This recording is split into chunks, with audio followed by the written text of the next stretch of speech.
Национальная вещательная компания «Саха» начинает прямую трансляцию с центра спортивной подготовки «Триумф», где у нас с минуты на минуту начнется второй соревновательный день чемпионата и первенства страны по кикбоксингу в разделе К1.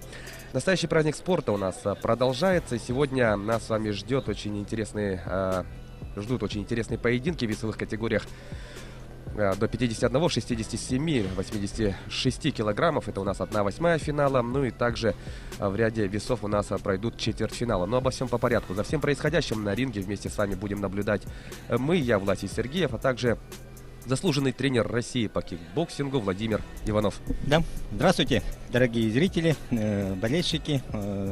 Сегодня мы станем с вами свидетелями очень красивых зрелищных боев. Мы надеемся на это. Ну и сразу проанонсируем, да, я думаю, якутским телезрителям в первую очередь интересно, когда же выступят представители якутской школы кикбоксинга. Четвертым поединком у нас выйдет Михаил Иванов, он ближайший. Далее у нас 8 и 9 поединок, у нас Айтал Петров и Денис Андреев. Ну что ж, мы еще до них дойдем, а сейчас, как вы видите, на ринг готовится выйти представитель Республики Тыва, кандидат мастера спорта Мангуш Уяраш. Это у нас весовая категория до 51 килограмма, 1/8 финала. Ну а его соперником будет представитель Башкортостана, также кандидат мастера спорта Динар Габдрахманов. Два кандидата у нас встречаются на этой стадии. И, как я понимаю, воля жребия решила так, что на этой стадии, в этой весовой категории у нас только одна пара. Все стартуют в четвертьфинала, и по воле жребия вот сейчас будет разыграна путевка в четвертьфинал, дорогие друзья. Ну что ж, сейчас поединок у нас начнется, ну а мы можем озвучить такую общую информацию, да, по нашему чемпионату и первенству. Соревнования стартовали у нас вчера, и 32 поединка мы показали в прямом эфире. Сегодня в программе нас ждет 34 боя. Очень много спортсменов, очень много участников на этих соревнованиях. 380, порядка 380 участников, это именно спортсменов. Приехали не из порядка 40 регионов страны, и как уже не раз мы отмечали в ходе вчерашнего дня, обычно на соревнованиях именно в разделе К1 так много участников не бывает. И хотелось бы, отметить то, что отрадно, что именно на наших соревнованиях якутские ринги собрали столь большое количество бойцов. Да, это нас действительно радует, что столько участников из разных регионов собрались в Якутске. Впервые ведь проходит такого уровня чемпионат России и первенство на якутской земле. Да, Якутск стал первым городом из Дальнего Востока, которому доверили проведение именно чемпионата и первенства страны. Ответственный старт, по итогам которого будут сформированы сборные команды России для участия на чемпионате мира и других международных стартах. Поэтому на кону действительно не только медали национального первенства, но и путевки. Ну что ж, давайте мы сфокусируемся полностью на проходящем поединке. У нас, как мы уже сказали, это весовая категория до 51 килограмма. Габдрахманов и Мангуш. Открывает программу бэкфист от Габдрахманова. Да, первый раунд идет достаточно активно, с разведки. Активно начал поединок Уяраш Мангуш, Республика Тыва. Ну, видим то, что он преимущественно пытается работать первым номером. Так, тут у нас вязкая борьба идет, работа коленом. К1 это самый жесткий раздел в кикбоксинге, где как раз-таки разрешены, в отличие от других дисциплин, разрешена работа коленом. Да, это появилось на базе тайского бокса. Хорошо, здесь у нас нету локтей, было бы еще жестче. Да, например, если сравнивать с семиконтактом, слайд-контактом, тут нет никаких ограничений по силе удара. Да. Можно вкладываться, как говорится, со всей дури, да?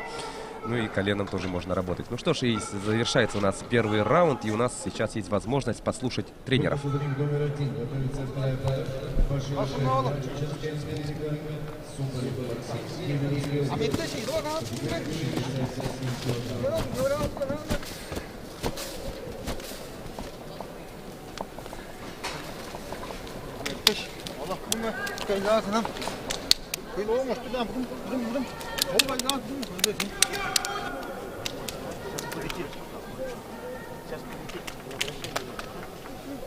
благословляю, так все нормально. Но в обоих углах наблюдается, да, спокойствие. Ведь позади только первый раунд, конечно, поединок только начался, ну а мы тем временем смотрим повторы. Хороший такой обмен, да, устроили спортсмены в первом раунде. Да, самые зрелищные моменты наши операторы нам представляют. И все готовы для начала второго раунда. Итак, поехали. Второй отрезок. Такая серия в исполнении Абдрахманова. Но Мангуш тоже отвечает, да, сразу? Да, он стал активнее. Он понимает о том, что надо наращивать. Иначе можно проиграть бой. Отличный удар коленом.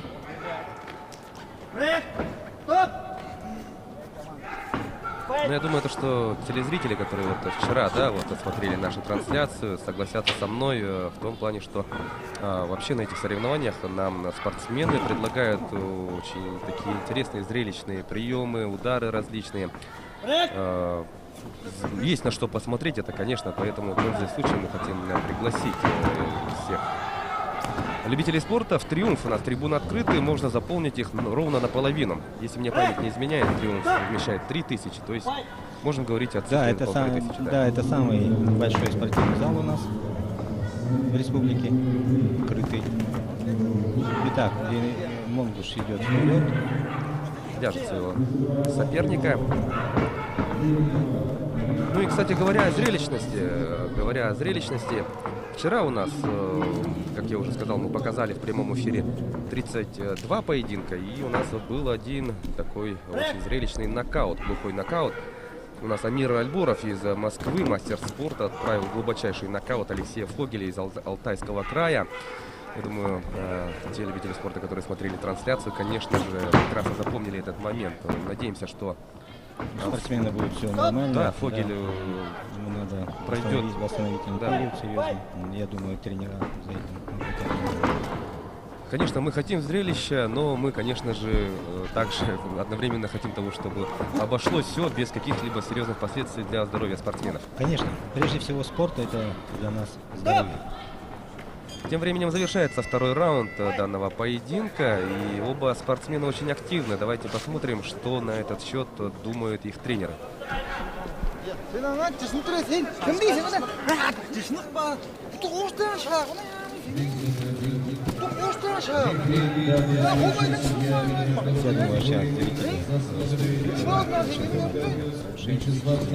Хорошо, так, ничего не придумаешь, все хорошо. Вот лоу стянул, а он уже лоу считает по 2 лоу, только руки не отпускай. Ага, все хорошо, дышать спокойно.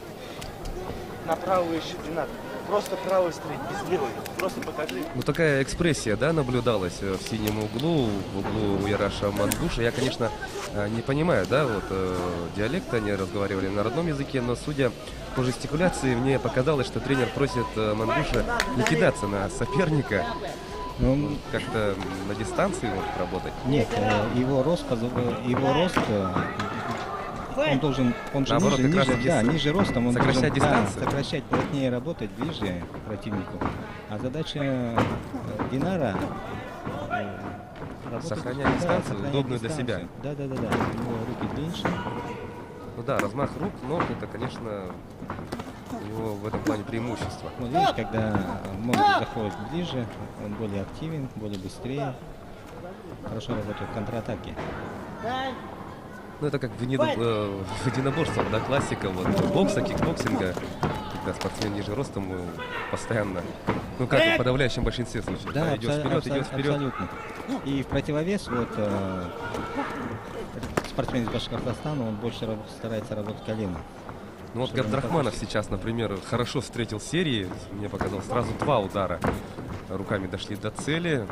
Конечно, Мангушу надо идти вперед внимательно, потому что можно наткнуться на встречный. Ну и тоже проходит правый боковой в его исполнении. Да, его задача хорошо вытянуть противника, провалить и взять активность на себя. Мы напоминаем, что на кону у нас путевка в четвертьфинал. И это последний раунд. Сейчас кто проявит себя вот в оставшиеся 42 секунды активнее, продуктивнее, тот улучшит свои шансы на то, чтобы его объявили победителем. Конечно, мы тут не ждем нокаута в этом весе. Абдрахманов идет активно.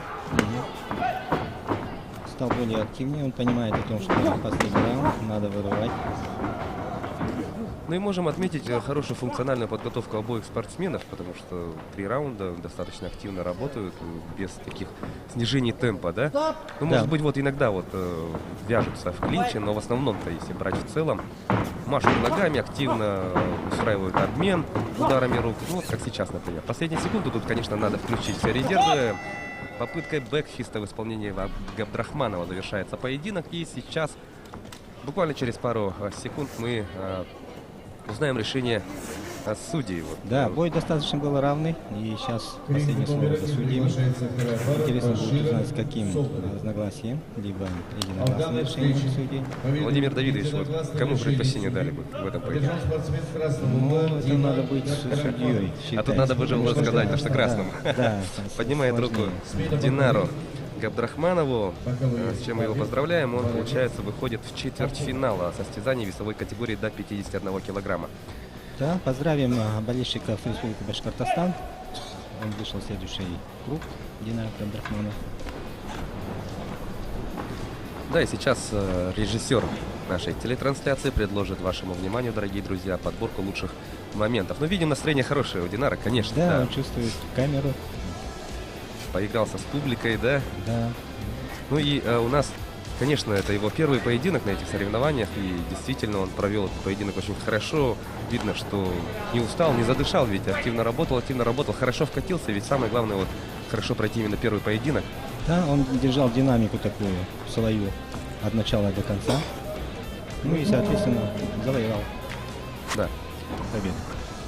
Ну что ж, дорогие друзья, мы идем далее. Сейчас мы переходим к весовой категории до 67 килограммов на ваших телеэкранах. Это Тамерлан Баширов, представитель Чеченской Республики. Это мастер спорта международного класса, дорогие друзья. Но его соперник уже на ринге. Это Максим Соболев, у которого первый разряд. Представляет он Кемеровскую область. Когда встречается перворазрядник и мастер спорта международного класса, да, это, конечно... Настоящее испытание и экзамен. Да. Ну, я думаю, секунданты и тренера будут во всем внимании, прежде всего и судьи.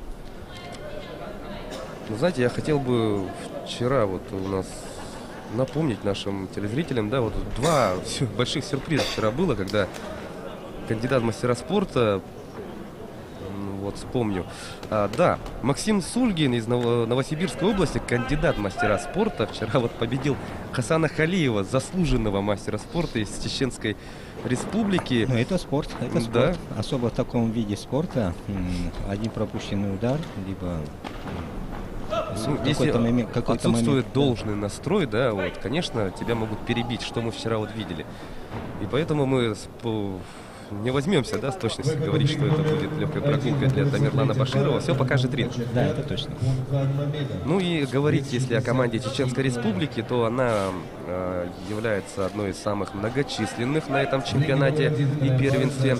У нас из Чечни прилетела команда в составе 46 спортсменов, больше только у сборной республики. Да, это очень серьезная заявка. Да, больше только у якутской команды, то есть у якутян 47 заявлено файтеров, а у чеченов 46. Что касается команды Кемеровской области, ну тут скромненькая команда прилетела, 9 человек. Видимо, раскидали их по весовым категориям, да? Ну да, основные. Но количество не всегда говорит о том, что команда, конечно, плохо подготовлена. Нет, ни в коем случае. Вчера вот, например, команда ТВ вот прилетела в составе 8 человек, и вчера вот вроде практически без потерь они идут, все выходят в следующие. Это похвально, это похвально. Да. Ну, а обычно сборные команды же выставляют по одному спортсмену. Я как понимаю, из Республики Чечня они представили в разных весовых категориях, возможно, даже по 2 человека. Ну, я думаю, они еще и представлены во всех тогда, получается. Как это, дивизионах, скажем, да, вот мужчины, женщины, юниоры. Это похвально очень со стороны спортивного руководства, да, республики, что они в такой делегации приехали. В любом случае, это опыт хороший. Конечно. Бэкфист мог сейчас дойти до цели в исполнении Соболева. Ну, еще раз напомню, да, у нас Тамерлан Баширов в красной форме, он мастер спорта международного класса. Один из лидеров этого веса получается. Из Кемеровской области Максим Соболев, первый разрядник. Первый разрядник. Хорошую серию сейчас он, кстати, выбросил. Вот Тамерлан Баширов как будет работать, очень интересно. Но видим то, что он, по всей видимости, не планирует, да, работать вторым номером. Он центр ринга. Да, Вот пока видим. разведка, у него очень четкие удары, акцентированные. Он ищет момент. Вчера, кстати, вот я уже говорил о том, что у нас заслуженный мастер спорта проиграл КМС. Вот у него тактика была работать вторым номером. Отдал ему центр ринга, и получается, вот его соперник больше очков собрал, походу. Жалко, я не смотрел вчерашние бои. Были заняты круглым столом. Кстати, да, у нас в рамках чемпионата и первенства проходит не только состязание, есть культурная программа. Вчера проходил круглый стол на тему вот этно... Да, круглый стол назывался «Кикбоксинг, этнокультура и национальные виды спорта в креативной индустрии». Также Да. мы презентовали книгу «Якутский кикбоксинг. Хранитель русской традиции». Вернемся к этой теме после того, как мы послушаем тренера. Чаще правый, здесь также находится, левый, ты также правый. Да?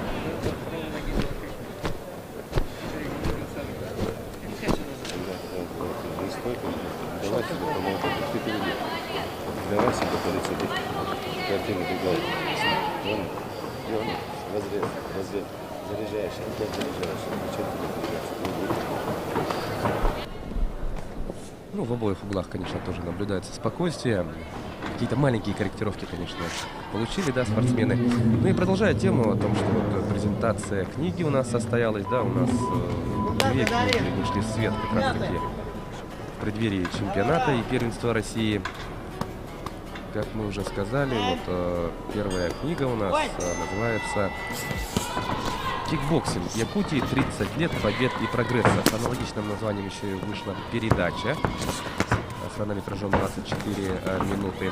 Также у нас есть книга, тоже вышла, называется она «Альберт Иванов. Миссия нести добро». Официальная презентация запланирована на сегодня, кстати, отметим, да? Изначально речь шла о том, что презентация стартует в 14:00, но у нас изменения, да, в 13:30. Да, сегодня объявили в 13:30. Я очень надеюсь, что болельщики, зрители, спортсмены подойдут и увидят эту презентацию. Да, действительно, и как я знаю, это вообще вот первое чтиво, первая книга, да, литература, вот посвященная именно истории кикбоксинга. Ранее вроде не выходили, да, подобные книги? Да, выходили вот спортсменам, Иннокентию Макарову, Нашим чемпионам да, мира, нашим посвященной. чемпионам мира. Вот именно история якутского кикбоксинга, это первая книга. Да. Так что, дорогие друзья, я думаю, в скором времени данные две книги поступят в продажу. Так что следите за новостями в социальных сетях Федерации кикбоксинга Якутии. Я думаю, если какая-то информация будет, она будет обязательно сразу же опубликована. Ну что ж, так что отмечаем еще раз то, что в рамках соревнований у нас проводятся не только поединки в Центре спортивной подготовки «Триумф». У нас, как всегда, любой праздник спорта проходит вот с исключением как раз таки еще и культурных таких мероприятий. Но у нас тут завершается поединок. Отказывая секундантов, Да. все же секунданты из Кемеровской области решили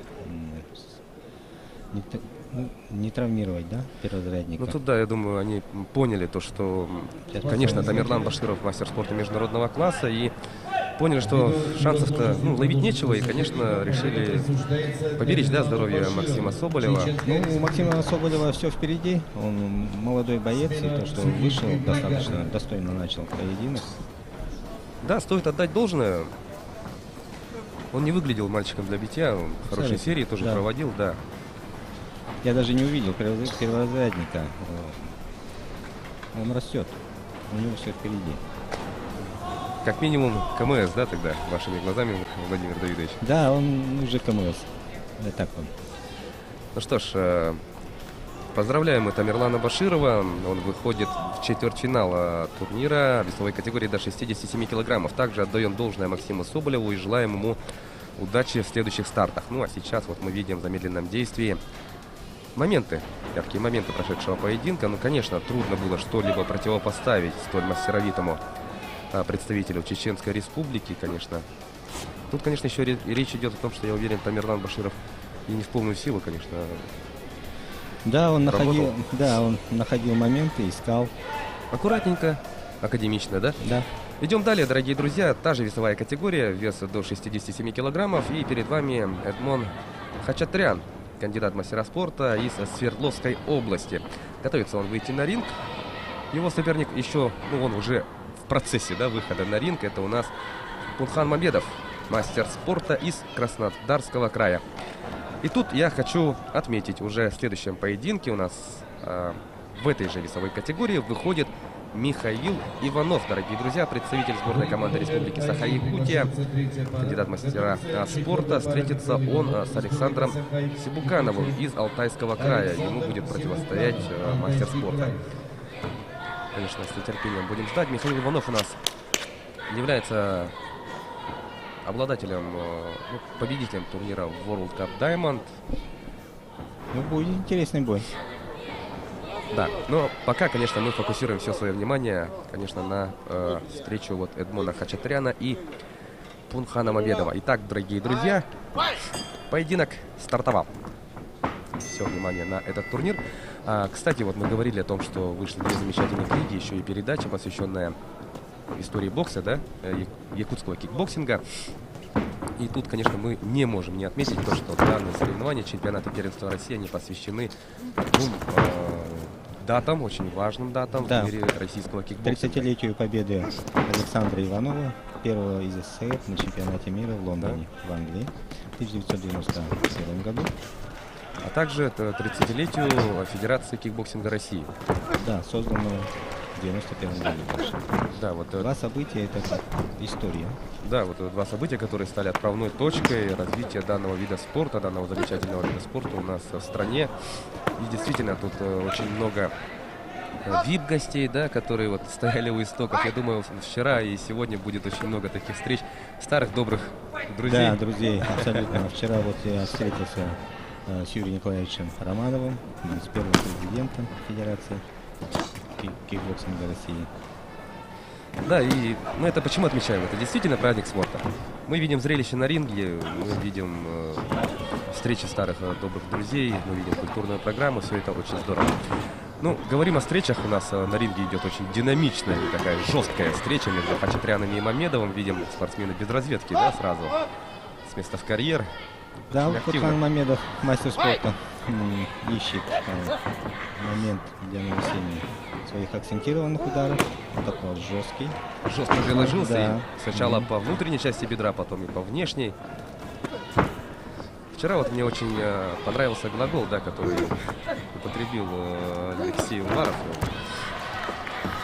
Говоря о том, что кто же побеждает в кикбоксинге, он сказал, что в кикбоксинге, когда нет нокаутов, побеждает тот спортсмен, который больше нашлепал. Да. Ну, идет подсчет, да, ясно, Да, идет подсчет, подсчет акцентированных таких хороших ударов. И вот Судьи считают сбоку количество точных ударов. Да. Ну и при том не все точные удары считаются. Должны быть четко, акцентированно.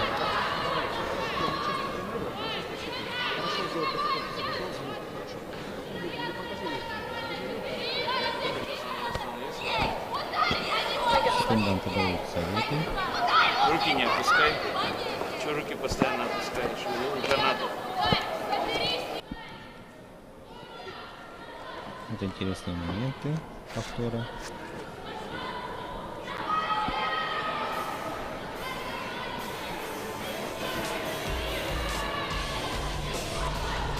Да, и повторы минувшего раунда. Очень такой динамичный бой, много движений и много работы как руками, так и ногами. Это ведь все-таки у нас кикбоксинг, да? Может быть, на этапе становления развития этого вида спорта бывало такое, то, что выходили боксеры, да, вроде соревнований по кикбоксингу, и как бы проходил преимущественно бокс, но тогда сразу же стали носить корректировки в правила. Ух, тут хороший левый боковой долетает. Да. И вот тогда, да, вот сказали то, что после серии обязательно нужно добавлять ногой. И, чтобы, Да, был момент, когда же только кикбоксинг становился на ноги. Кто выходил на ринг? Чаще боксеры. каратисты. Да, каратисты. Боксеры по непривычке ногами не проводили удары. Или это кикбоксинг или бокс. В этой связи вот судьи ограничили.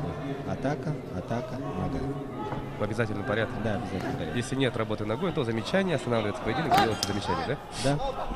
Ну, это все правильно. И, конечно, тут, видимо, да, полотенце выброшено. Ну, Мамедов тут, конечно, начал разбирать, да, своего соперника. Прекрасно это было видно. Ну, возмущается с красного угла. Ну, кстати, да, Хачатрян, видимо, не хочет. А можно ли отменить, кстати, если спортсмен не согласен? Нет, Нет, решение рефери, судьи, оно... категорично не согласен. Видим. Ну, Выражение лица, понятно. то, что у него есть характер, это уже похвально. Значит, он еще выиграет в будущем. Ну, это можно же списать для его на же интересов. амбициозность парня, да, но, конечно, тренеру виднее. И тем более, я думаю, вы все прекрасно видели, как Пунхан Мамедов действительно в этом раунде как включился, да, заработал в полную силу и ужасающие силы вот эти вот удары. И мы тут видим Пунхан. Вот похвалил Похвалил парня, да. поблагодарил Да. за этот поединок. За его характер. Не каждый выйдет так вот. Без всякого чувства страха, Да. и потом еще пытаться добиваться того, чтобы продолжить бой. Да. Но сейчас мы на повторе увидим, как Пунхан просто начал разбирать своего соперника, работать активно по всем этажам. Ну и спокойно Пунхан. Да, он доволен победой. Ну и смотрим. Тут, конечно, вот левый хорошо долетает, да, боковой. Да, он Тут тут сразу чувствительный удар был, абсолютно. С боксом у Пунхана все в порядке, как мы видим. Ну и лоу-кики тоже такие вот. Сильные пролетали как по внешней и внутренней части бедра. Ну, я думаю, да, тренерский штаб. Ну, у Эдмона Хачатряна все впереди, ему не стоит разочаровываться. А Есть теперь, есть характер. Ну и наши. да, Михаил Иванов на ваших телеэкранах, дорогие друзья, член сборной команды Республики Саха-Якутия.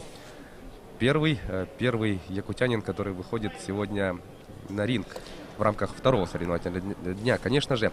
Его соперник Александр Сибуканов из Алтайского края, он мастер спорта. Да, он титуловение нашего Михаила Иванова. Нашему бойцу предстоит серьезный бой. Я надеюсь, что наши родные стены ему помогут провести достойный бой. Ну и зрители. Зрители сейчас подключатся. У Михаила Иванова должно открыться второе дыхание. Ну и Андрей Алексеев, главный тренер сборной команды, дал последние наставления. Итак, давайте все внимание на центральный ринг. Михаил Иванов, хозяин соревнований, хозяин ринга, как говорят, да? Да, в зале в Триумфе пошло оживление. Наши начали переживать за нашего спортсмена. Рефери убеждается в том, что все судьи готовы, спортсмены готовы. Итак, начинаем. Сразу же включается Михаил. Выбросил серию руками, лоу-кик, потом фронт-кик. Ну, отлично. Хорошее начало.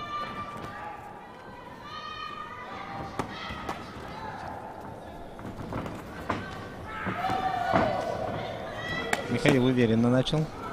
Да, Сибуканов несколько осторожно сейчас начинает этот поединок коленом вперед. Вот лоу-киками работает, да, у нас спортсмены в синей форме, но хорошо защита работает пока что у Михаила. Так, он чувствует хорошо. Проваливает лоу-кики. Встречает.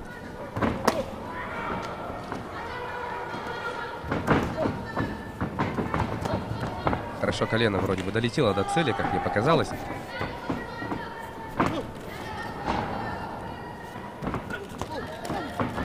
Правый боковой. Не самый сильный может быть удар, но до цели доходит. Да, сейчас идет разведка. Не стоит влаживаться в сильные удары. Надо найти. Ну и встречный четкий такой. Наш Михаил Иванов, он левша, что говорит, что он неудобный противник. Правши.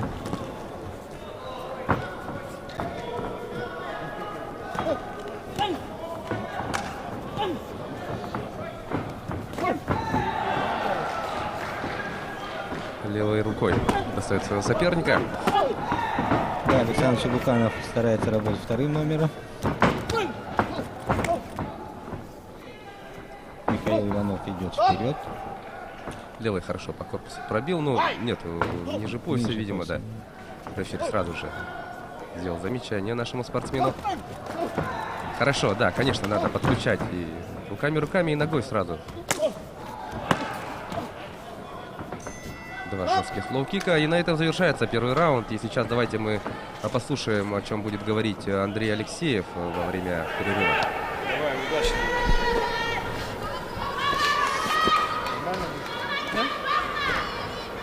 Давай бить.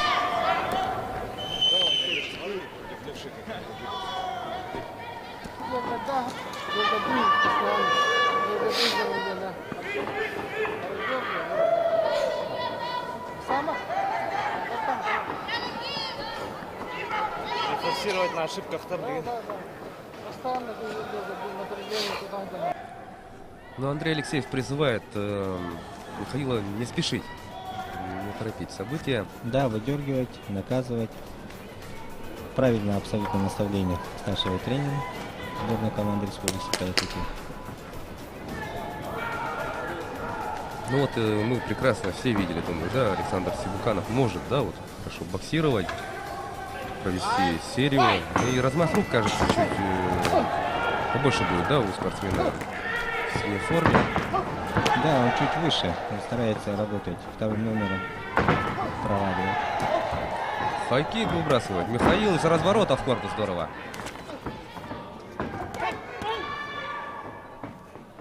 Работа корпусом, да, вот, здорово уходит от ударов Михаил.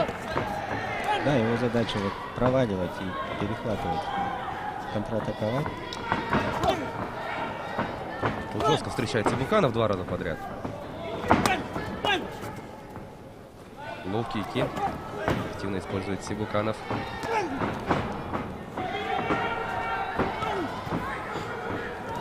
Да, Сибуканов это преобразился на втором раунде. Но тут еще и Михаил, да, вот уже не столь активно идет вперед, как в первом раунде. Мы помним, как он начал поединок, да, сразу. Да, Пошел вперед.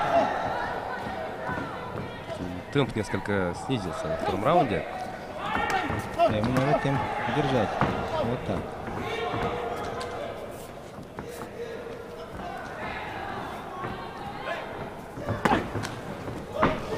Сибуканов работает второй номер, ищет, старается проводить противника. Ну и задача Михаила Иванова, конечно, держать активность, выдергивать противника, атаковать. Но тут удары Михаила пришлись по защите, а вот Сибуканов боковым все-таки довел до цели свой удар.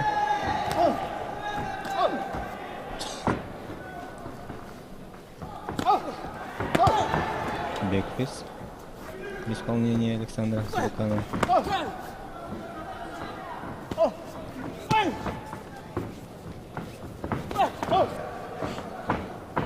И последние секунды второго раунда. Серия по защите в исполнении Михаила Иванова. И все, завершается второй раунд.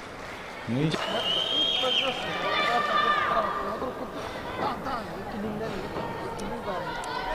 Хорошо. Хорошо.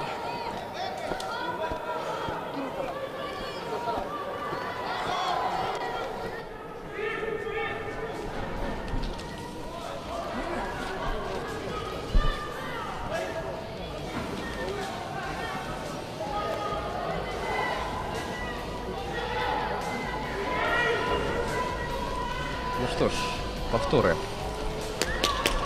второго раунда. И сейчас начнется третий заключительный раунд, от которого будет зависеть, конечно же, очень многое. Сразу обмен жесткими ударами ногой. да, сейчас оба стали более активными, понимают о том, что этот раунд. Вновь Михаил Иванов хорошо с разворота пробивает.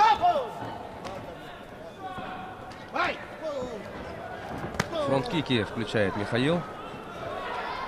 В первом раунде он активно использовал фронт-кики, во втором, правда, этим приемом практически не пользовался. Сейчас 2 фронт-кика мы видели к ряду. Хорошо, правая достает, и серия. И, конечно, после серии Так, сразу начали. лоу-кик и работа по корпусу. Так, вот в борьбу ввязывается Сибуканов. Рефери все видит. Команда стоп, и возобновляется поединок.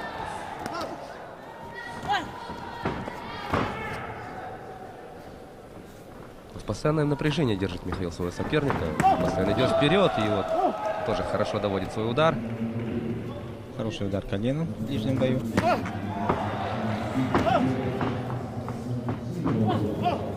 Пропускает удар. Да, вот этот вот передний прямой удар, да, передней рукой рано заметил то, что достигает цели. Пытался бэкфист Да. провести Сибуканов. Михаил видит хорошо, защитился от бэкфиста. Чувствуется устал Александр Сибуканов. Ну, Михаил Иванов в третьем раунде действительно по-хозяйски себя ведет. Да, чувствуется 3 этапа сборов.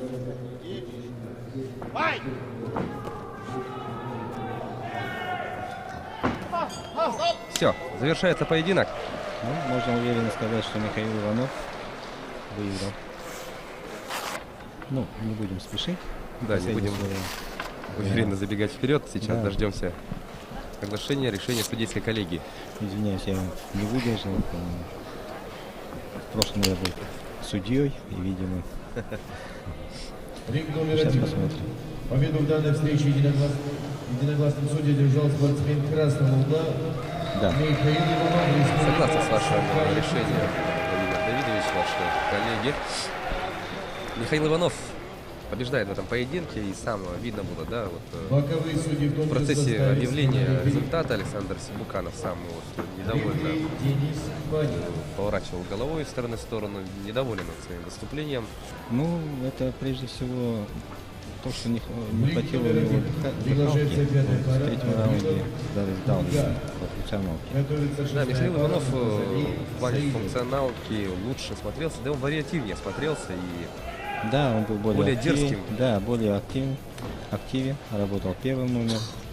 И судьи это посчитали. ну, оценили должным образом, да? Да. Ну, в третьем раунде, конечно, Михаил прекрасные серии проводил, с разворота пробивал. После работы руками, вот после серии сразу добавлял Да, лоу-кик, был, затем да, и был более по корпусу. разнообразен, да. Вот кикбоксинг в этом поединке больше показал именно Михаил, да? Да, мы почувствовали это. Школа якутского кикбоксинга. И таким образом Михаил выходит в четвертьфинал состязаний весовой категории до 67 Приглашается килограммов. Кудай Марган, Кунга, Республика Тыва. Заслуженная победа Абсолютно. Михаила.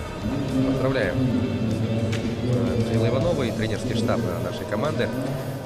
Ну что ж, мы идем далее. Также поединок 1/8 финала весовой категории до 67 килограммов. На ваших телеэкранах Рустам Авилов, представитель Челябинской области, это мастер спорта. И его соперник в синем углу ринга, он пока еще не вышел, как мы видим. Кстати, его даже за невидимости пока что нету. Но представлю его. Это у нас Кудай Марган Кунга, представитель Республики Тыва. Да. Кунга прибежал и готов выйти на ринг. Займет, конечно, некоторое время. Вот,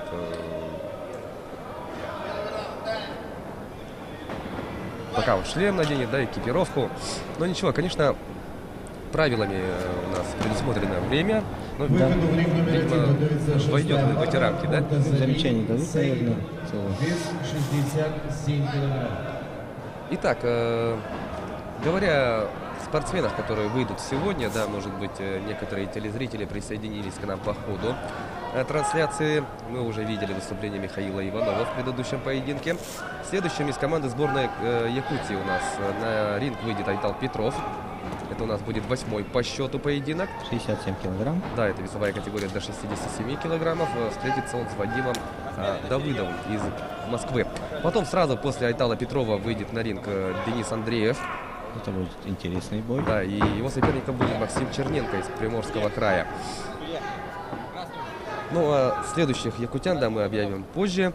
Мы это назвали тех, кто выйдет в ближайшее время, дорогие друзья. Ну, а сейчас, конечно, все внимание на поединок между Рустамом Авиловым и Кудай Марган Кунга.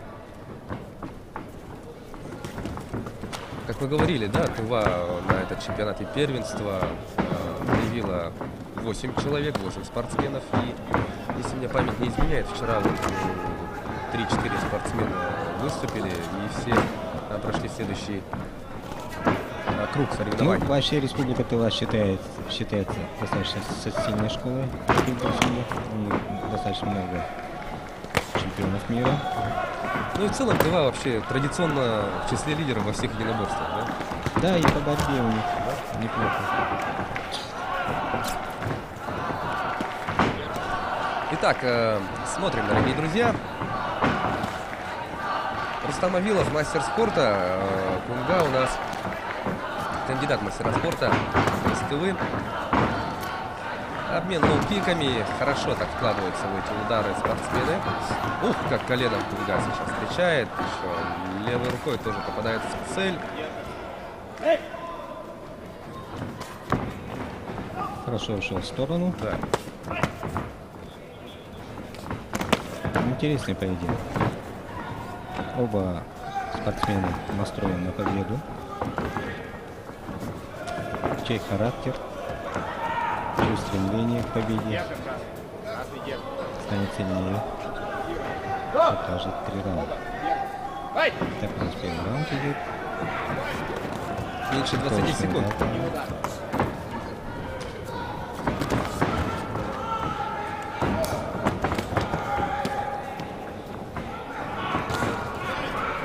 Авилов вкладывается в работу руками. Да, Вавилов Рустам, он левша. Он чуть неудобен для Кудай Марган. Ну давайте послушаем, о чем будут говорить тренеры.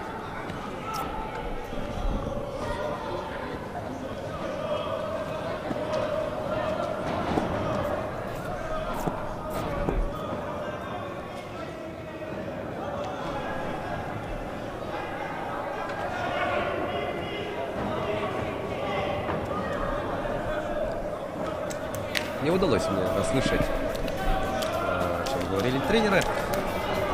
Ну, я думаю, конечно, тут больших корректировок по итогам первого раунда не будет. Наши соревнования, кстати, мы вчера начали трансляцию после 12, в районе 12:30, что ли, и работали мы до 4. Это, ну, назовем так, это утренняя программа, да, обычно называют утренней программой, но хоть она стартовала в полдень. Ну вот, первая часть программы у нас стартовала в 12:30 и продолжалась до 5 примерно так. Потом у нас был небольшой перерыв, и в 6 мы начали транслировать церемонию открытия. Да, торжественная часть. Да, и потом уже вечернюю программу мы также показали. Сегодня нет какой-то пока что, да, официальной информации, но я думаю, примерно как вчера будет проходить соревнования. То есть мы начали в 11, чуть раньше, чем вчера. Наверное, порядка 20 поединков покажем в рамках утренней программы. И, как и вчера, вот в рамках вечерней оставшиеся 10. Но как мы получим информацию официальную, да, подтвержденную информацию, мы, конечно, сразу озвучим. Но это примерно предварительно расписание на сегодняшний второй соревновательный день выглядит Достаточно насыщенный. да. Итак, второй раунд данного поединка. Хорошо, Кунга. Точный удар справа.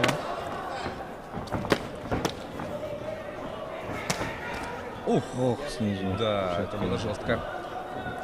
Ну, тут такой достаточно... Вес такой 67 килограмм, он достаточно такой. акцентированные, мощные хлесткие удары. Здесь надо быть повнимательнее. Один пропущенный удар может решить все.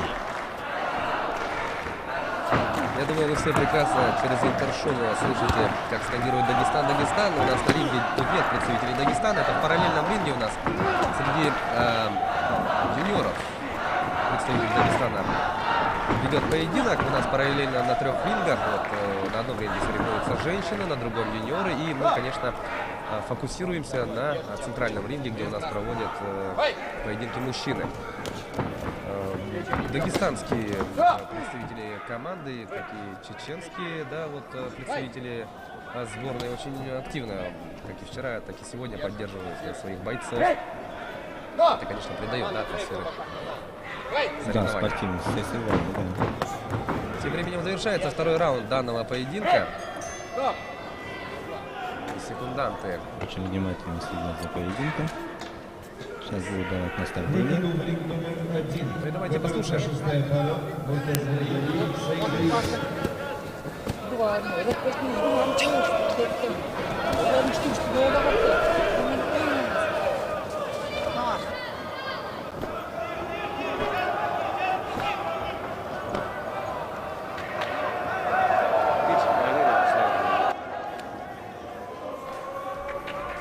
Вот визуально было заметно то, что Кудай Марган выглядит более уставшим. Дышал он активнее. Что касается Рустама Авилова, то он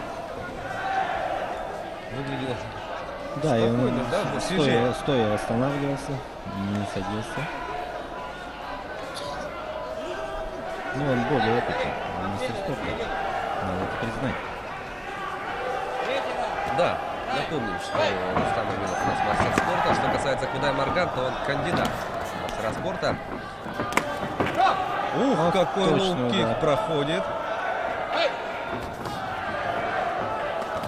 Опа, Почувствовал кровь, как говорится, Да. да, Кунга? Кураж поймал. поймал. Ну, будущий мастер. Кудай Марган. Да. Ну, смело, да, работает? Смело работает. Да, он с мастером спорта. почувствовал точный удар и сразу стал более плотнее, не отпускать противника, больше очков отрабатывать.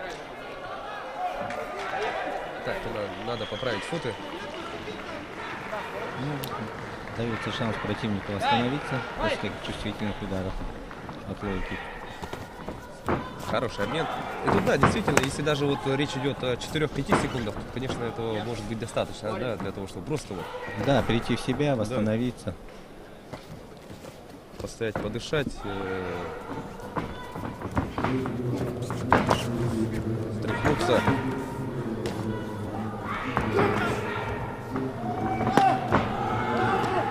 Кудай Марган идет вперед. Почувствовал своего противника. Но Рустам Авилов опыт, есть опыт.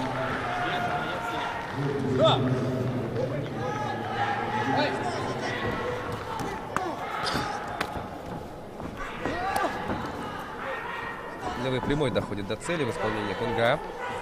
Осталось до конца 20 секунд. Вяжет, да? Вяжет представитель Совсем Маргана. устали. Еще раз смотрите, как. Точный лоу-кик. Да, с лоу-киком у Кунга все в порядке, как мы видим. Второй раз уже отправляет своего соперника на настил. Именно путем лоу-кика, да? Так, вот тут уже после гонга Авилов, конечно, совершил этот удар. Ну, очень интересно сейчас будет. Да, последнее слово сейчас за судьями. Они подсчитают очки за все 3 раунда. Но если даже Рустам Авилов подтвердит свое звание до мастера спорта и выйдет победителем, во всяком случае, Кудай Марган тут не то что доставил проблемы, а Да, чувствительно. потрепал, да? Мне кажется, Победу в данной встрече одержал спортсмен молодой красного Кудай Марган. Рустам Авилов, теряет Да, Рустам дал Авилов. хороший бой. Безусловно, очень интересный поединок Да, прошел. очень перспективный боец, надо сказать, Кудай Марган. У него все впереди. Ну вот видим, да, вот то, что Кудай Марган и благодарит своего соперника, и на его лице вот улыбка. Ну, действительно, вот нет у него причин, да, быть недовольным собой. Он хорошо выступил против Да. мастера спорта, продемонстрировал Хороший бой, очень интересный, вариативный кикбоксинг, зрелищный. Вот эти его лоу-кики, конечно, мы запомним. Но мне кажется, чуть-чуть не доработал. Все же после таких лоу-киков не доработал. Ну, как говорится, все приходит с опытом. Видимо, парень Да. молодой, и Здесь у него все впереди. прежде всего решил опыт. Вот те самые лоу-кики, да. Конечно, я думаю, будет проведена работа над ошибками с тренерским штабом, да, но вот просто было по-человечески приятно видеть улыбку на лице Кудая Маргана вот после того, как поединок завершился. Хоть и проиграл, но спортсмен Да. доволен выступлением. Константин. Он понял о том, что он выступил лучше, чем. Но ощущение всегда у бойца бывает, как он выступил. Для него это, конечно, Да. бесценный опыт. Лучшая тренировка — это соревнование в любом случае. И в актив он может записать это выступление на этом чемпионате. Абсолютно верно. Ну что ж, идем далее.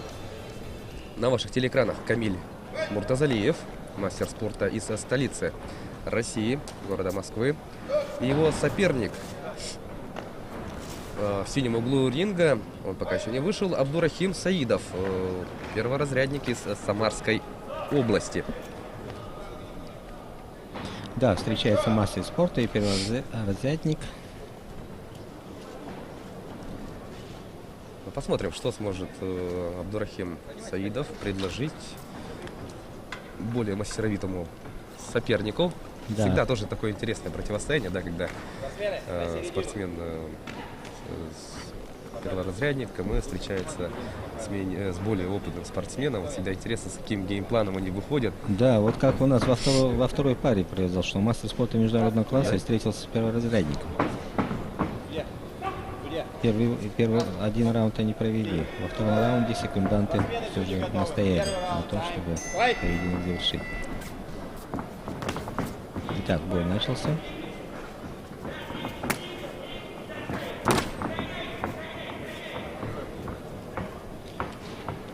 Камиль Муртазалиев, мастер спорта Москва. И Абдурахим Саидов, Самарская область. Первый раунд. И пока идет у нас начало данного поединка, я хотел бы озвучить следующую информацию. Право проведения, напомню, немного из истории этих соревнований. Право проведения данных чемпионата и первенства Якутск получил в 2019 году по итогам заседания Президиума Федерации кикбоксинга России. Это данное заседание у нас прошло в рамках чемпионата России, который проходил в том году в Самаре. Да. И тогда по поручению главы нашего региона Есена Николаева якутская делегация отправила заявку и презентовала свой проект проведения этих соревнований. Да, сам министр презентовал. Да, и отметил, что да, Никитич Григорьев, он сам лично представил, возглавил эту делегацию. И, конечно, были очень впечатлены представители Федерации России и согласились доверить нам проведение. Сначала планировалось, кстати, провести в 2020 году, но по ясным причинам, конечно, лучше в этот год не стоило проводить, потому что пандемия, И, ну и самое главное, это же под юбилей, по 30-летию Победы. Что символично. И вот в 2021 году таким образом Якутск проводит данные соревнования. Еще раз отмечу, что Якутск стал первым городом из Дальнего Востока, который получил это право. Так, ну тут мы видим, на настиле оказался Муртазалиев. После четкого удара лоу-кика. С ним все в порядке, как мы видим. Сразу поднялся и идет вперед. Завершается первый раунд. Ну и сейчас у нас будет возможность послушать, как же у нас работает тренер.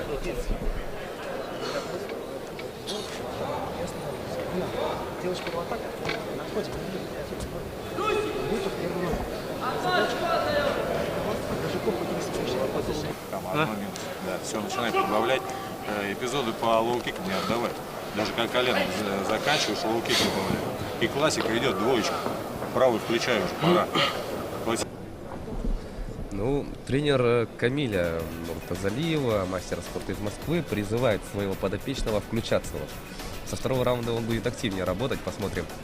Да, первый раунд была разведка. Ну, эпизоды не отдавать, говорит, с лоу-киками. Вы видели, да, как вот здесь как раз таки оказался Камиль на настиле. Второй раунд. Тайм. Файт. Итак, второй раунд. Ну, посмотрим, как выполнит установку своего тренера Муртазалиев. Он по сценарию должен, по плану, да, активизироваться в этом раунде. Так, активность уже проявляет. Хорошо, коленом корпус пробивает, тут же фронт-кик в область головы.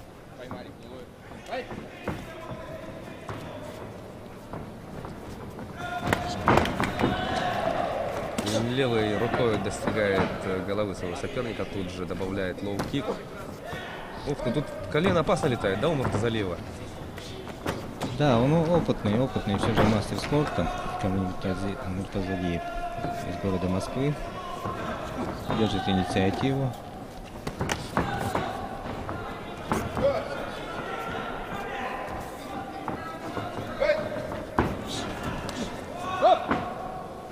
Абдурахим Саидов не активен, он выжидает. Но в этом раунде, да, предпочтительнее смотрится Муртазалиев. Половина раунда, кстати, прошла. И мастер спорта из Москвы надо работать дальше, чтобы забрать этот раунд, как говорится, да?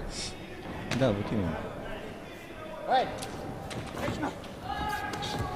Брейк! Стоп! Команда брейк, оба шаг назад без удара. Файт!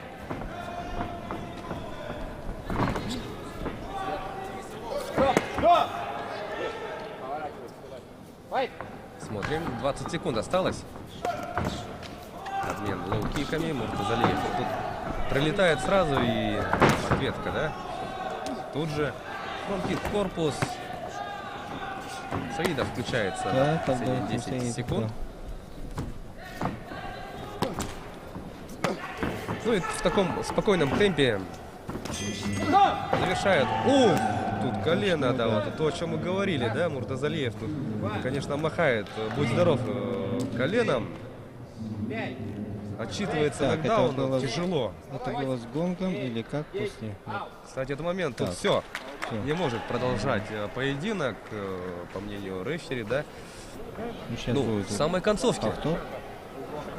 Вот несколько раз до этого эпизода Муртазалиев, да, вот заряжал коленом в корпус и в самой концовке раунда довел, да, вот свой удар до головы. Да, нашел момент и точный удар коленом. Как я вижу, тут у нас Абдурахим Саидов не до конца еще в себя пришел, кажется. Да, он Ну, до этого момента, да, действительно, все шло очень даже неплохо. Но включился Камиль Муртазалиев, как и призывал его тренер, да, действительно, он начало второго раунда провел замечательно, действительно смотрелся предпочтительнее, доводил удары до цели и таким красивым завершением, итогом всей этой работы стал вот этот вот удар коленом. да, красиво он завершил бой точным ударом. Думаю, на повторе мы это увидим несколько раз. Ну и видим то, что Абдурахим Саидов благодарит всех судей, соперника и зрителей. Ну а на ваших телеэкранах Камиль Муртазалиев с чувством выполненного долга и Да, он удовольствием, да, да, с таким удовольствием, красивым конечно. нокаутом отправляется отдыхать и Сейчас мы готовится. видим повтор. Вот. Он действительно включился, еще как включился, да? Фронт-кик в область головы тоже. Жесткие боковые. Чувствует, да, вот, когда лоу-кик в его сторону летит. Где надо подставляет, где надо убирает ногу. И у нас завершением всего этого зрелищного действия стало Вот точно, да. стал вот такой вот нокаут. Ну тут да, точно В голову, приложился. Видим, что отключился полностью Абдурахим Саидов в челюсть, подбородок. Седьмая пара приглашается Попадает Камиль Муртазалиев. Тут, конечно, Республика Саха, Вадим Давыдов, Москва. будь у тебя хоть... Вот что значит колено. Да. Колено, которое у нас разрешено с К1. Идем далее. Самир Наврузов на ваших телеэкранах. Мастер спорта из Москвы.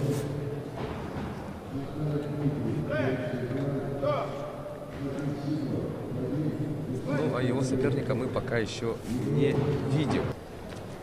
Мы пока, конечно, идем правильно. Это касается у нас 19 и 20 пары весовой категории до 60 килограмм.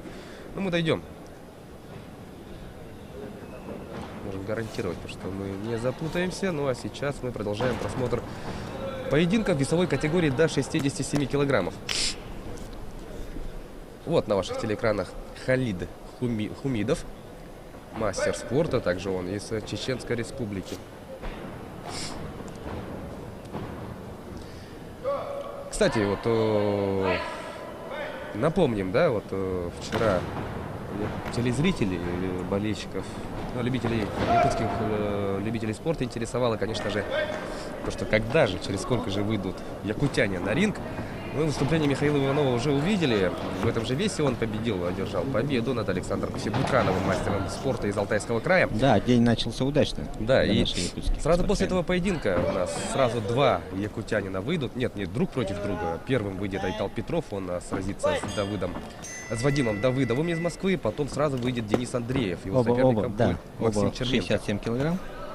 Да, и тут же сразу проанонсирую то, что вот сейчас у нас, например, идет по счету какой поединок? По счету 7-й. И у нас в рамках 14-го поединка, да, к сожалению, в рамках 1/4 финала у нас Аял Местников и Иван Ле встретятся. Вот тут жребий свел двух представителей якутской школы кикбоксинга в одном поединке. Ну, они вчера оба Да. победили и вышли, соответственно. Аял Местников вчера одержал победу над Ибрагимом Махмаевым, кандидатом мастера спорта из Чеченской республики. Что касается Ивана Ле, то он оказался сильнее мастера спорта из Волгоградской области Максима Бганцева. Вот такое противостояние в четвертьфинале ждет, но мы до этого еще дойдем. А сейчас, конечно, все внимание на поединок Самира Наврузова из Москвы и Халида Хумидова из Чеченской республики. Чеченцы на этом соревновании внушительная такая делегация прилетела. Вот мы говорим о том, что порядка 380 спортсменов, впечатляющие цифры. А вот если прибавить вот к этому числу спортсменов, да, вот, всех представителей делегации, то есть это судьи, тренерский штаб, то тут цифра получится где-то примерно 800 человек. Вот на открытии была озвучена такая цифра. Да, это приличная заявка. Масштаб. Масштаб чемпионата. И география широкая, 40 регионов. Это очень радует, что столько регионов, спортсменов, лучшие из лучших собрались на якутской земле, на земле Ланхон. Да, конечно, это только радует. Наврузов тут подсечкой отправил Хумидова на настил. Подсечки у нас разрешены. О, колено летающее в исполнении Хумидова. Красивый Вот, раньше в кикбоксинге вообще можно было броски проводить, да?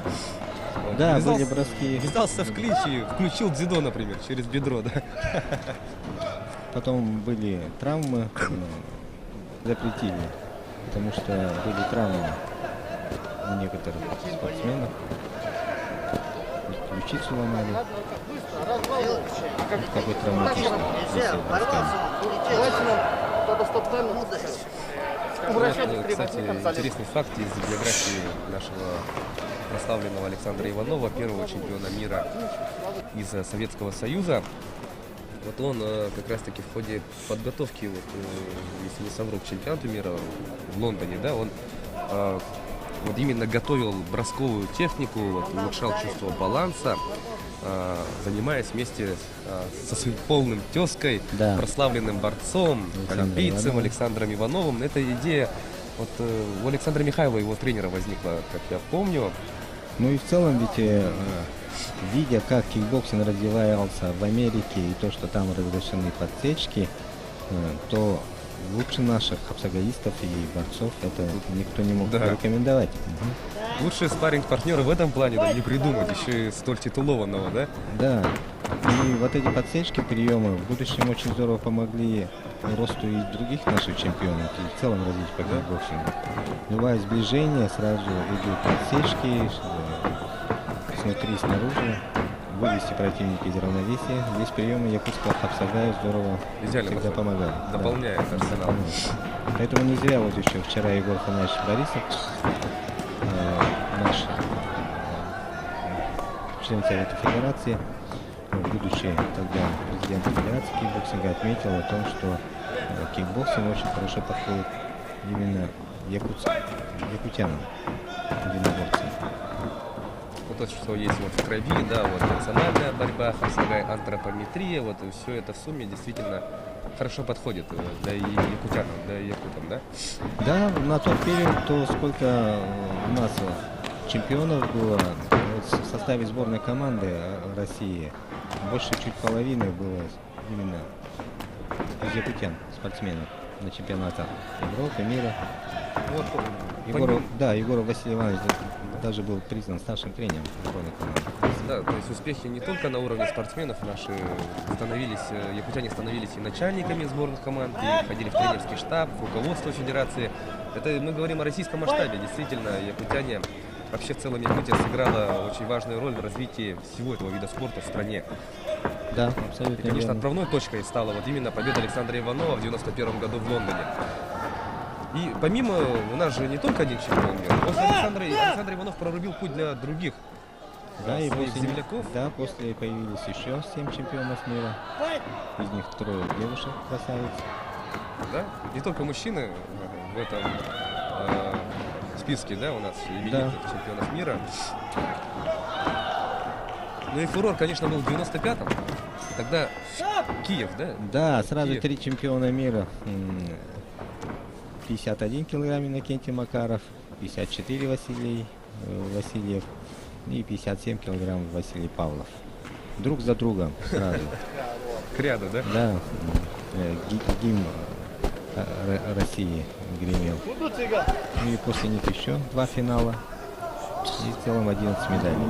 Да, вот отметим, что сборная России тогда вот завоевала 11 медалей и 3 золота. Да. Печально принесли команды. Позже Макаров станет 3-кратным. Да, он подтвердит еще звание чемпиона мира. Василий Павлов станет 2-кратным. Ну тогда уже Павлов вроде тогда стал 2-кратным, да? Да, он тогда уже 2-кратным стал. А дальше подтвердил Василий Васильев. И вот говорим о том, что у нас 8 чемпионов мира, да, в истории якутского кикбоксинга. Это, конечно, богатейшая история.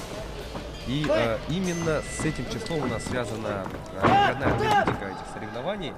Победителям и призерам данных чемпионата и первенства России, которые проводятся в Якутске, им будут вручены очень интересные медали, которые состоят из 8 таких частей. И если их вот разложить, раздвинуть, да, получается, они символизируют ступеньки. Ступеньки, Да, и на всех этих 8 ступеньках гравировкой написаны имена 8 чемпионов мира из Якутии. И да, символично, что лестница, да, то есть это восхождение к Олимпу, к вершинам якутского кикбоксинга. И, в общем, очень здорово придумали, действительно, вот эти медали. Очень красивые. Я, кстати, вживую еще не видел, правда, видел фотографии и видео, но финалом, я думаю, еще дополнительный интерес. Ну вот, буквально в конце недели многие спортсмены, которые выступают сейчас, получат эти. Да? Мы станем живыми свидетелями. Кстати, помимо медалей, еще и как в профессиональном кикбоксинге будут вручены еще и пояса. Они тоже имеют очень интересный дизайн, очень красиво выглядит. В общем, организаторы подошли ко всему с большим вниманием, что радует, конечно, что может только радовать. А у нас завершается данный поединок, остается 43 секунды.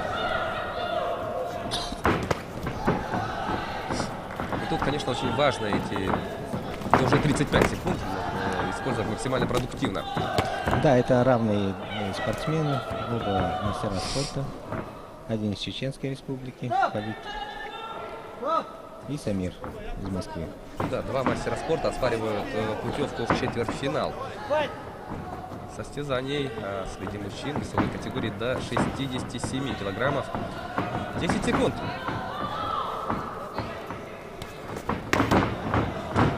Точный лоу-кик. Осторожничает. И все. Поединок завершается. Спортсмены отправляются по углам. И сейчас будет объявлено решение судейской коллегии. Будет очень интересно, конечно, узнать решение. Да, судьи сейчас посчитают очки за все 3 раунда. И В объявят ринг номер 1 приглашается 8-я пара Петров Давыдов. Смена судейской бригады. А в данной встрече победу Итак, единогласным решение судей. решением судей одержал спортсмен синего угла Халид Победу Хумидов. присуждают Халиду Хумидову, мастеру спорта из Чеченской республики. Да, в конце Самир все же Наврузов 2 лоу-кика пропустил, не доработал, что, конечно, тоже повлияло. Ну а пока мы будем смотреть повторы. Перед повтором, я думаю, мы увидим, как Халид Хумидов отправляется восстанавливаться и готовится к четвертьфиналу. Не обращай внимания на камеру. Предыдущие бойцы, например, могли показать там двоечку, подмигнуть, улыбнуться. Но Халид, видимо, поскромнее, да, парень? Ну да, это тоже талант чувствовать камеру, что-то подыграть, что-то показать. Ну, я думаю, да, конечно, в единоборствах это уже стало частью, да. Да, этих это видов спорта. да, спорт, он тоже шоу. И нужно уметь тоже видеть, чувствовать камеру. Это тоже пропаганда спорта надо. Конечно.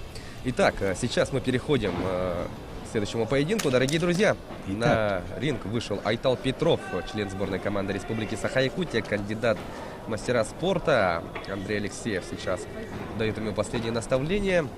Айтал уже на ринге, а его соперником будет также кандидат в мастера спорта из Москвы, столицы страны, Вадим Давыдов. Ранее, это второй, да, член сборной республики, который вышел на ринг в рамках второго соревновательного дня. Ранее мы видели Михаила Иванова, который победил мастера спорта из Алтайского края Александра Сибуканова. И вот сейчас Айтал Петров на ринге. Айтал Петров у нас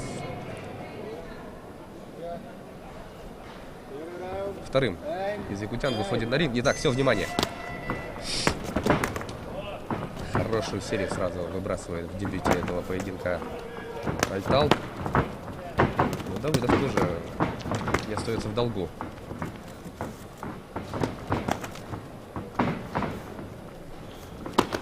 Давыдов так прилично вкладывается в свои вот эти мидл-кики, лоу-кики. Одиночные удары тоже такие акцентированные у него, как мы видим. Да, будет интересный бой.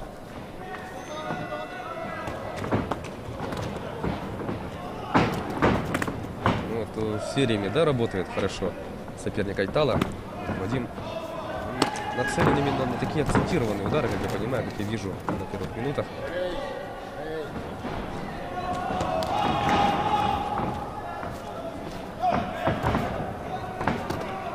Это одиночный. Вадим практически не работает с серии. Вот еще одна серия, пусть не самая удачная. Ну, толкает. Ну, реф все видит. Да, остановил поединок, дал замечание. Хайкик тоже бодро полетает у Давыдова.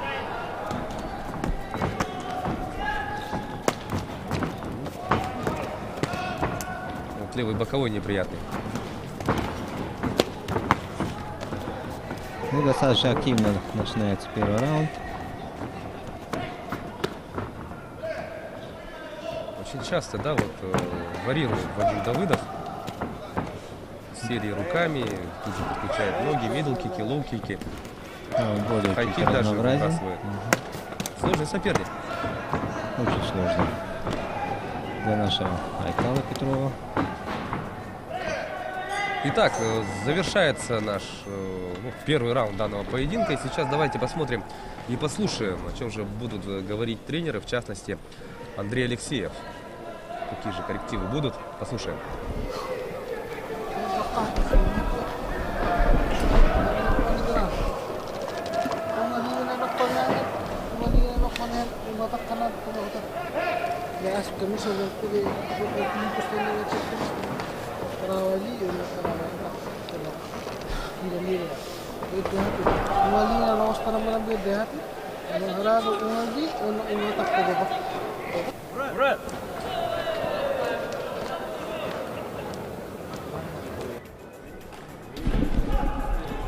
Ну, тренер сборной команды Якутии Андрей Алексеев очень подробную такую инструкцию, да, дал своему подопечному.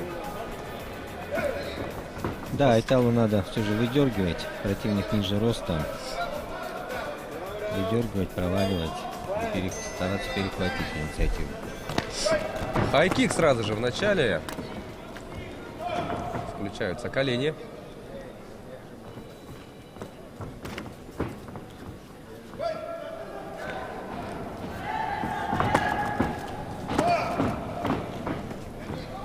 Прямой тоже долетает до головы соперника.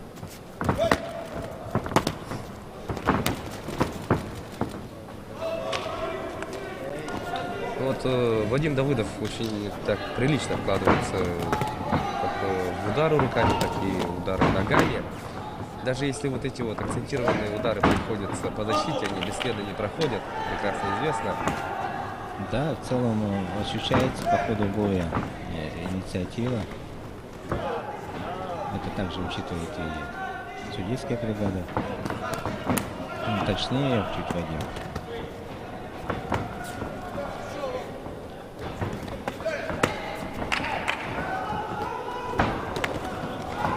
Айтал ждет очень. Он тоже должен быть поактивнее. Натыкается на фронт-кик Айтал. Тут же выбрасывает лоу внутреннюю часть бедра. Вот внимательно надо, Давыдов вот очень легко бросает хай-кики. С защитой у Айтала пока все в порядке. Несколько раз пытался Вадим выбросить хай-кики, но перчатки у Айтала на месте. На нужном месте. И ноги тоже, ноги выставляет тоже Айтал. Айтал стал чуть активнее.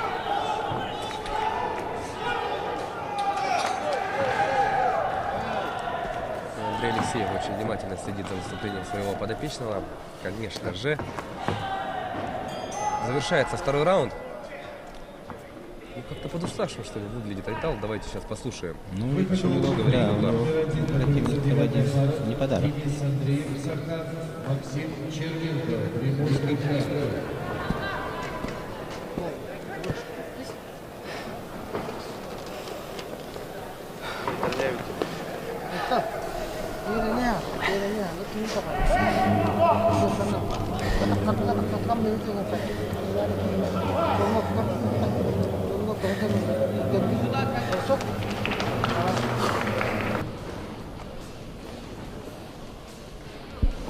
Ну, конечно, такой действительно соперник из разряда не подарок, да? По воле жребия выпал Айталу. Да, мы с вами интересной теме. Подарок, не подарок. Ну и было видно, да, то, что Вадим Давыдов вообще не дышит, ну, в смысле, свежо выглядит, сидит, спокойствие сохраняет такое, да? Итак, друзья, третий раунд. Решающий. А сейчас надо включать все резервы, быть очень внимательным. И сейчас, конечно, каждое точное попадание идет на вес золота. Каждое акцентированное точное попадание. И Айталу надо работать очень-очень внимательно и точно.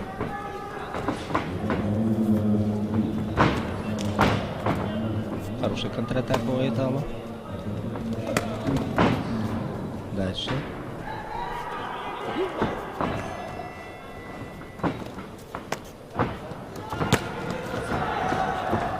Включается мощно Вадим Давыдов. Как-то в заключительном раунде спокойнее работает. Да, эпизодически взрывается Вадим Давыдов. Ну, третий раунд более увереннее начал Айтал Петров. Чего не хватало в первом и втором раунде. Половина раунда уже практически позади. Колени надо включать действительно.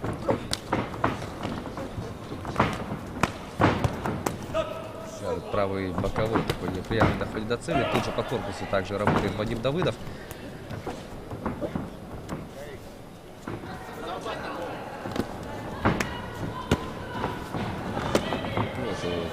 Очень легко, так непринужденно вылетает хай-кик у Давыдова.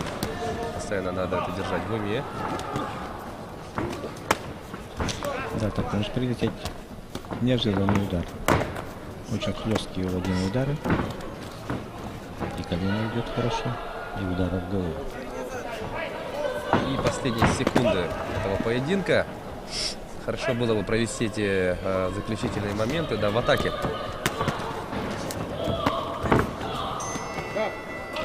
3, 2, 1. Все, звучит гонг.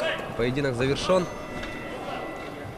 Ну и давайте дождемся объявления результата. Сотовый телефон черного цвета. Ну, Вадим Давыдов выглядит потерявшего очень деньги, спокойным. отдельно деньги, Да, более отдельно уверен. телефон. Ну, посмотрим, что сейчас Можете скажут забрать судьи. у ринга номер 1. Большое спасибо Итак, тренерам Чеченской Республики. решение судей. Похлопаем. Нашли деньги, принесли сюда, чтобы потерявший их нашел. Большое спасибо вам, ребята. А в данной встрече на ринге номер 1 победу одержал синий угол единогласным решением судей. Вадим Давыдов. Да, он был более точнее. Согласитесь, друзья, действительно он был и Ребята, активнее, телефон вернули, деньги, кто и потерял, разнообразнее, возле и ринга номер точнее. 1. Впереди Благодарит ринга. Вадим Можете подойти и забрать. тренерский штаб сборной команды Якутии в лице Андрея Алексеева, благодарит и рефери, который обслуживал эту встречу, поблагодарил, конечно, и своего соперника, и отправляется он отдыхать, готовится к четвертьфиналу, ведь это у нас была 1/8 финала, путевка у него в руках.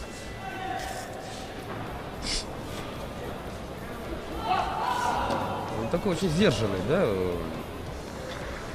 молодой человек, Смена. что между раундами спокойствие просто, вот, как удав, да?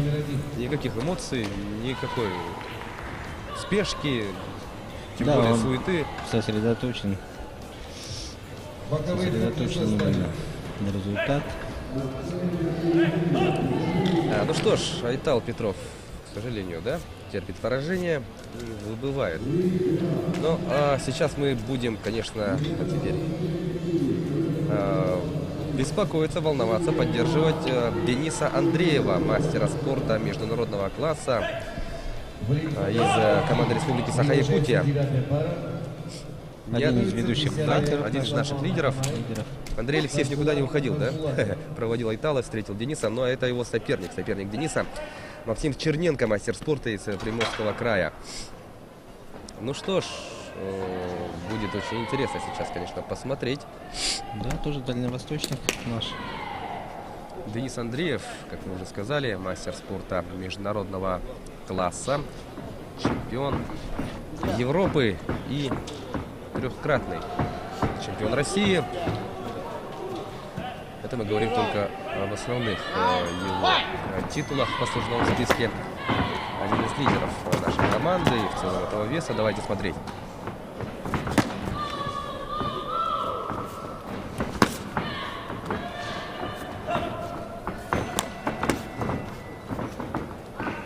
Мидл-кики, лоу-кики. И хлесткие, мощные удары.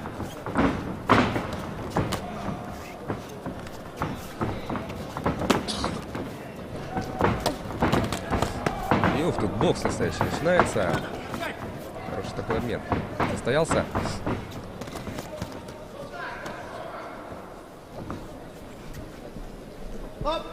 Толкает.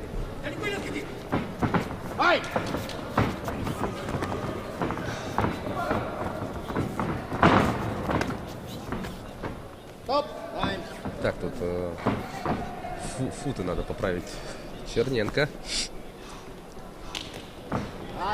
Максим Черненко, как мы уже сказали, он мастер спорта. Представляет Приморский край. Интересно, ранее встречались сколько раз? Ну, возможно, на Дальневосточном федеральном округе наверняка не знают друг друга. Достаточно уверенно вышел против него нашего спортсмена Максим Черненко.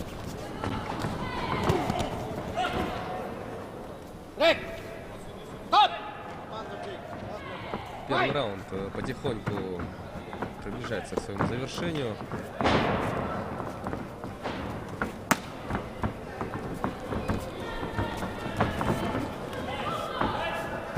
Вот такой равный поединок мы с вами наблюдаем, дорогие друзья. Тут у нас относительно спокойный бой проходит. Это эпизодически, конечно, спокойно взрываются. И вот обмениваются сериями. Ну что ж, и сейчас давайте послушаем тренеров.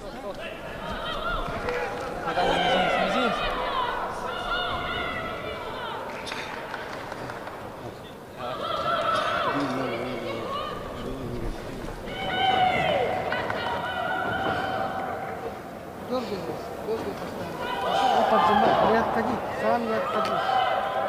Отжимай и дергай. И все будет. Хорошо? Да. Да,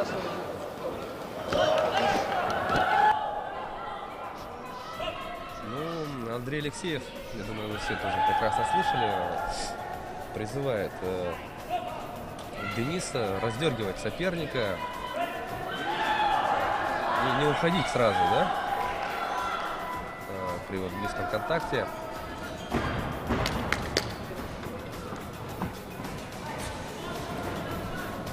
Ну и в конце вот бэкфист, он удар в перчатку получился, да? Так, и второй раунд у нас начинается. Ну, давайте смотреть, как будет Все будет Денис выполнять интереснее.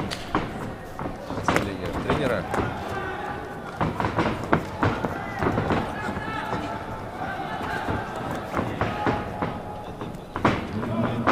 Максим стал поувереннее.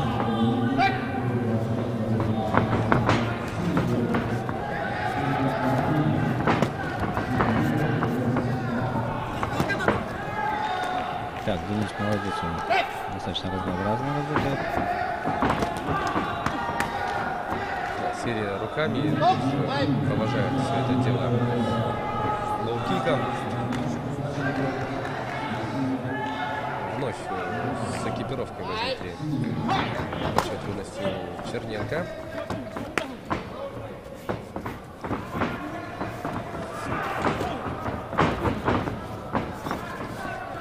Да, Денис предлагает более такой разнообразный, да, поединок в раунде. Ну, как сделал? Да, он более разнообразен. Тут работа по всем этажам у него идет практически, и такие интересные приемы. Но если даже не проводит, то с разворота, да, у него интересные приемы. Он обозначает, показывает, делает другие приемы. Так, больше половины уже этого раунда спортсмены провели. 35 секунд работа в клинче. Ух ты. Да, пропустил. Да, прямой такой. Неприятно. Долетел до цели.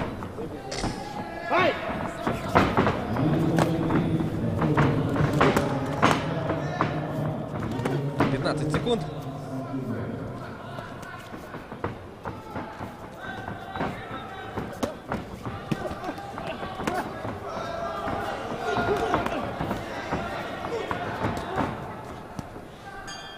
И завершается второй раунд. Да, сложный раунд для Дениса Андреева.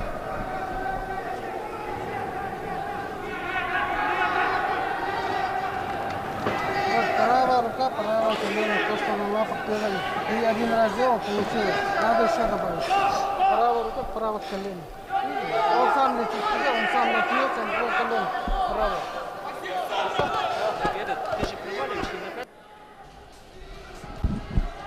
Ну, Андрей Алексеев говорит, да, то, что такая вот серия, правая рука, правое колено. Что в ходе вот минувшего раунда у него это получилось. Надо также.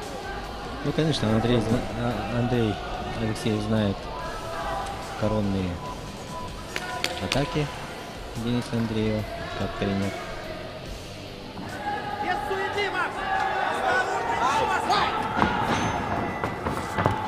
Итак, решающий раунд. Заключительный раунд.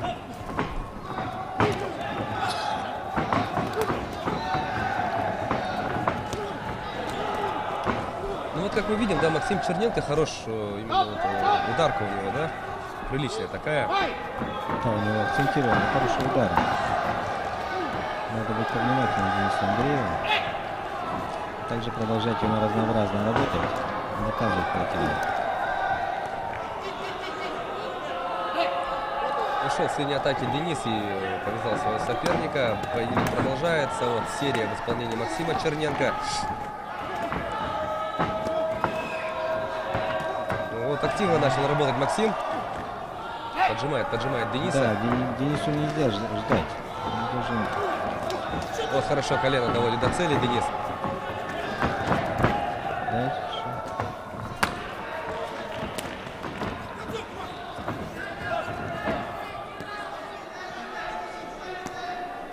Да, меньше минуты остается. Да, это самое решающее. Хороший точный удар встречный. Провел Денис Андреев.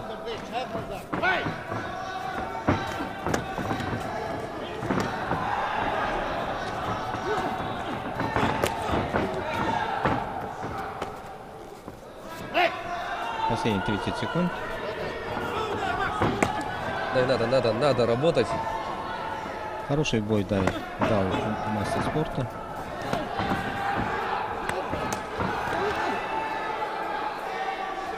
Ну и последнее мгновение.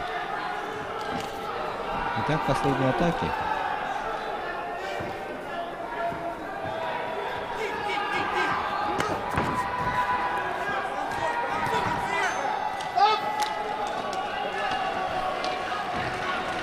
Все, завершается поединок.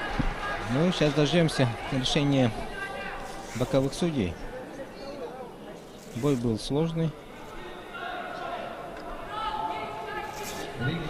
Ну, Денис Андреев был более разнообразный. Да, в плане разнообразности точно предпочтение, я думаю, любой зритель дал бы Денису Андрееву. Итак, решение судей. Денис Андреев. Да. Поздравим Дениса Андреева в следующем круге. Да, непростой такой поединок получился. Максим Черненко хороший бой представил для якутских зрителей. Да, и Денис Андреев отправляется восстанавливать свои силы. И вот мы видим, рядом с ним идет Вадим Колтовской. Я думаю, любители спорта, которые не в курсе, вот, ждут, да, появления Вадима на ринге, но вынуждены расстроить их, так как Вадим у нас на заключительном этапе подготовки к этим соревнованиям получил травму и вынужден пропустить домашний чемпионат. К сожалению, нашего. Очень многие ждали его поединков, и он сам очень готовился. Конечно, да, это до боли, наверное, обидно даже представить не возьмусь. Но он хорошо вот помогает ребятам своими советами, конечно. секундирует. Это тоже дорогого стоит. Его опыт. Столь опытному спортсмену, да. Многократному чемпион России, чемпион Европы. Ну хорошо, но мы надеемся, что, конечно, будет у нас проведен какой-то спарринг после этого чемпионата, и Вадим, ему будет дана возможность отобраться на чемпионат мира. Идем далее. Салман Махамаев на ваших телеэкранах. Это у нас кандидат в мастера спорта из Волгоградской области. И его соперником у нас будет Хасбулат Хасбулатов, мастер спорта из Санкт-Петербурга. Кстати, это уже другая весовая категория. Вот мы раньше смотрели поединки весовой категории до 67. Это у нас уже ребята покрупнее, намного покрупнее. Да, 86 килограмм. И тут, конечно, удары намного акцентирования, удары намного тяжелее. Тут цена ошибки, конечно, намного больше, да, вот и как раз мы вчера, сейчас, давайте я вспомню, какая там весовая категория, да, вот у нас единственный нокаут первого соревновательного дня случился в весе до 81 килограмма. Мир Альдворов, мастер спорта из Москвы, отправил вот, прям в глубокий нокаут Алексея Фогеля из Алтайского края. Я думаю, в социальных сетях момент этого эпизода, да, вот с нокаутом, разлетелся. Действительно, это зрелище, но тем не менее, мы еще раз подчеркиваем, что желаем товарищу Фогелю скорейшего и полного восстановления. Ну, я думаю, тренерский состав уделит на это внимание. Это важный момент здоровья спортсмена. Да, и в начале данного поединка давайте мы обратимся еще раз к анонсам. Выступление трех представителей сборной команды Якутии мы посмотрели. Михаил Иванов выиграл у Александра Сибуканова из Алтайского края. К сожалению, Айтал Петров проиграл Вадиму Давыдову из Москвы. И вот последний поединок предыдущий, по итогам которого Денис Андреев выиграл у Максима Черненко из Приморского края. Мы сейчас смотрим 10-й по счету поединок утренней программы второго соревновательного дня. Это у нас 10-й поединок. И через 3 поединка в 14-м бое у нас выйдет Аял Местников и Иван Ле. Ну, мы говорили, да, о том, что так вот Случилось, да. Два Они египтянина. оба вышли в следующий круг и встречаются друг с другом. Да, и это уже будет четвертьфинал. Вчера они провели свои первые поединки, да, действительно. Ну, а мы продолжаем смотреть 1/8. Итак, весовая категория 86 килограмм. В красном ринге Салман Махамаев, коня мастера спорта. Ну и синего угла мастер спорта Хазбулат Хазбулатов. Санкт-Петербург.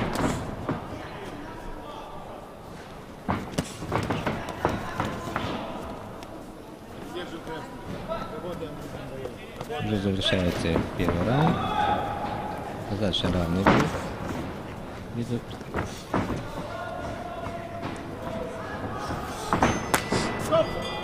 И все.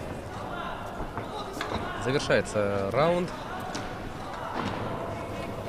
Приступают к своей работе секунданты. Тренерский состав. Начинай ручек, но не каждый раз. Не каждый раз, понял? Хорошо. Заходит куда-то правый. Разрез. Ты ноги добавляй, ноги.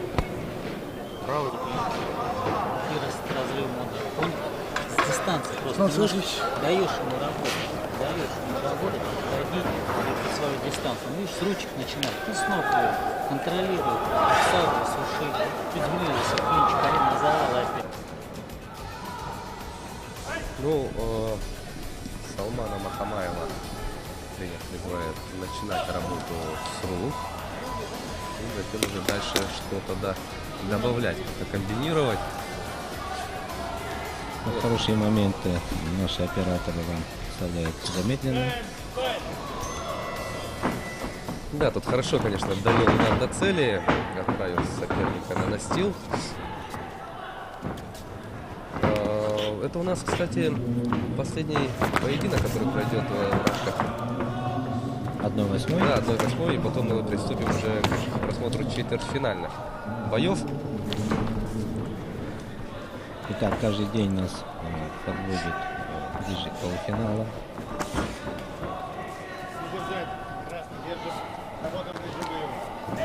Я думаю, организаторы, как и вчера, поступят. Порядка, наверное, 20 поединков будут проведены в рамках утренней программы. Примерно вот 10 боев будут оставлены на вечер. Ну, посмотрим.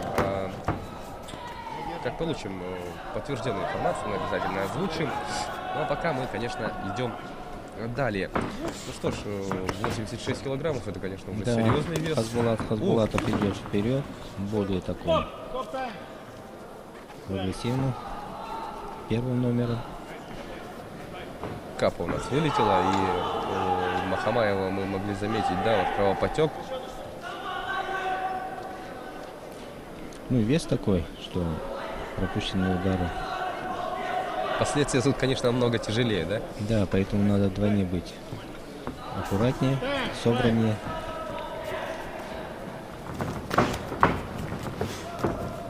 Ну, видим, что оба спортсмена вкладывают в свои удары, конечно же.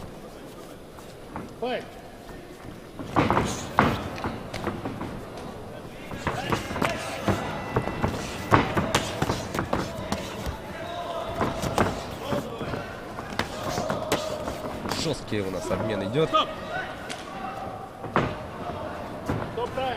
Так, что у нас там? Футы? Да. Да, пока сложно сказать, кто конкретно ведет в этом бою. Достаточно бой равный.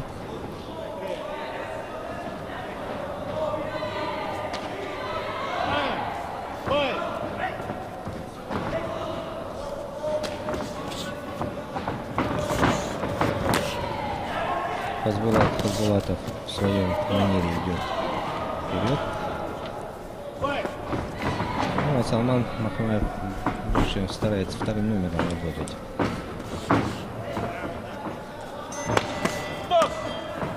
И вот на таком обмене такими акцентированными лоу-киками заканчивается второй раунд.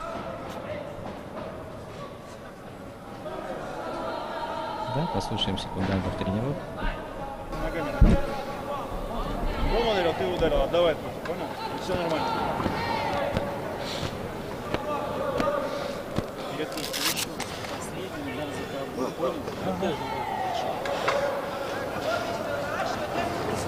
Блин, а скорость ветеран.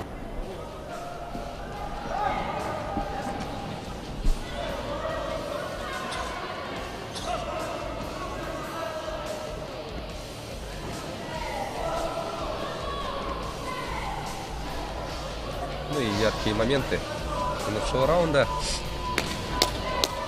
Ну, действительно, очень интересный такой поединок, да, вот, конечно, ребята этой весовой категории намного больше урона друг другу наносят, если это сравнивать с предыдущими категориями. И тут, если даже у кого-то есть преимущество, то все может измениться буквально в один миг, да?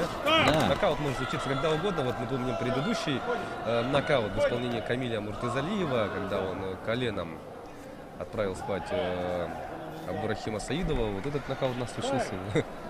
Да, это вот точно удар в самой подбородок. концовке. Да. Вместе с гонкой буквально. Завершился досрочно. В таких весах, конечно, может случиться все, что угодно, друзья. Участники чемпионата, а именно вот Камиль Муртазалиев, да? Ну, видимо, он как... Не дадут соврать. Да. Почувствовал окончание, чуть расслабился, а тут коленом поймал. Буквально на мгновение, да? Да. Поэтому до конца раунда ни в коем случае в разделе К1 кикбоксинга расслабляться нельзя. Иначе можешь победить колено. Ну вот тут, например, Хасбулатов забегал, и Махамаев вот боковым его встречал, не совсем точно получился удар, но вот, а если бы встретил, да, вот попал бы хорошо. Да, вот сейчас последние 45 секунд, и определится победитель, кто будет дальше, следующий круг. Но я думаю, сейчас оба спортсмена Проявят свой активизируются, характер, да. свой. Понятно, что хорошо поработали, но сейчас уже на волевых. Работать, последние 20 секунд. Ну и здесь, конечно, решает больше опыт, конечно. У кого больше поединков, кто более так серьезно подготовился к этому чемпионату, у кого выше функционалка. Кто какой объем выполнил и кто лучше вот, распределяет, да, энергию, распоряжается, идет, распоряжается. Но завершается данный поединок, друзья. И давайте мы Дождемся решения судей. Рефери поднимет руку самому достойному.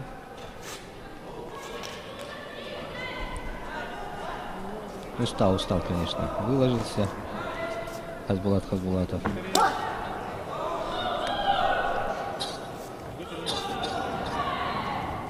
Ринг номер 1. Итак, решение. В данной встрече держал спортсмен синего угла Хасбулат. Да, Хасбулат Хасбулатов. Мастер спорта. Объявляется победителем данного поединка, чем мы его и поздравляем. Хасбулат Хасбулатов, Да, он напомним, был является более мастером активен. спорта. Был более активен. Шел вперед. Ну и заслуженно. Ну и опыт, конечно. Мастер спорта. Салман Махамаев, кандидат в мастера спорта. Смена судьи Паника. Хорошее настроение, конечно же. Хасбулат отправляется Остальные в том же составе. восстанавливать силы и готовится к четвертьфиналу.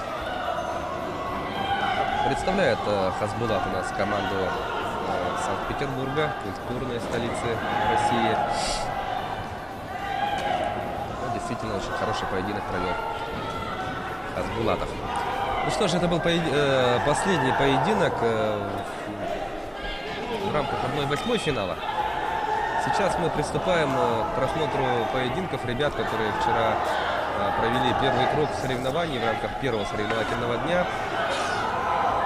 И сейчас на ринг должен выйти Алексей Спирин. Мастер спорта международного класса, Свердловская область. И против него выйдет Сергей Иванов, кстати, да, сейчас у нас. Да, это наша Республика Саха-Якутия. Весовая категория 54 килограмма. Вчера они выиграли и вышли сегодня в четвертьфинал. Вчера они продышались, но и сегодня бои будут более интересными. Всегда для любого спортсмена на соревнованиях провести первый бой. И со второго, с третьего боев спортсмены всегда более там раскрываются.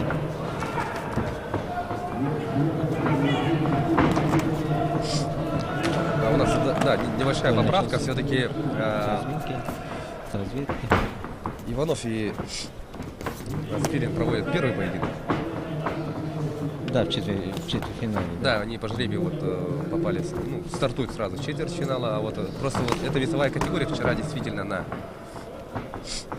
поединки этой весовой категории были проведены, там также выступали представители сборной команды республики, да. Вот Иван Ли и Аял Местников вчера вот одержали победы в первом круге, а вот именно что касается Сергея Иванова, то он... Тогда у него первый бой. Да, это первый поединок. Ну и, конечно, давайте смотреть и поддерживать. Тут стоит отметить, да, сразу то, что Сергею сейчас противостоит Алексей Спирин, мастер спорта международного класса. Да, серьезный противник для нашего Сергея. Ну и опыт для него будет.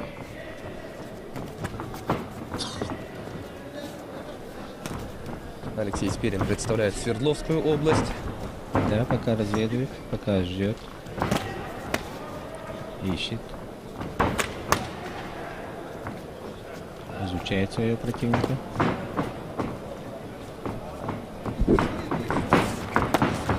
Да, грамотно работает Алексей, он видит.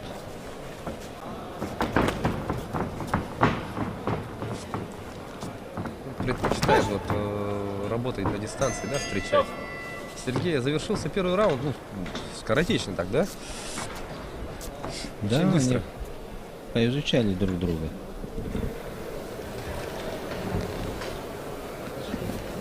Сейчас, конечно, со второго раунда начнутся более активные действия с обоих сторон.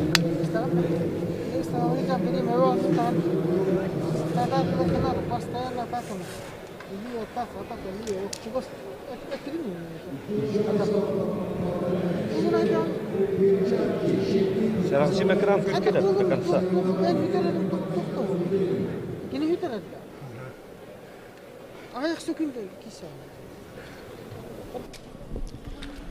Да, установка Андрея Алексеева более плотнее работать. Ну тут, да, призывает, да? Андрей Алексеев. Да, просто плотнее работать своего подопечного. Сказал, что мало работает, да, как я понял, надо активнее работать. Ну что и делает Сергей в самом начале второго раунда, берется, да, делать. Да, видимо, это был изначально геймплан, вот, было озвучено, то, что вот Андрей Алексеев сказал, то, что я тебе говорил, ты делаешь несколько другое, да, чем было запланировано. Но давайте смотреть, Сергей, я думаю, сейчас включится и будет активнее идти вперед. Но тем более, учитывая то, что Алексей Спирин, да, он осознанно отдает центр ринга, и, видимо, Спирин будет работать вот именно на контратаках, вот на встрече. Вот видим, да? Алексей Спирин передвигается по рингу. Наш более активен, и надо дальше вот плотнее поработать. На дистанции такого опытного мастера спорта международного класса, как Алексей Спирин, не переиграть.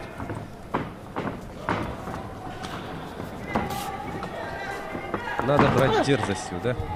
Да, тогда почувствуешь противника.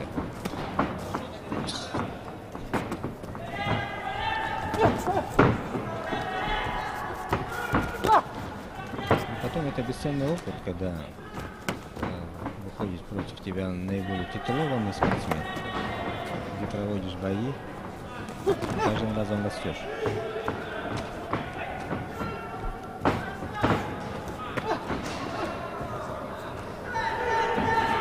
Но второй раунд лучше. Да, чуть активнее, да. Сергей, если сравнивать с первым раундом. Поэтому Андрей Алексеев и сказал, плотнее работать. На последние секунды. Все, звучит гонг. Ну, Сергей Иванов более убедительно. Смелее стал. Алексей Спирин также на дистанции. Это его тактика. Рабочая сторона. Ищет. Ada kalan kitin das en shoba distance kitin das ay to kana do ni na to ari. Yo ngi na ro. Яптын табукта. Олук туктум гугулу. Это галан. То те я. Не так, как ты сейчас задом. Именно четко распускай. По корпусу тоже нормально у тебя идет. Почему не бьешь? Все 3 раза, которые попал. В обоих углах, да, речь шла о работе руками.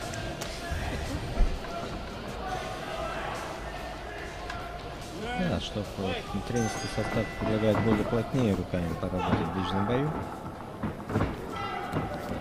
Более разнообразнее. Ну и заключительный раунд. Третий. По итогам которого и определится победитель. Да, безусловно, в этом раунде надо работать очень активно. Хороший лоу.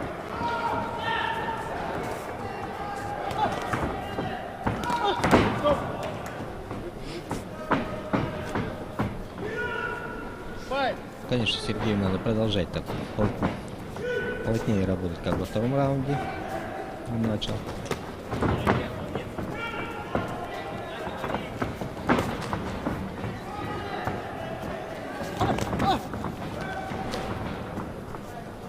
Половина раунда позади. Вот Алексей стал более активен. Свердловская область. Да, я думаю, да, Алексей включается. Концовку он, безусловно, проведет активно.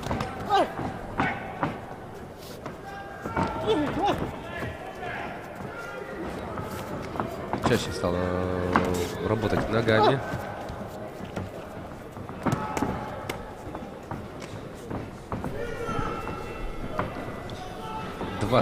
Да, 20 секунд. Последние несколько атак. И определится у нас победитель.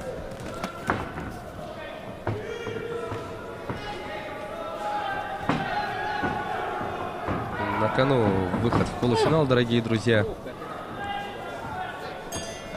Все, ну вот поединок завершен.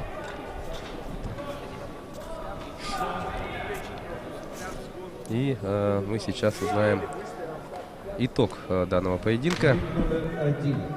Смена судейской бригады. В рингу приглашается 12-я пара Ятимов Аббасов.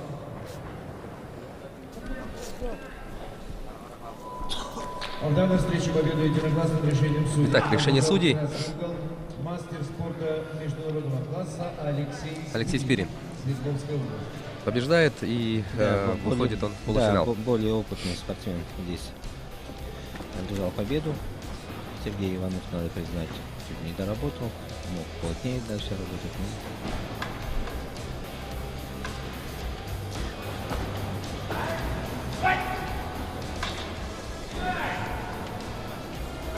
Да, к нашему сожалению. Ну, таким образом, да, у нас 4 мы выступления якутян увидели, 2 победы и 2 поражения. Такие у нас промежуточные итоги. Это мы говорим именно про второй соревновательный день. Ну, стоит отдать должное Сергею.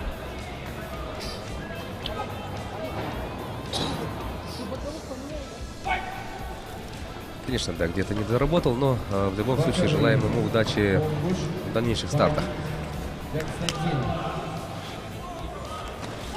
На ваших телеэкранах Давлат Ятимов. Представляет он Саратовскую область. Кандидат в мастера спорта. Да, и также кандидат в мастера спорта в синем углу ринга. Выйдет на синий угол ринга Асхаб Абастов, Чеченская Республика. Весовая категория 54 также. Да, и четвертьфинал. И эти спортсмены также проводят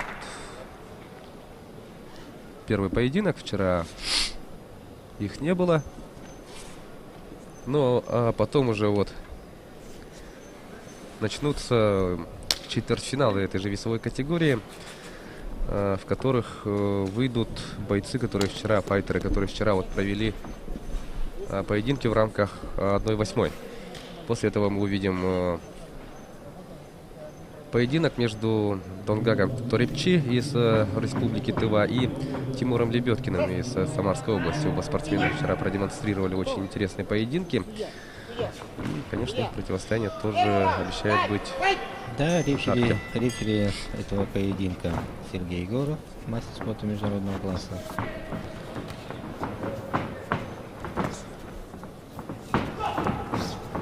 Да, у нас на эти соревнования прилетели не только спортсмены, но и представители тренерского штаба и судейского корпуса. И вот матчи, поединки, чемпионаты и первенства обслуживают, ну, как и в случае со спортсменами, да, представители всех этих регионов. Главная задача, чтобы были нейтральные судьи для объективности. Итак, спортсмены Саратовской области и Чеченской Республики. Ну, на первых минутах Давлат Итимов смотрится интереснее. Он постоянно работает, но тут пропускает.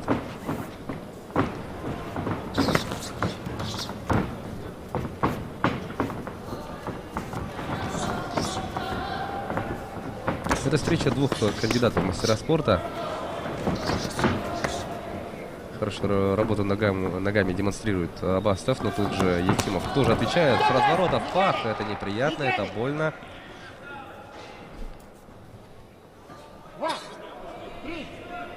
Но тут, конечно, потребуется время. Да, сейчас замечание должно дать.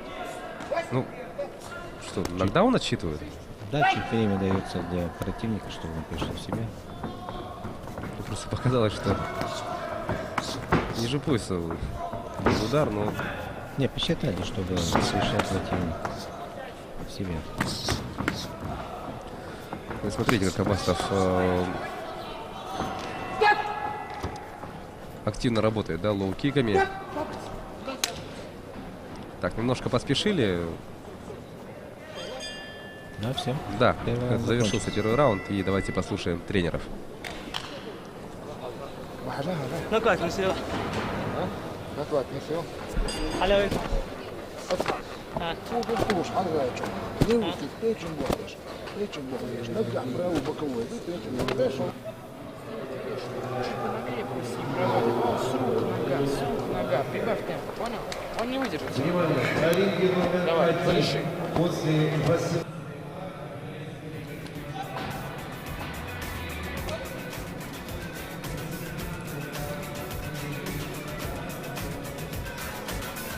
Показывают интересные моменты замедленной съемки. Да, вот здесь очень точный удар. С разворота прошел.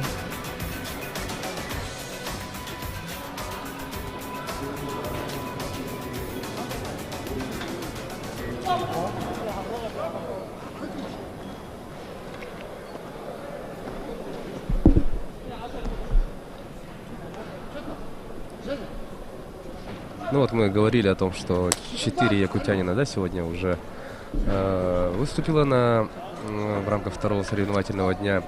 Ну а если в целом говорить, да, вот у нас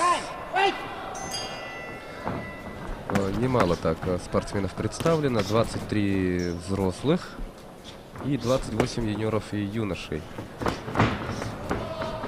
Это мы говорим про команду Якутии.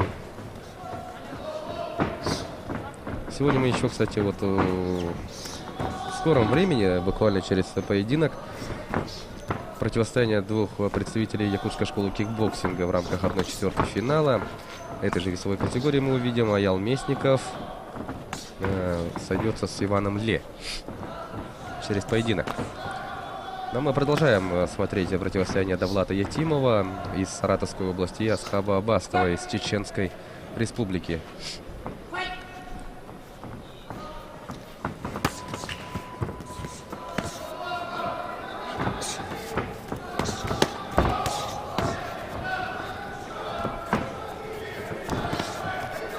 Да, хорошие лоу-кики. Активно достаточно работают.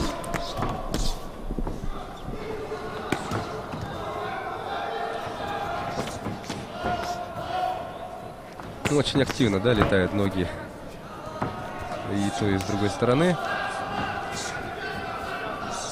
Да, чуть сближение и сразу лоу-кики. И колени.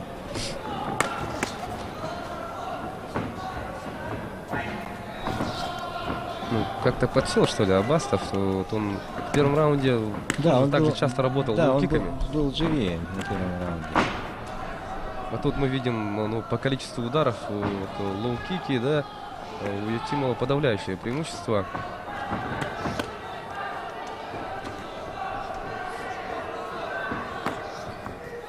И фронт-кик, и сайд-кик, и даже вот это, такие двойные, да, подпрыжки лоу-кики.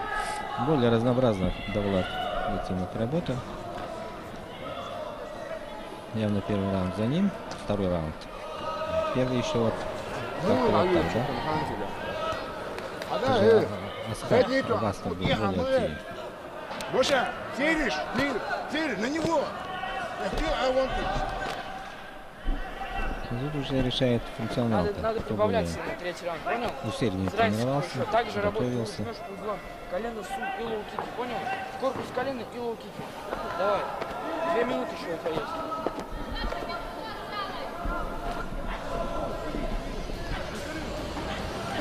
Получили наставление оба спортсмена. Ну и действительно, после такой активной работы функционалка сейчас будет многое решать, да, в следующем раунде. Да, третий раунд будет решающий. Дается команда файт и смотрим третий раунд. Активно очень начинают оба спортсмена. Тут и работа руками, и лоу-кики выбрасываются.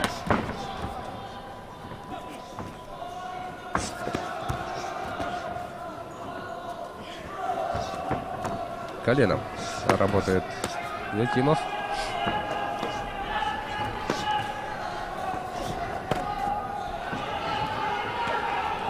Вот видим, да, насколько чаще Етимов да, он плотнее. Работает. Нацелен на победу. Активно работает. У нас секундант Етимова внимательно наблюдает за выступлением своего подопечного. И Етимов почувствовал, что надо плотнее работать против своего противника.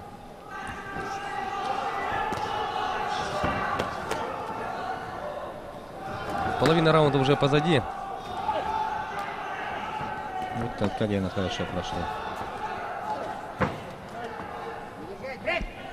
Устал Асхаб Абастов.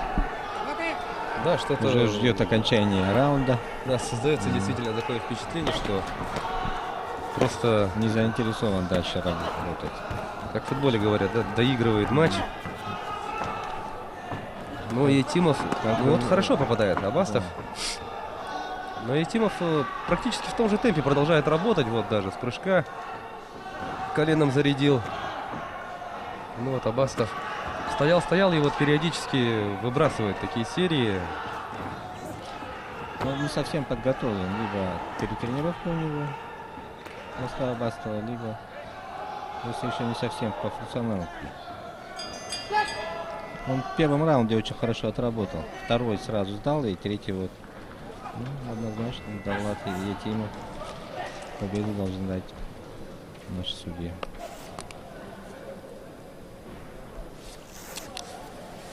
Ну и на ваших телеэкранах Давлат Етимов, представитель Саратовской области. Это у нас поединок двух извиняюсь, кандидатов в мастера спорта. Чеченская республика и Саратовская область.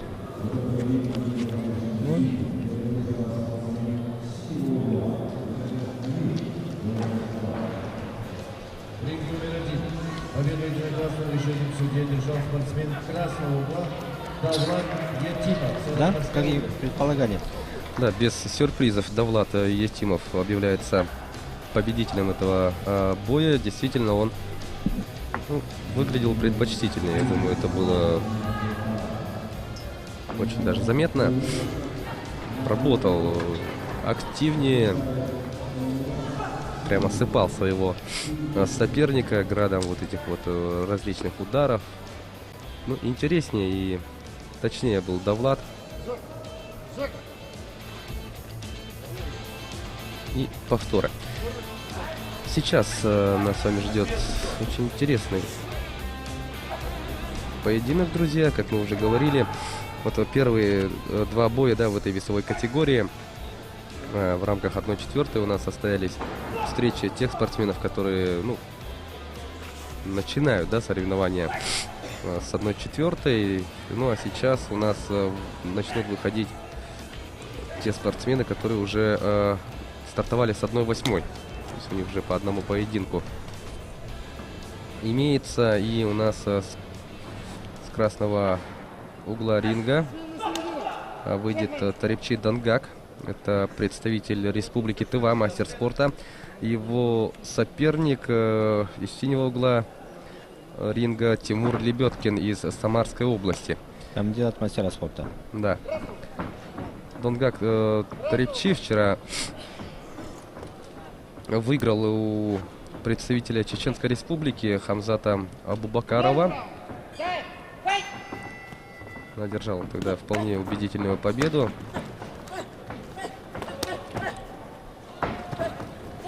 Ну и давайте смотреть. Да. Хорошо работает колено.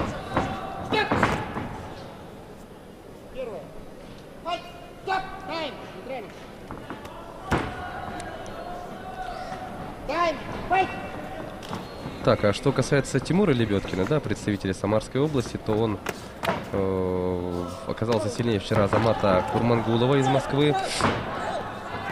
Но вот тут, да, я думаю, будет несколько интереснее, потому что как Дангак, так и Лебедкин, они уже вкатились, они уже провели первый поединок вчера, и я думаю, они намного лучше себя чувствуют по сравнению с теми, кто вот проводил первые поединки.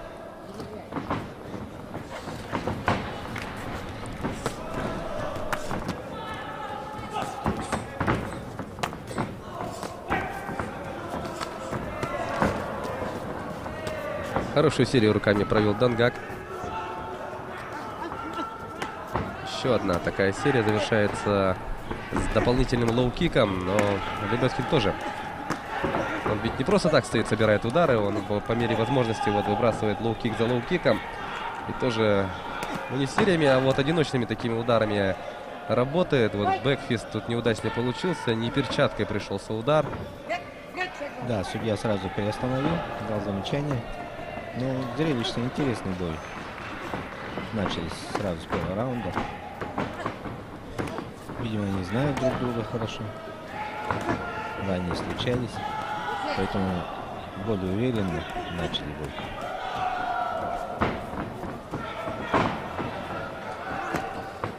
Последние секунды стартового раунда. Да, и кто последний удар нанесет? Да, в атаке. В атаке сейчас был Тарепчи Дангак из Ктыва.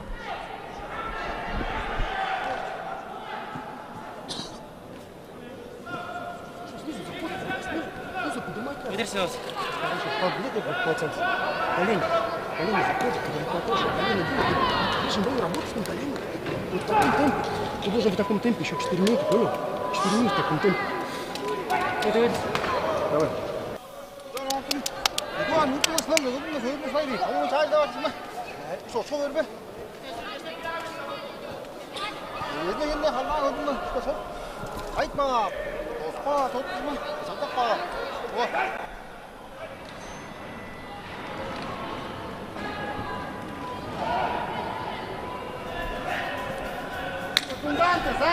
Ну что ж, завершается у нас перерыв, и спортсмены возвращаются к центру ринга.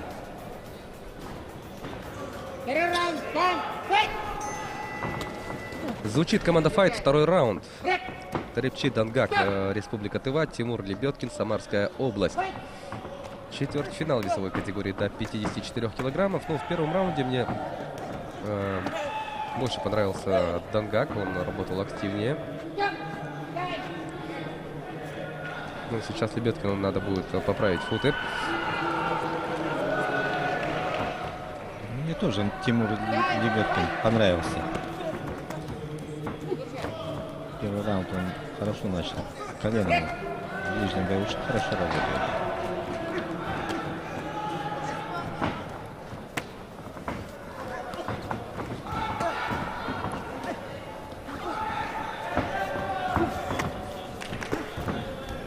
Вот Дангак выбрасывает вот такие серии, да, и как мы видим, он порой достигает цели, но и Лебедкин тоже точно.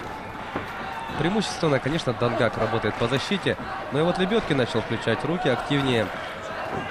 И видели, тоже дотягивается.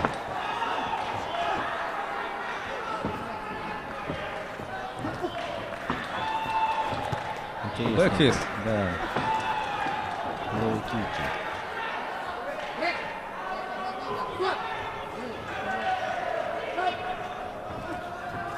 40 секунд до конца второго раунда.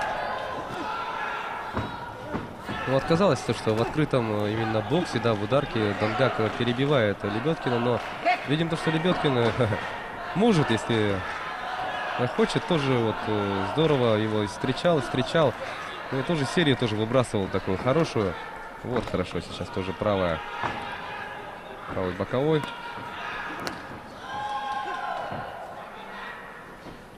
Плотный бой. Впереди еще один раунд. Ребята хорошо улаживаются. Желание победить. Все. Очень интересный раунд прошел. И давайте послушаем, что думают об этом отрезке тренеры. Лоу-кики сдвоенный, понял? И колени. Можно здесь? Можно. Сейчас активнее. Окей. 그리고 봐봐. 일단 나 하나. 오징어 이게 어스페 뭐는 애들이 여기 또 있네. 여기 따서 그다음에 그래. 다 되고 싶어.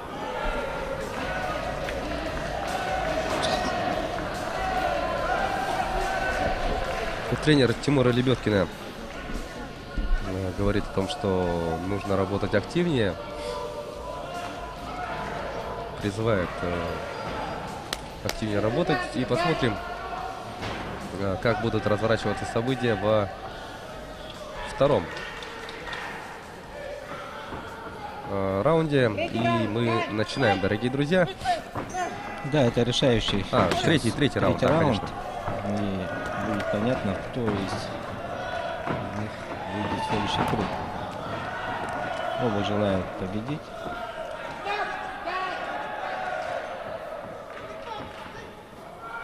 Темп будет задан достаточно высокий.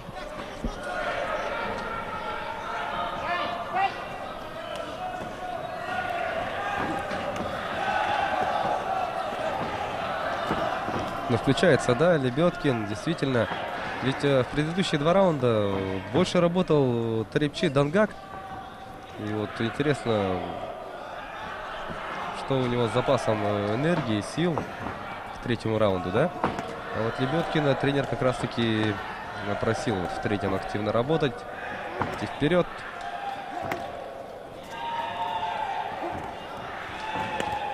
Да, плотные лоу-кики. Колено пошло. Еще одна.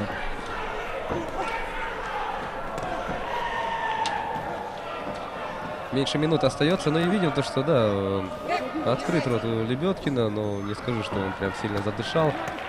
Но видим то, что удары менее акцентированными, да, стали под концовку данного поединка. чуть подустал Тимур Лебедкин. Ну а Тарипчи Дангак неизменно идет вперед. Да, он как задал темп, так и идет. Желание победить у него выше. Ощущение.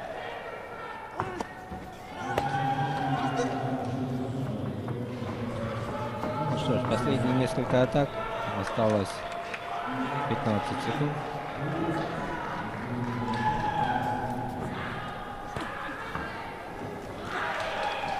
Последние секунды Тарипчи Дангак также проводит в атаке.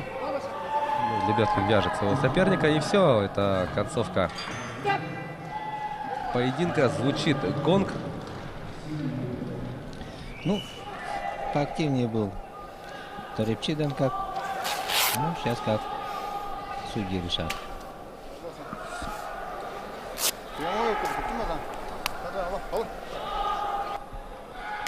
Дождемся решения судей. Завершился у нас 13-й по счету поединок. Победу в данной встрече одержал спортсмен красного угла. Его итог, да, Тарипчи Дангак. Да, как и мы предполагали. Рефери поединка Сергей Егоров, мастер спорта международного класса, город Якутск.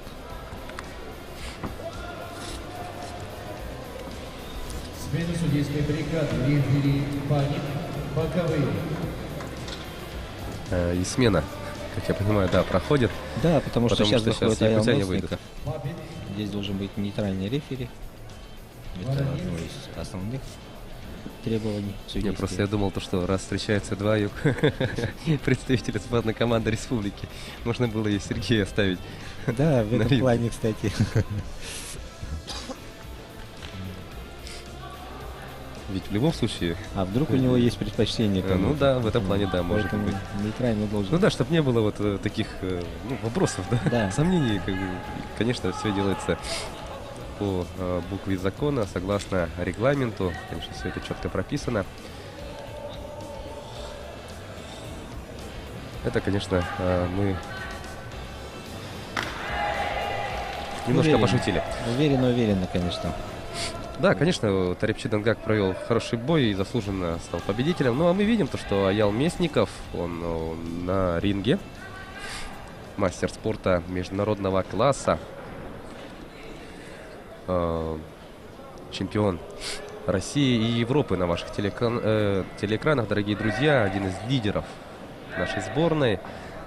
И его соперник Иван Ле, кандидат в мастера спорта, также член сборной команды Республики Саха-Якутия. Вот они вчера, получается, уже провели свои первые встречи. Иван Ле вчера выиграл у, кстати, мастера спорта Максима Бганцева из Волгоградской области.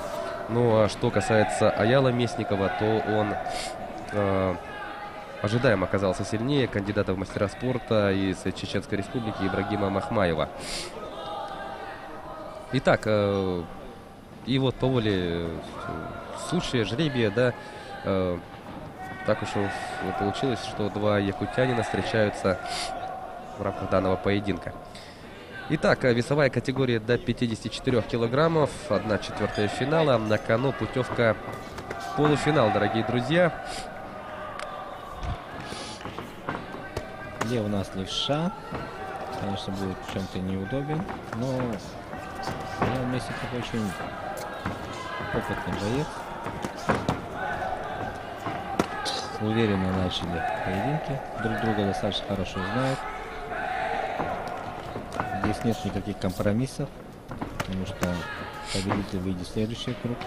Да, и мы видим, да, то, что действительно без раскачки ребята начали этот поединок. Да, ну, они знают друг друга. И активно вместе, работают. Да, вместе тренировались, готовились.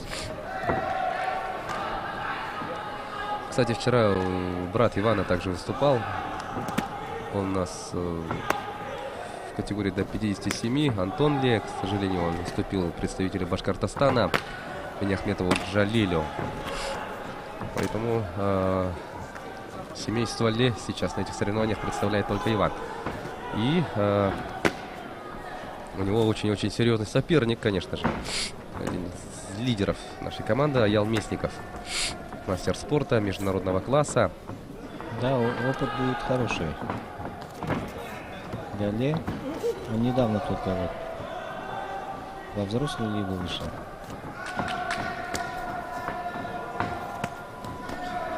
Аял, конечно, Местников наиболее опытен. Да, в плане багажа, опыта. Да, это конечно, начинает ощущаться. Он более так держит середину ринга.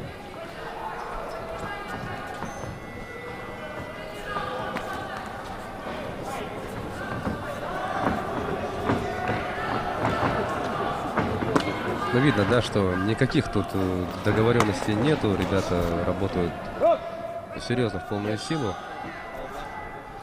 Ну да, так обычно в спорте должно быть. Ну, давайте послушаем секундантов.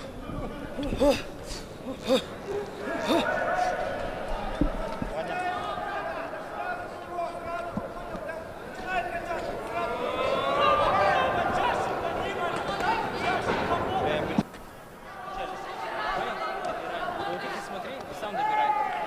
А так, корпус так захочет. Ты поднимай так же. Еще прибавь.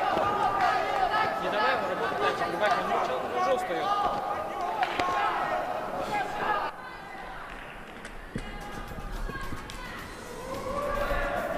Ну, послушали мы секундантов.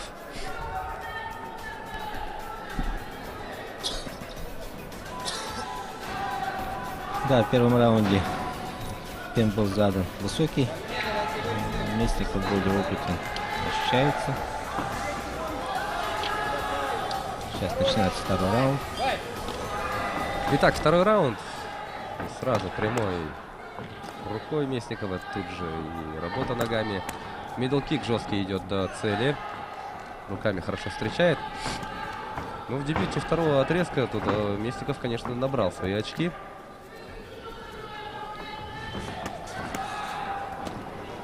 Вновь хорошо доводит удар правой руки до цели. Так, ну несколько растерянным, да, выглядит и Ле в этом отрезке. Ну, здесь, пошел да, вперед Местников. Здесь все же опыт, прежде всего. Тут тоже мидл-кик выбрасывает Ле. Добавляет это дело, к этому делу еще и лоу-кик. Прямой рукой тоже навстречу двигается Ле. Ну, это для Аяла это хорошая школа против левши. Ну, я думаю, такой мастер, как Аял, да, много, наверное, встречался с теми, кто работает в стойке левши. Ну, всегда неудобен, но... Конечно, да, неудобно. Здесь опыт, прежде всего. И Ле, конечно, то, что такой бой дает нашему лидеру, тоже дорого стоит. Но отметим, что Ле, пусть и редко, но он попадал в этом раунде по Местникову. Хорошие. Да, он начал прямые. очень хорошо. Уверенно начал. Сейчас вот начал чуть руки опускать.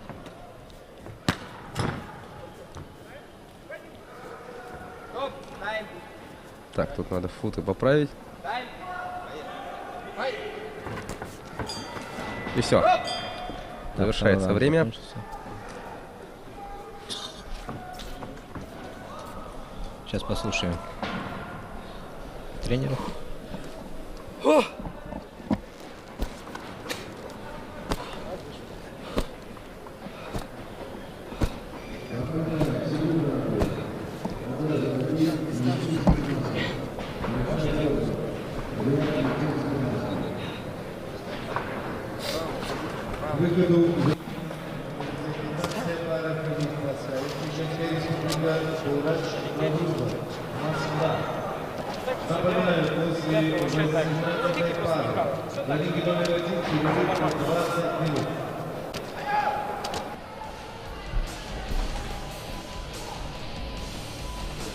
Итак, нас с вами ждет третий раунд. Напомним, что это 1/4 финала, и, соответственно, победитель этой встречи выходит в полуфинал. И становится еще ближе, да, к медалям.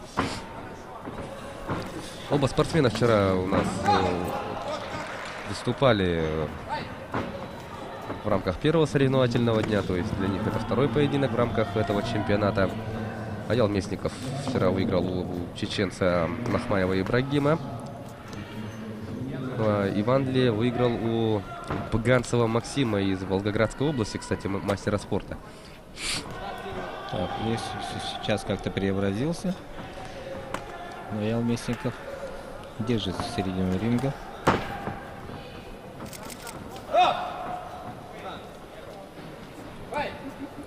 Тут рефери секундантом Ле, да, сделал замечание. Ну, потише надо помогать своему. Так вот, если бы Лев так во втором раунде работал, то хорошо начал бы в третьем раунде. Разнообразнее сразу.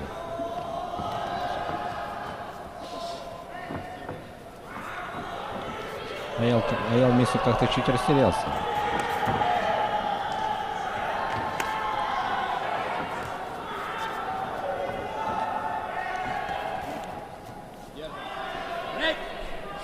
Ну и под занавес этого поединка снизился несколько темп. Меньше 30 секунд остается, и Местников идет вперед и вяжет. Ле.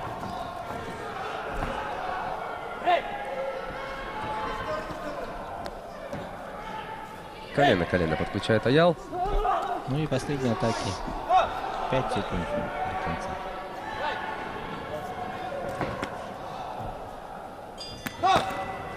Все.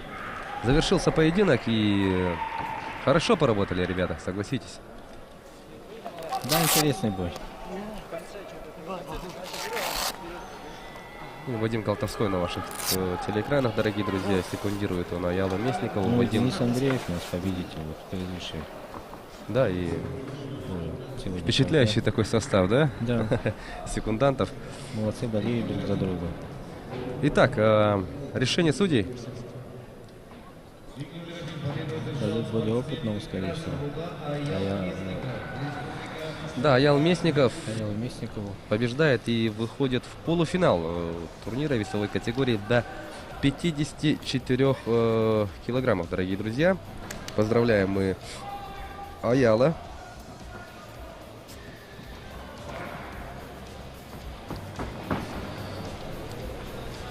Есть у нас информация касательно перерыва.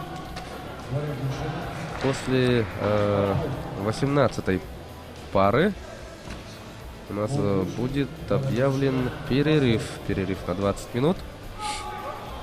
Напомню, мы сейчас смотрели поединок 14 по счету, то есть 4 поединка, и будет у нас небольшой перерыв в трансляции. Предупреждаем вас, дорогие телезрители. Итак, а мы тем временем еще раз поздравляем Аяла Местникова. Для него это вторая победа, получается. Вчера в рамках первого соревновательного дня он одержал победу над Ибрагимом Махмаевым, кандидатом в мастера спорта из Чеченской Республики. И вот тем самым, выйдя в четвертьфинал, он встретился со своим земляком Иваном Ле и одержал вторую победу. Идем далее. На ваших телеэкранах Хамид Пасхаев, это мастер спорта из Чеченской Республики. И Турач Навруз, мастер спорта, Москва. Да, и соперник весовая его. Категория 57 килограмм уже. Напомню, да, это отметим. Четвертьфинал. Тут также четвертьфинал. И оба спортсмена также вчера у нас выступали в рамках первого соревновательного дня. Вот Турач Навроуз, он оказался сильнее. Одержал победу над Владимиром Павловым из Волгоградской области, кандидатом в мастера спорта. Так, ну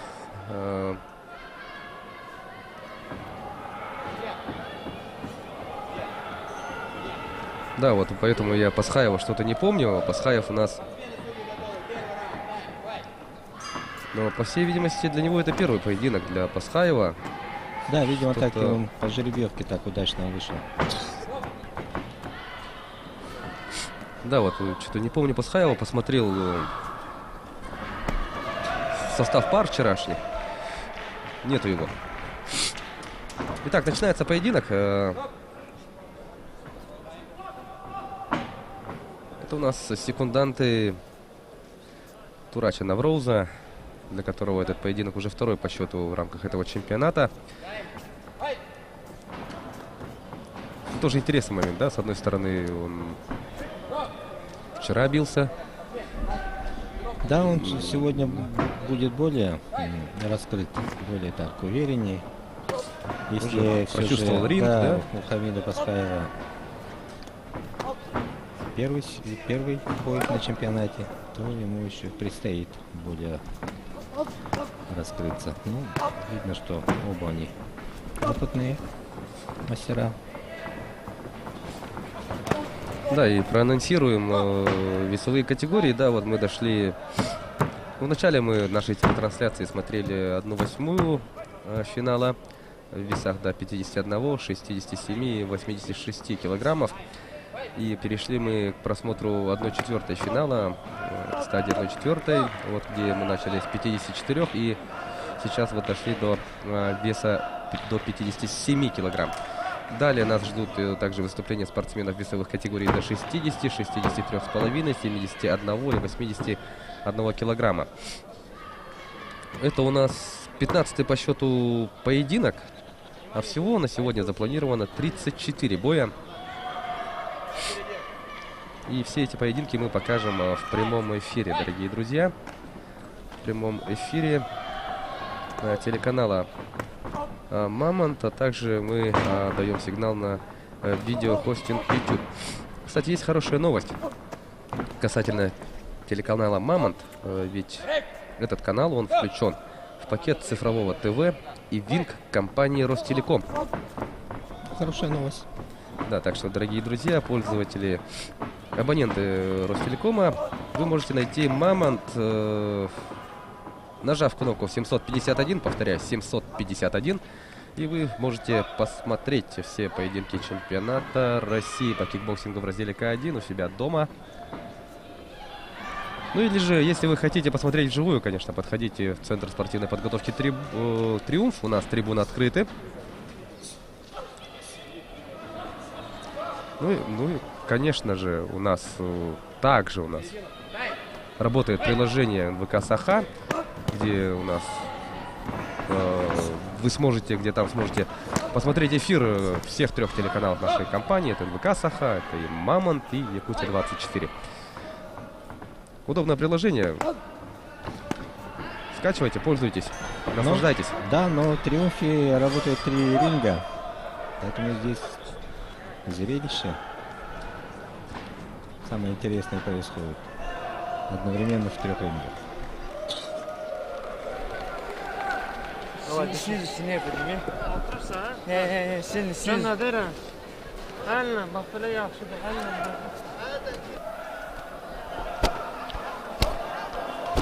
Итак, перед вами Хамид Пасхаев, Чеченская республика, мастер спорта, и Турач Навроуз, Москва, также мастер спорта.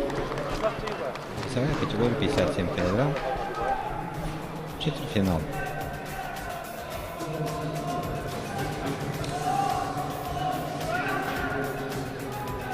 Вот наши операторы вам показывают замедленную съемку наиболее лучших моментов предыдущего раунда. Хороший лоу-кик, атака, колено.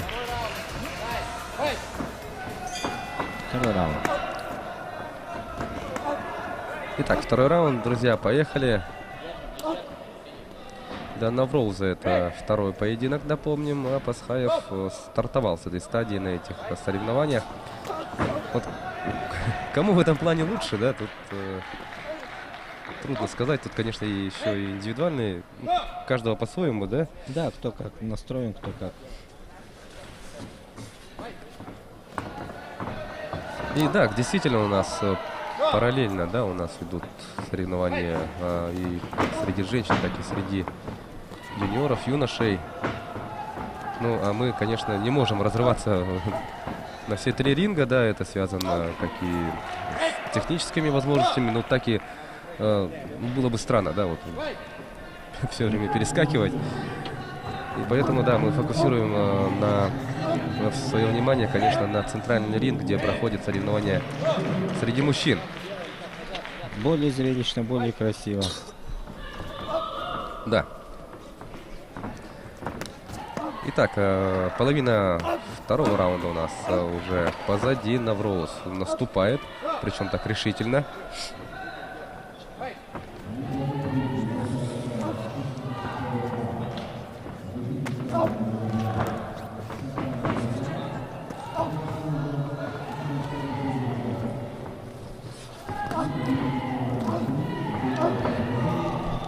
Хорошо, боковой довел Навроуз, потом еще добавил вот такое мощное колено. Активно работает представитель Москвы. Напомню, что Навроуз, ну как и Хамид Пасхаев, является мастером спорта. У нас встреча мастеров спорта. Да, я сам Навроуз Тураш извинился, но судья дал минус балл. Ну, правила есть правила. Нельзя нарушать.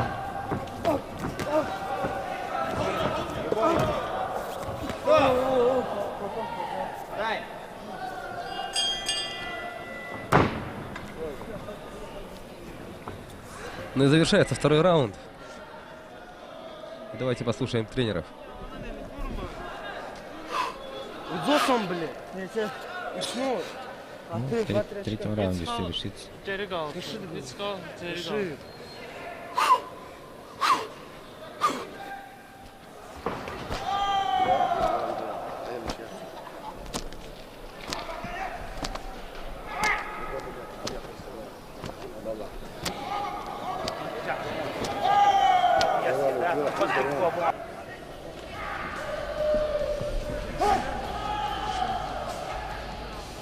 Ну, хорошая техника.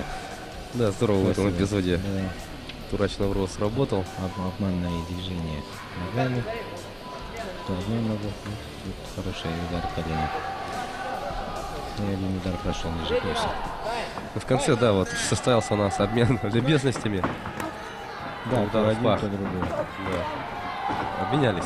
Нежелательно, конечно, такие подарки. Не, ну, само собой, это, конечно, неумышленно, да, все происходит, конечно, само собой. Да, абсолютно. В ходе поединка так бывает. Итак, третий раунд. И смотрите, какие лоу-кики и мидл-кик в исполнении Навроуза. Ответ Пасхаева в виде бэкфиста. Да, было серьезное желание победить. Вот с экипировкой что-то у нас у Навруза.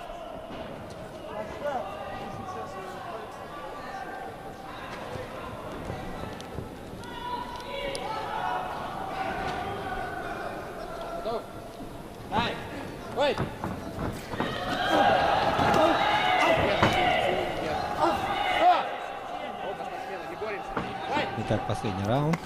Весовая категория у нас 57 килограмм. Четвертьфинал. Напомню, Хамид Пасхаев, Чеченская республика, мастер спорта. И Турач Навроуз, мастер спорта, Москва.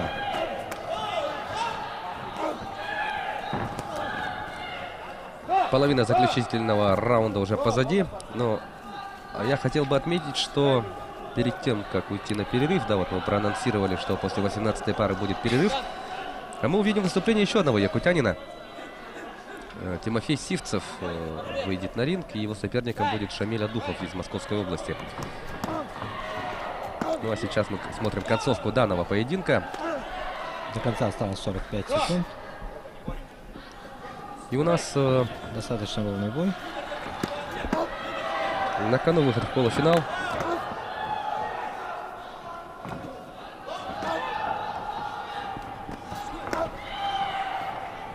«30 секунд». Навроуз продолжает держать своего соперника в максимальном напряжении.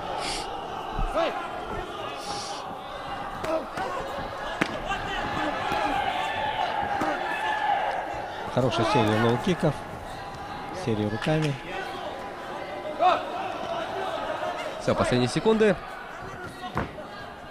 Здорово ушел от синей атаки Навроз. И на этом завершается поединок. Ну и сложная задача судьям решить, кто же победитель этого поединка и кто выйдет в следующий круг. На кону путевка на чемпионат мира, который пройдет осенью этого года. На днях, кстати, буквально на днях должно решиться место проведения этого чемпионата мира. Решение судей. Да, скорее бы узнать, где этот чемпионат мира пройдет. И для спортсменов стимул. Да. Хамид Пасхаев принимает поздравления. Все-таки вышел он победителем из этого противостояния. И выходит он в полуфинал состязаний весовой категории до 57 килограммов. Ну и вот о чемпионате мира, да, продолжая разговор, у нас среди претендентов есть Италия, США, Словакия, Босния и открытые Объединенные Арабские Эмираты. Ну, даже жеребьевка будет. Выбор из этих кандидатов. Ну да, видимо, все вот заявки подали. Конкурс. Да, и уже в эти дни станет известно, где же пройдет главный старт сезона. Видимо, каждая делегация будет презентовать свой город, свою страну, регион. Ну, ровно как и Якутск получил право проведения чемпионата России, да? Да. Вроде тогда также заявка была и из Республики Крым, если я не путаю. Да, несколько регионов было. Но мы идем далее, дорогие друзья, на ваших телеэкранах. Джалиль Миниахметов, вчера он выступал тоже. И его соперник в синем углу ринга Сафай Насуханов, представитель Чеченской Республики. Вот Насуханова я как-то сразу не вспомнил, но Миниахметов точно вчера бился.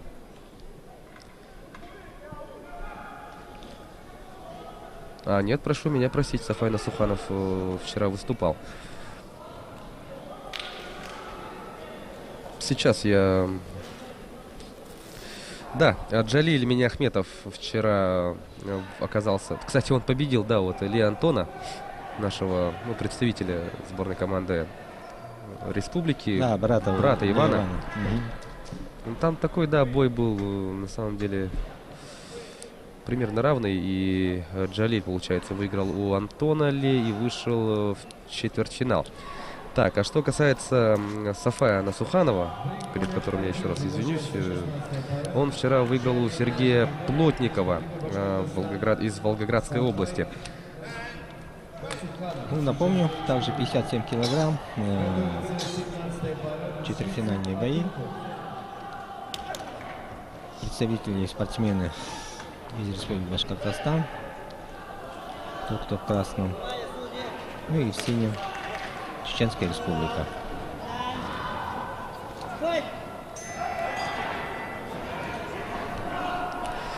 Итак, начинается данная встреча. Джалиль Миниахметов, Республика Башкортостан, и Сафай Насуханов, Чеченская Республика. Оба спортсмена являются кандидатами в мастера спорта. Сразу после этого боя мы увидим выступление Тимофея Сивцева, члена сборной команды Республики Саха-Якутия. Он выйдет на ринг, и ему будет противостоять Шамиля Духов. Это, получается, кандидат в мастера спорта из Московской области. Ну и последний поединок в рамках утренней программы. Это у нас Чингис Хертек из Республики Тыва и Ат-Салам Хумадов из Чеченской Республики. Это тоже ребята, которые вчера у нас бились. Итак, Джалиль Миниахметов. Пока идет разведка. Да, занял вот центр ринга. Нет. Изучают. Такое что-то муай-тайское, да, в движениях. Да, Миниахметова уже близок к муай-тай. Только локтями. Гидроскоп. Да, за исключением вот этих вот именно двух моментов, да? Да. И вся передняя поверхность тела противника задействована в ударной технике.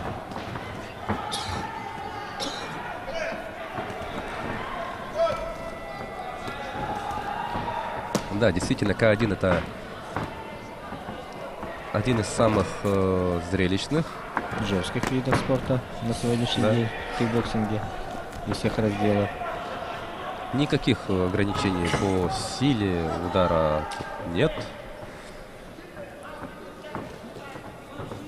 Разрешена работа коленом. Вот мы сегодня увидели нокаут Кстати, коленом. Да. Камиль Муртазалиев нокаутировал в самой концовке поединка Абдурахима Саидова из Самарской области. Да, бой шел достаточно равный, и тут неожиданно прилетело колено. И бой был остановлен досрочно. Ну, у нас подходит завершение первый раунд данного противостояния. Ну, у нас как бы все по сценарию одинаковому идет. Аминь Ахметов идет вперед, ищет варианты. Ну а Асуханов работает вторым номером. И послушаем тренеров.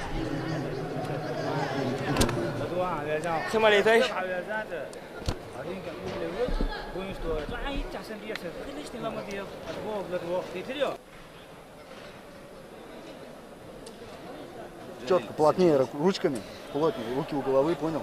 И ручками хорошо залетает, понял? В печень не забывай прорабатывать тоже, понял? И ножкой заканчиваешь.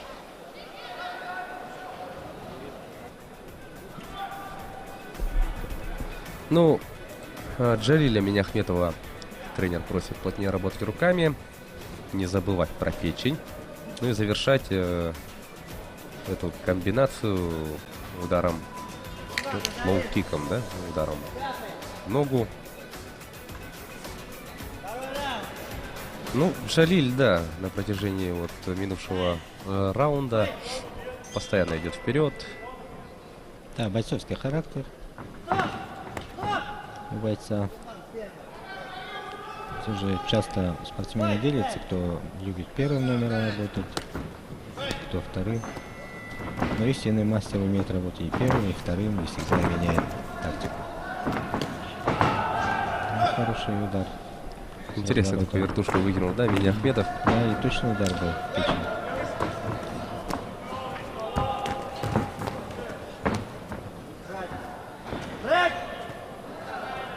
Звучит команда брейк, и возобновляется поединок. Ну тут Асуханов, конечно, упал без помощи, да, на соперника, просто оступился. Итак, второй раунд, половину практически провели. И у нас все идет по такому же сценарию. Аминь Ахметов идет вперед, работает первым рингом. Так, плотненько. Да, даже середину ринга. Центр.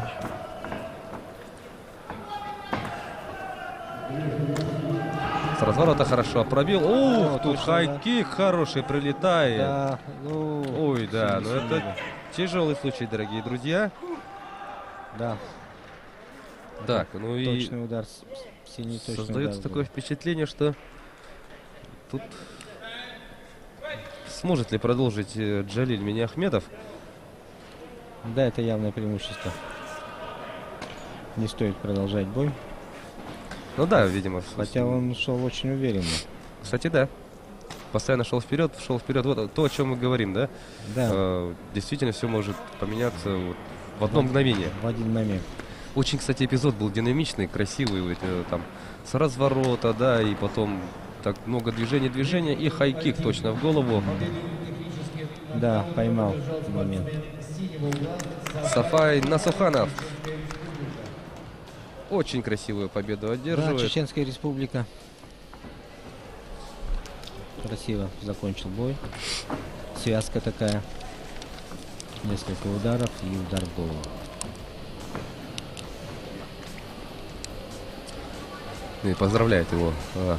Да, сейчас наши операторы, наверное, покажут замедленные съемки. Ну, такой повтор, я думаю, мы, конечно, не пропустим. Да, что так прелесть именно телевидения в этом. Вот эту вертушку он выбрасывал такую, да? И фронт-кик. Вот тут оступился. Вот, получается, С разворота пробил, да? Да. Хайкик и тут же ответный Да, и хайкик, тут же который сверху. оказался точно. Да. Бам! Ну, стоит отметить, да, не сразу отправился на настил. Вот один точный удар и все решил. Бам! Да, это очень болезненный эпизод. Ну, благо, что сразу у нас спортсмен как бы пришел в себя, да. Надеемся, что без всяких последствий это пойдет. Хорошо, идем далее, дорогие друзья. А это у нас Тимофей Сивцев на ваших телеэкранах. Представитель сборной команды Республики Саха-Якутия. Ну а его соперник в синем углу ринга — это кандидат в мастера спорта из Московской области Шамиль Адухов. Это все также весовая категория до 57 килограммов. Предпоследний поединок утренней программы. Так, Шамиль Адухов. Что-то я его не... Нет, он все-таки вчера был тоже, да. Шамиль Адухов вчера оказался сильнее Ильдара Салихсянова из Амурской области. Что касается Тимофея Сивцева, он вчера выиграл у Шамана Хумидова, мастера спорта из Чеченской Республики. Тимофей Сивцев чемпион, победитель турнира Moscow Open, нынешнего турнира, если не ошибаюсь. Короткая битва взглядов, и спортсмены отправляются по углам. Насмотрелись ребята профессиональных боев, где обязательно есть такие кадры на пресс-конференциях. Да, как говорят, face-to-face, да? Да. Ну, тоже вот такие взгляды были, да, вот прям. Ну, они всегда были. Заряженные, да? Всегда были. Телевидение нам помогает это вот запечатлеть, были в массовом понимании. Итак, показали нам угол Тимофея Сивцева. Ну и тут надо местами протереть ринг. Что ринг должен быть сухим, тут можно подскользнуться и получить повреждение, либо это может напрямую сказаться на исход боя, да, поэтому ринг должен быть сухим. И начинается поединок с работы ног. Ух! Хорошо, лоу-кик. Вывел из равновесия. Но не такой чувствительный был, на самом деле.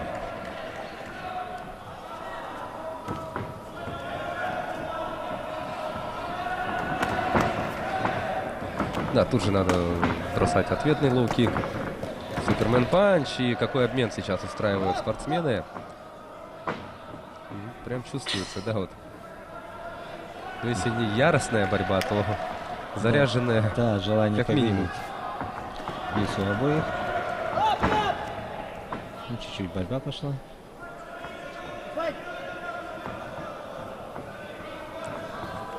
Так, смотрим. Попытка пробить с разворота, получается, завершается таким вот падением. Да, вот Адухов так тоже прилично вкладывается в свои лоу-кики. Ну, интересный бой начался. Идет вперед Адухов, серия ударов. Ну, Тимофею тоже бы руками поработать. Плотненько, ну тут да, боковые достигают цели.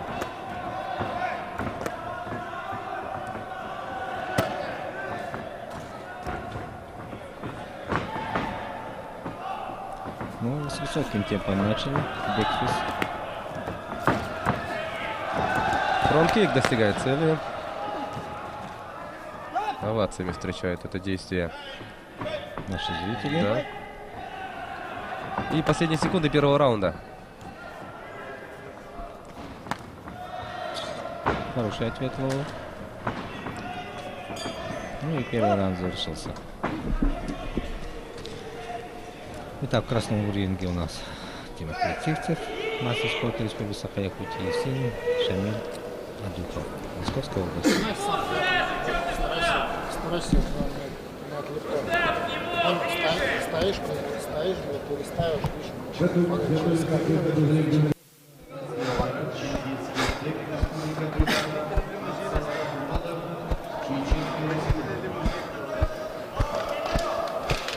нагло, свободно телефон.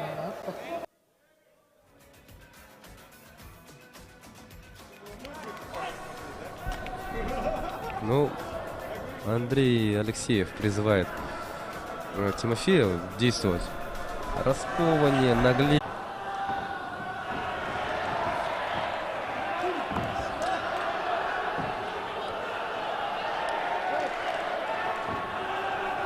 Итак, смотрим.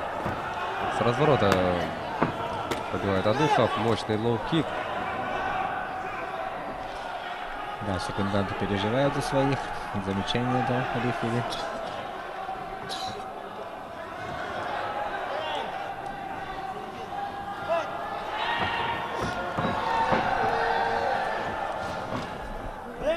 Последние 30 секунд. Ну, хорошая А вот это хорошо было. Да, точный удар. Не потеряла равновесие. Вот с этой экипировкой, да, у нас все никак. Вылетает все время вот фиксатор этого фута. Это, как говорится, в футболе игровой момент. Это случается часто, как вы видели. Хорошо. Серия вот этих вот лоу-киков в бедро. На этом завершается второй раунд. Насколько вальяжно и по-хозяйски себя продемонстрировал Тимофей, узнаем сейчас по итогам вот корректировок Андрея. Послушаем.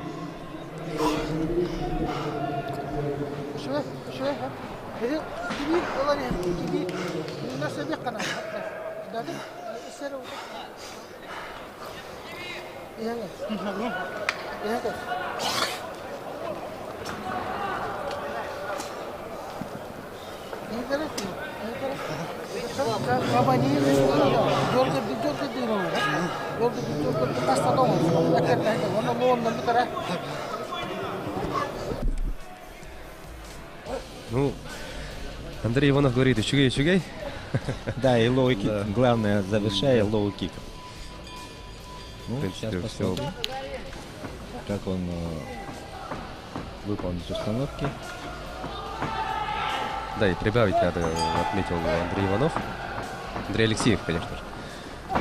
Ну, смотрим. Третий раунд. Последняя двухминутка. Идет вперед Тимофей. Идти вперед, дергать. Вот такая была установка. Ну, хорошо. Идет вперед в атаку. Главное не давать противнику покоя, если он хочет выиграть.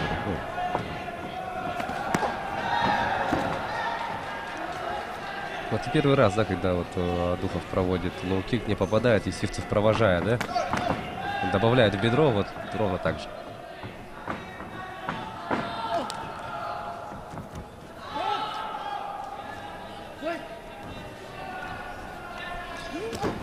До конца. Правой почти хорошо. Минута. Последний раунд. Напомню, это весовая категория 57 килограмм. А вот это да. Это вот хорошая заявка. Да, очень необходимая сейчас. И еще раз прямой доходит. И лоу-кик. Вот установка. Работает, да? Да, работает тренер. И фронт-кик добавил тоже. И держал за ногу, да, Адухов, а тут Тимофей. И еще прямая. И еще. Да, третий раунд, конечно, остается за Тимофеем. Здорово, и левый тоже. Зрители наши оживились. Обескураженным выглядит Шамиль Адухов. Скандирует Саха, трибуны. Все, последняя секунда, последняя атака.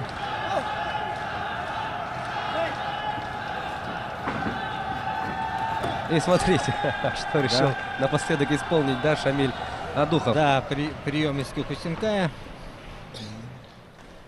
Падение. Ну, это как бы больше отчаяние, да, уже жест Да. отчаяния, попробовать. Ну, отдадим должное Шамилю Адухову, да. Хороший поединок провел. Ну и, конечно, мы поздравляем Тимофея Сивцева. Хороший поединок, и особенно вот третий раунд на славу получился. Ну, дождемся сейчас судей.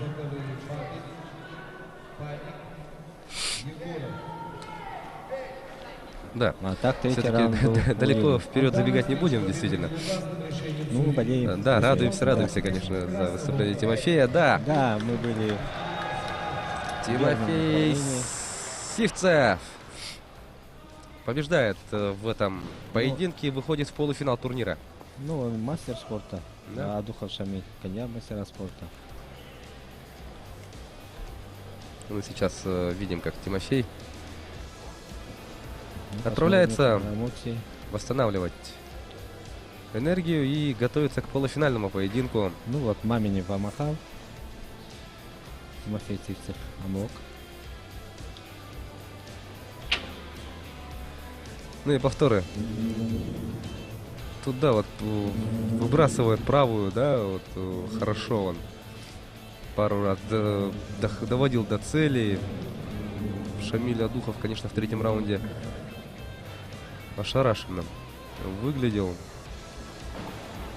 Но Тимофей Сивцев очень здорово провел решающий заключительный раунд. Да, и разнообразнее действовал. И в прыжке удары были руками, и тут же встречные, лоу-кики. Вот видим, прямой правый.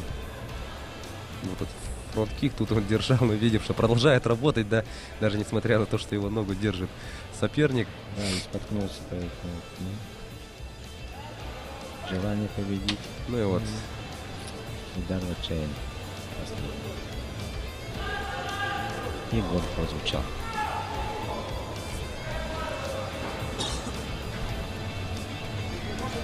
Ну и сейчас мы с вами увидим завершающий, заключительный поединок утренней программы. Чингис Хертек на ваших телеэкранах. Это кандидат мастера спорта из Республики Тыва. А это его соперник Ацалам Хумадов из Чеченской Республики. Оба спортсмена также вчера выступали в рамках первого соревновательного дня. Ну, то есть для них, для обоих, это уже второй по счету поединок на этом чемпионате. Да, оба кандидата мастера спорта. Напомню, 57 килограмм. Четвертьфинальные бои. Чингис Хертек вчера выиграл у Абдулхакима Гаджиева, кандидата мастера спорта из Республики Дагестан. Но вот Ацалам Хумадов, он одержал победу над представителем сборной команды Республики Саха-Якутия Владом Лыткиным, перворазрядником нашим. И давайте смотреть данный поединок. Чингис Хертек, Тыва, и Ацалам Хумадов, Чечня. Тыва на эти соревнования заявила 8 спортсменов. И вот один из представителей этой команды, Чингис Хертек, в красной форме. Ну а Чечня привезла на этот чемпионат 46 спортсменов. Да, серьезно. Это столько же, сколько и мы, хозяева, выставили. Да. И начинается у нас. Напомню, что после этого поединка у нас запланирован перерыв. Ну, порядка, там речь идет о 20 минутах. Потом мы посмотрим оставшиеся, получается, сколько? —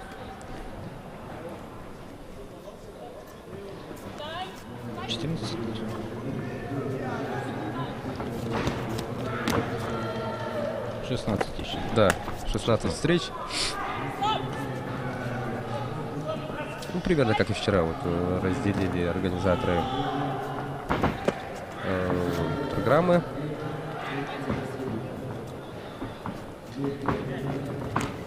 Половина первого раунда позади. Смотрим.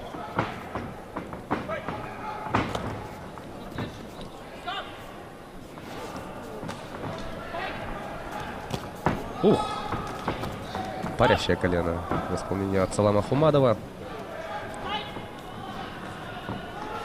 Так, напомню. В красной форме Чингис Хертек, Республика Тыва. И Ацалам Хумадов, Чеченская Республика, в синей форме.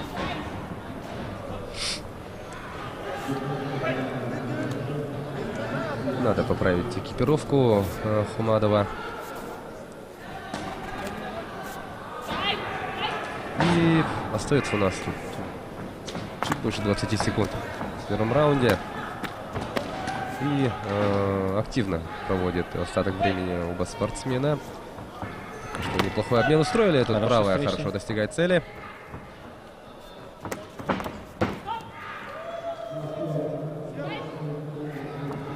Пять, 4, 3, 2, 1. И вот так, первый раунд завершился. Хороший такой обмен становится завершением этого раунда. Послушаем тренеров.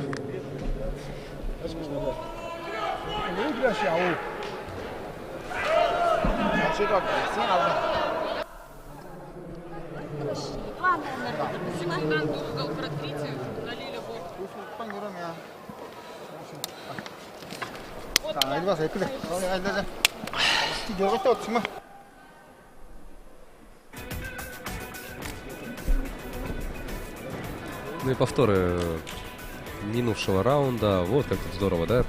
Арсалан Хумадов взлетел с выставленным коленом. Очень красивый элемент.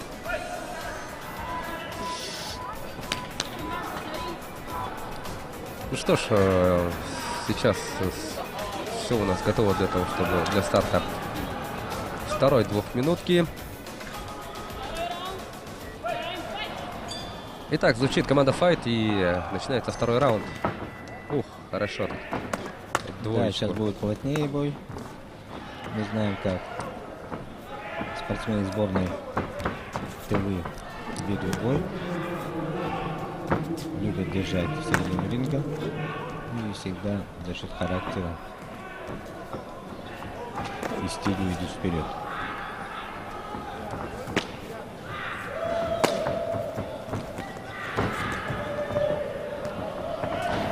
Постоянно идет вперед Чингис Хиртек. Хорошая встреча через руку. И боковой тоже достигает цели. Через руку, оверхенд. Левша у нас Чингис.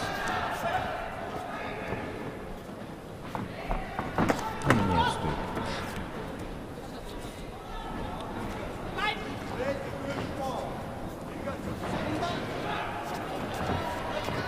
Половина раунда позади. И полностью преимущество уже сейчас у Чингиза. Держит середину ринга. Почувствовал уже противника.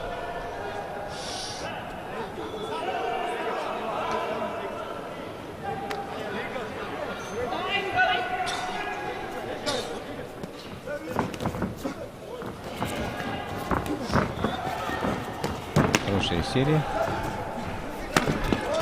Чуть больше 30 секунд остается драться во втором раунде. И у нас Хиртек зажал, да, вот в угол своего соперника, да, и работает. Ну, Хумадов тоже выбрасывает такие вот двоечки. Ну, точнее у нас работает спортсмен с ТВ. И плотнее. Двойные лоу-кики. И по корпусу хорошо тут поработал Хиртек. Да, увидел боксерскую школу чисто. Ищет, все, ходит. Да. Звучит гонг. И в атаке получил хорошие очки в последних секундах. Это тоже очень важно. На последних секундах раунда завершить именно в атаке. И точными ударами желательно.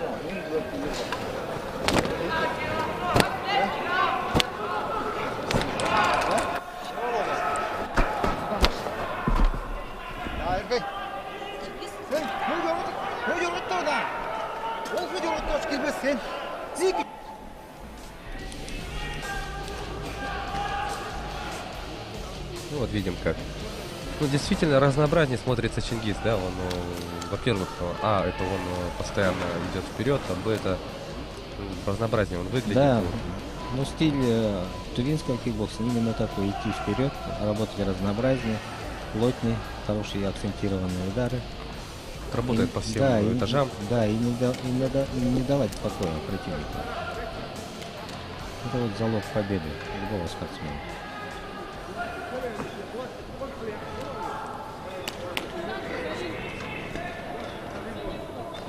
И заключительная двухминутка сейчас стартует.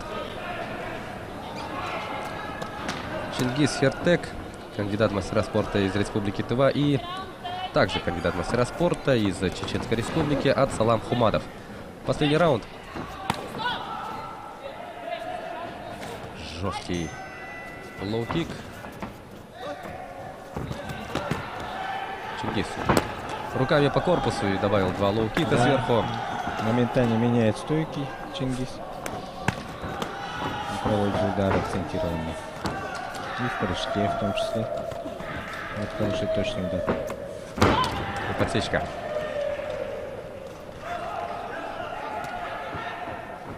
Продолжает, да, наращивать свое преимущество Чингис Хертек. Ну вот, хороший мидл-кик от Хумадова, и колено. Да, прыжком хорошее колено прилетело. И работает Хертек. Зажимает Хумадова в угол ринга.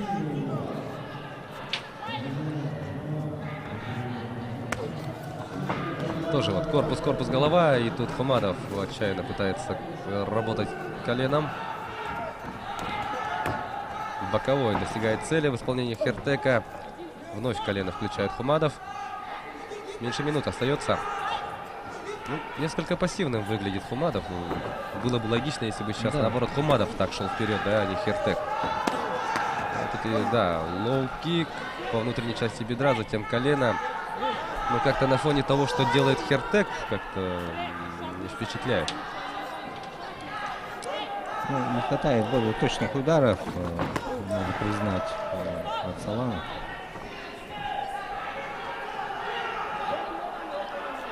Хертека Чингис можно понять, ниже ростом и, соответственно, должен идти вперед, более ближе действовать, навязывать свой ритм. Последние секунды данного поединка, вот мы видим, как поймал, да, на этом движении. Сорвал атаку.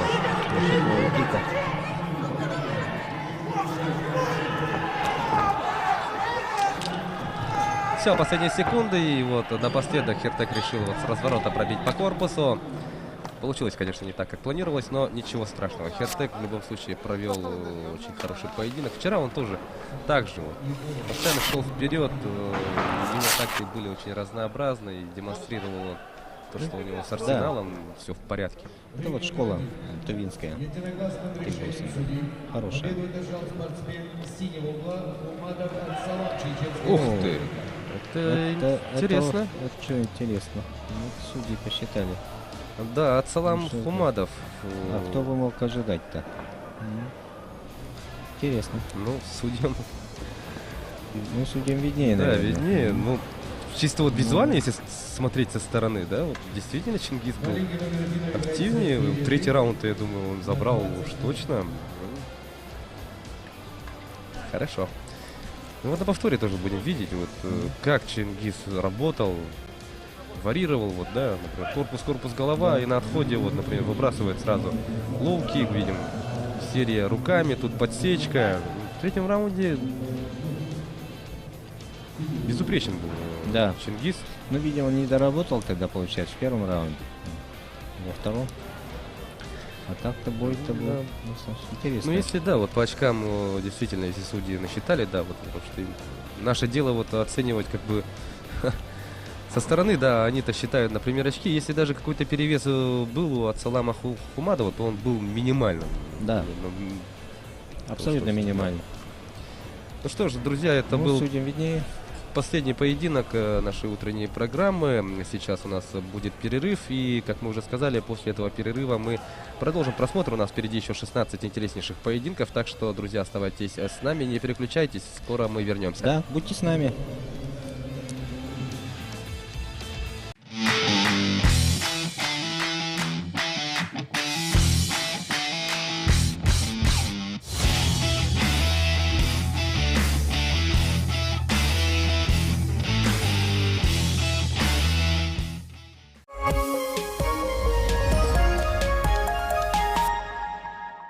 представляем вашему вниманию роскошную сумку «Римские каникулы» из натуральной кожи по невероятно низкой цене. Всего за 2999 рублей. Она выполнена в стиле пэтчворк и отлично сочетается с любой вашей одеждой и обувью. Сумка из натуральной кожи является обязательным аксессуаром для любой женщины. Сумка «Римские каникулы» уже стала настоящим бестселлером. Дизайн продуман до мелочей. 6 карманов и 3 вместительных отделения для всех ваших вещей.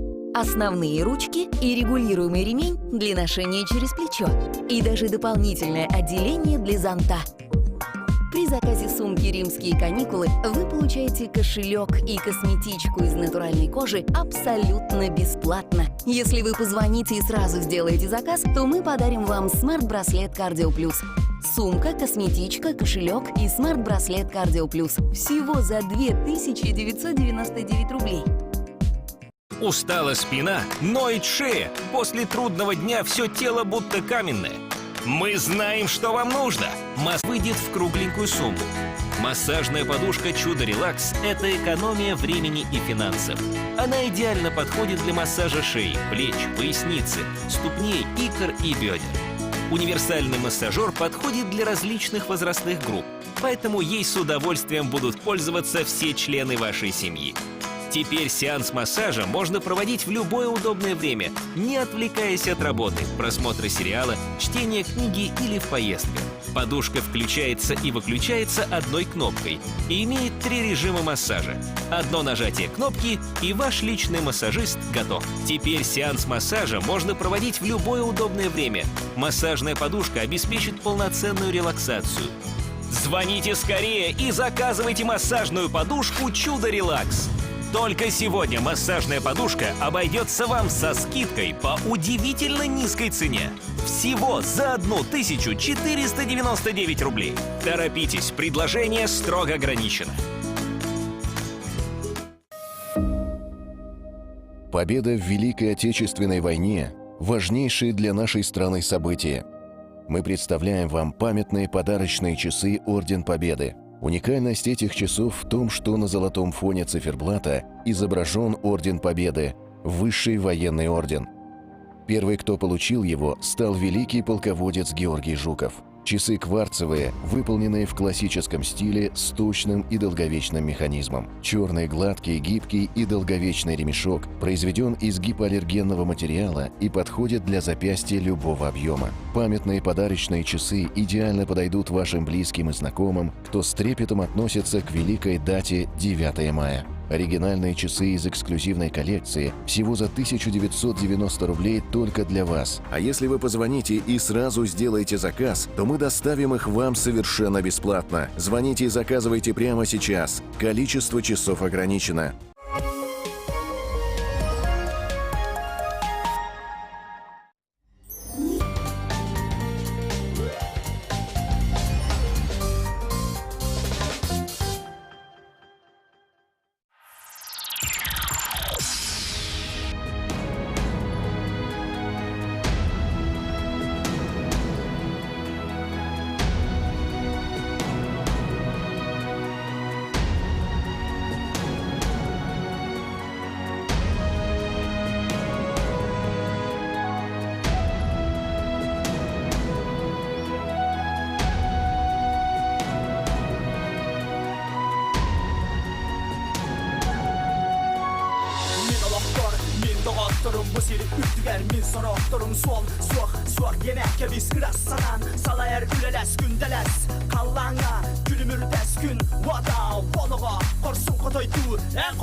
Elenles günlere ünlüler, o sergah tünlere kim küler? Ülübey günü küteri kim namno? Arıyar kınatın ehegin yirmin Çallak bolum, dolurum onu kodor Erelinen, terinen, denge hol kutuk Can eterige ron kimi kulduk Sıkıldırın sura harf olumok Son suradı sonra bitiriste Ergis bit eski betin tutugar Tuzbem, urabın selvın Tutuhan tuluhun tula Oloron, omoran köl bit kölünü doluron Doktorum, ol min soroktorum Sarbağası var bunun numan Kıl yastık, min tadı gastık Al kıspın altı haradas var Al kaspın adağa gönümün Tuman diger sidimizi gelimi Tuman diger sidimizi gelimi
Sürürdüler soğutak sürektir Günü batız bakayınca üngeller Kimere cinah yiyitek ette Her ikini kurduk min sürek bir kustuk Hayara sirgemigen ketehagin Soğutak sürek kınkelen irer ben Naran matibin anılay mergitemin Bulum demin eygin Emimin sana tebe bir haydır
Taşlar günemin sas var Süzme tersi yüzden bulastan Otonu kutu tut bir bu sas var İktendim aras kıtara patasta Kim kıtestar alamar ki az Stiltana hırkız tübet gündüz tas Kaslı bir mas Kantım kassas Kamır bit bas Kalbık nakas Karnadey Min mangnagim Bayamay bitim Meküdüm aygim Min atım saydı Ağalın maykbın Mekus pepin Sapsılaydım Sudurgu kutu kereri Bu turdan solga kelerin Sergi sengere kem kele kaderin Onu bak bitmelci Bonsu anıcı Ericina shit Қатылан аралау қамытын қартидың Тайбыт каталыда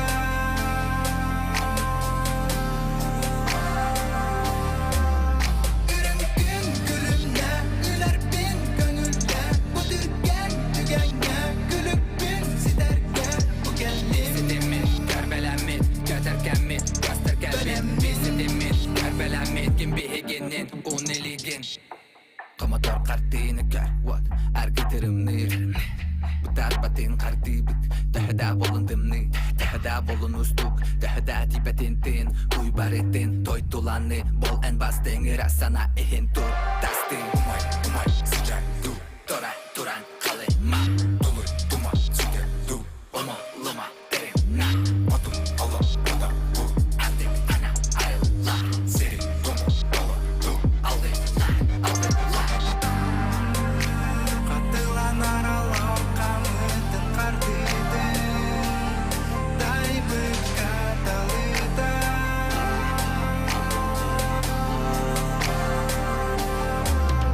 Үрінген күлімне Үлербен көңілге Бұдырген түгенге Күлікпен сидерге Бұгелім Sidimin, karbelamin, göterkenmin, gösterkenmin Sidimin, karbelamin, kim bihiginin, uneligin Gülümle Ülerben gönülge Budirgen tügenge Gülüpben siderge Bugeldim Sidimin, karbelamin, göterkenmin, gösterkenmin Sidimin, karbelamin, kim bihiginin, uneligin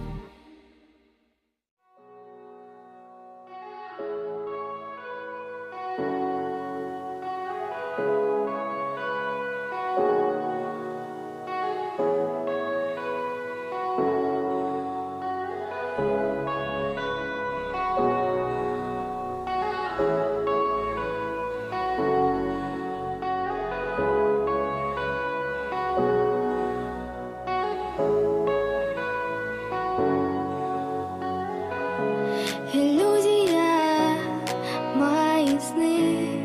Ночью в гости залетаешь в голову ты. Не забыл, схожу с ума.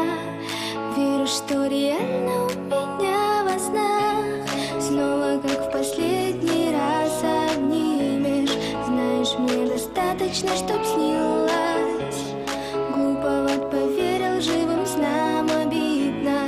Дорогая, ведь давно забыла. Таю, таю, крепко обнимаю. Будто бы не уходила и не потерял. Вроде знаю, ты уже другая. Только сердцу этого уж не понять. Таю, таю, неужели моя? Улетаешь, просыпаюсь. Таю, таю. Улетаешь, утро наступает.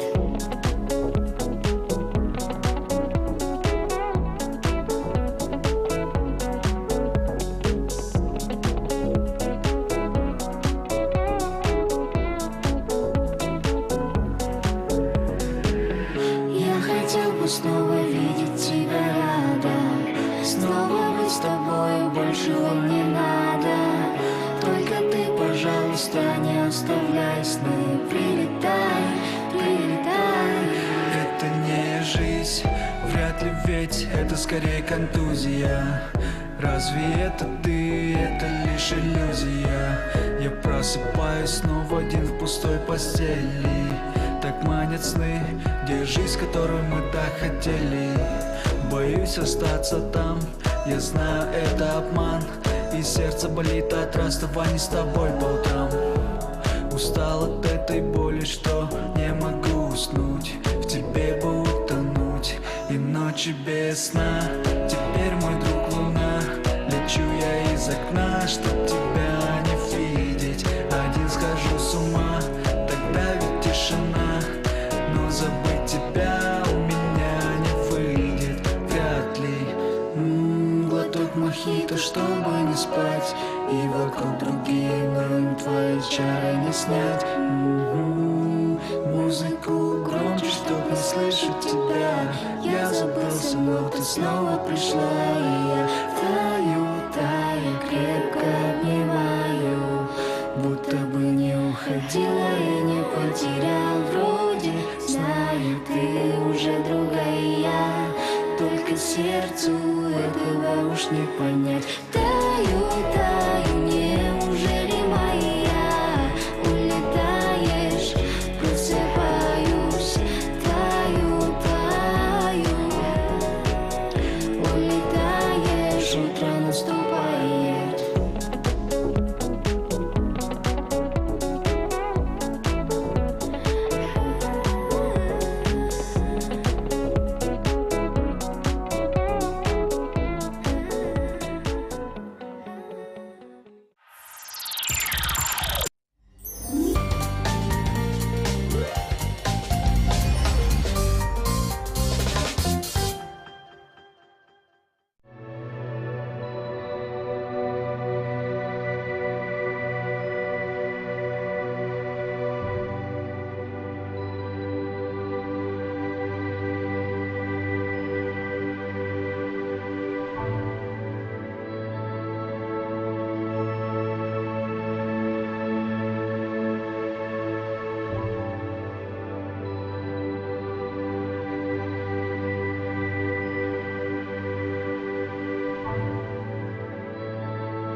2021 году вступили в силу новые правила охраны труда. Изменения направлены на инвентаризацию нормативно-правовой базы в сфере производственной безопасности с учетом рискоориентированного подхода. Согласно порядка обучения и проверки знаний требований охраны труда, работодатель создает комиссию в составе не менее 3 человек, предварительно прошедших проверку знаний правил по охране труда. Далее работодатель обязан организовать внеочередную проверку знаний в объеме новых правил, относящихся к трудовой деятельности работников вне зависимости от сроков предыдущей проверки. Затем актуализировать локальные документы, содержащие требования охраны труда в соответствии со спецификой деятельности, такие как инструкции, программы обучения, информационные материалы по охране труда и о риске повреждений здоровья. Невыполнение обязанностей может повлечь административную ответственность в соответствии со статьей 5.27.1 КАП Российской Федерации.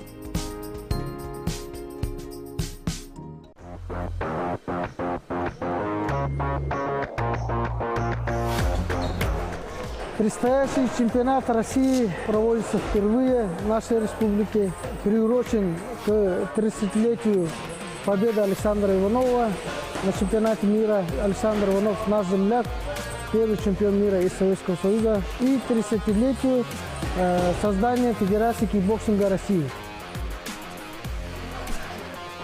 Занимаюсь с 2011 года, уже почти 10 лет. Кикбоксинг – это моя жизнь. Спортом заниматься модно. Спорт – это дисциплина. Победить не тот, кто сильнее, а кто идет до конца. Ну, спорт прибавляет уверенность в себе, там, характер закаляет, дисциплинированность. 5-й год занимаюсь кикбоксингом.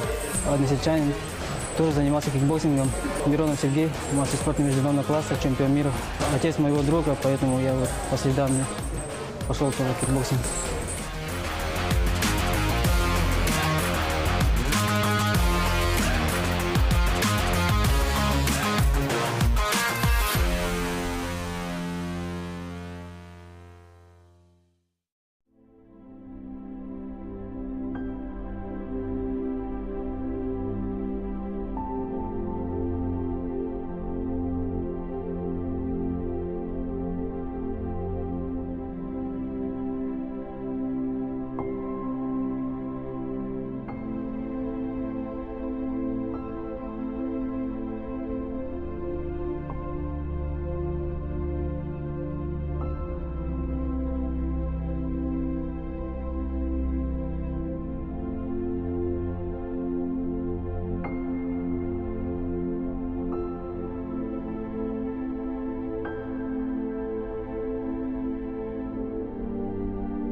Ну что ж, дорогие друзья, национальная вещательная компания «Саха» продолжает трансляцию второго соревновательного дня чемпионата и первенства России по кикбоксингу в разделе К1.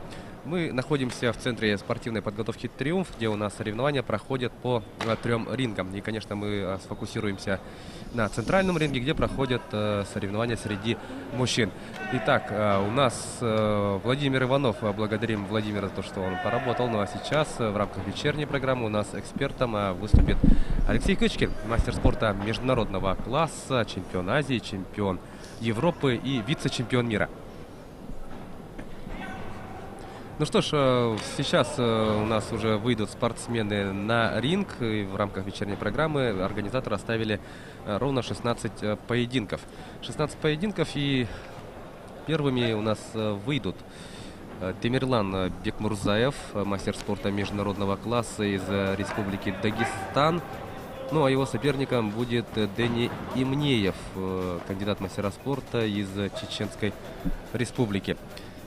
Серьезное испытание ждет, конечно, представителя Чеченской Республики.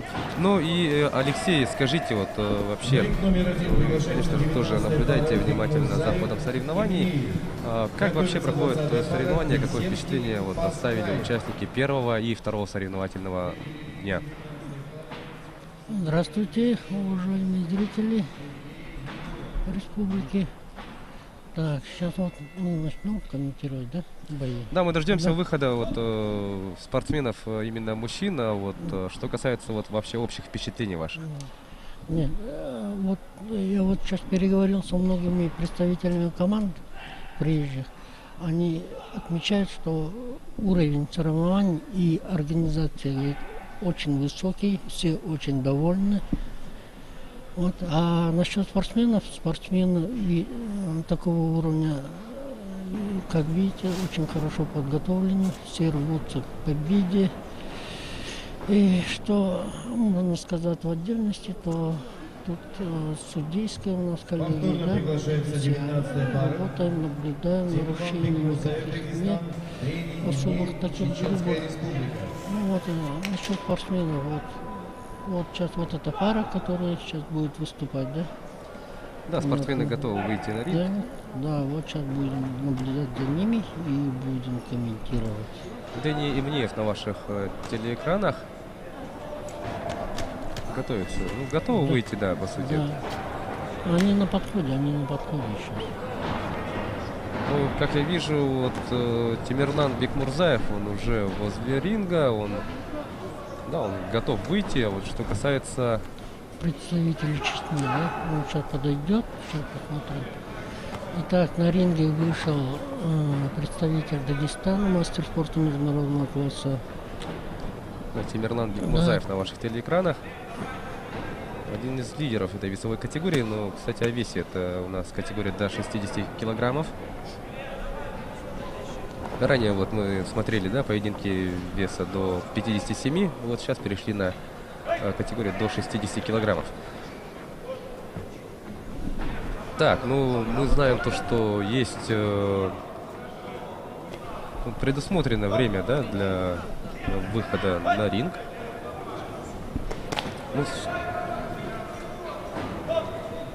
Алексей, сколько предусмотрено регламентом? После объявления ровно минута дается. Ровно минута дается. Если в это время спортсмен не подошел, ему присуждается поражение. Я думаю, эта самая выделенная, отведенная минута, да, она близится уже к завершению. Мы видим то, что на ринге только Темирлан Бекмурзаев, мастер спорта международного класса из Дагестана. Я думаю, сейчас дождемся спортсмена из Чечни. Думаю, там никаких этих поражений, дисквалификаций не будет. Все-таки чемпионат на подходе. Дени Имнеев, представители Чеченской Республики. И сейчас осталось, да? Надеть шлем, перчатки. Да. Надевает шлем, сейчас перчатки. Рефери все это дело проверит. и начнется поединок у нас.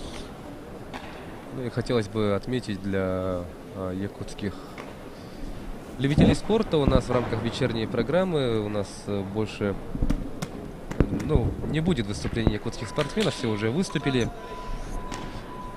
И мы с вами увидим бои в весовых категориях до 60, до 63,5, до 71 и до 81 килограмма. Итак, спортсмены оба в ринге. Сейчас приветствую.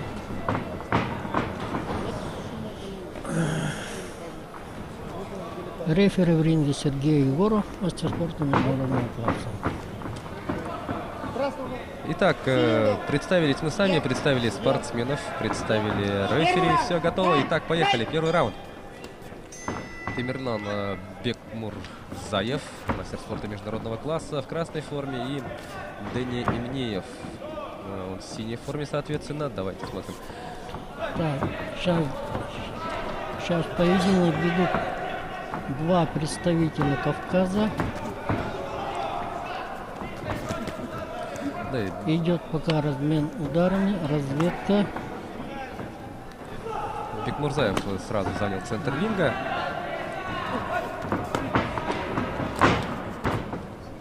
Сразу видно, что человек опытный.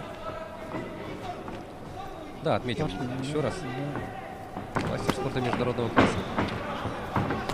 Чтобы дойти до этого звания, надо проводить очень много боев. Выигрывать турниры.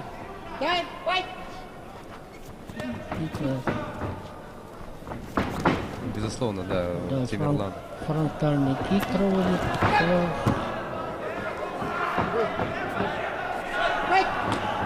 Итак, дается команда файта и возобновляется. Продолжается наша встреча. Удар коленом проводит Темир. Очень хорошая защита. Пропускает удар Дени. Левый боковой хорошо доходит до цели. Да. Попал. И пропускает удар справа.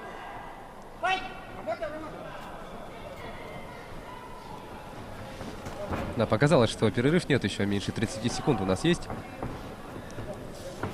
Очень внимательно следят друг за другом. Бекмурзаев раз за разом вот размашистые боковые проводят. Ну вот сейчас хорошо попал. 2 раза попал. Попал. По корпусу тоже работает. И колено подключает Бекмурзаев. Последние секунды первого раунда.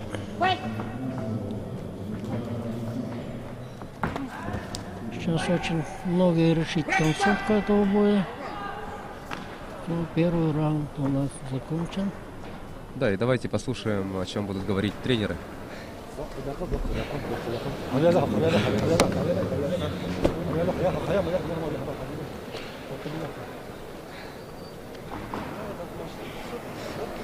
Несмотря на звание вот это, у нас представитель Дагестана мастер спорта международного класса, а представитель Чечни кандидат мастера спорта.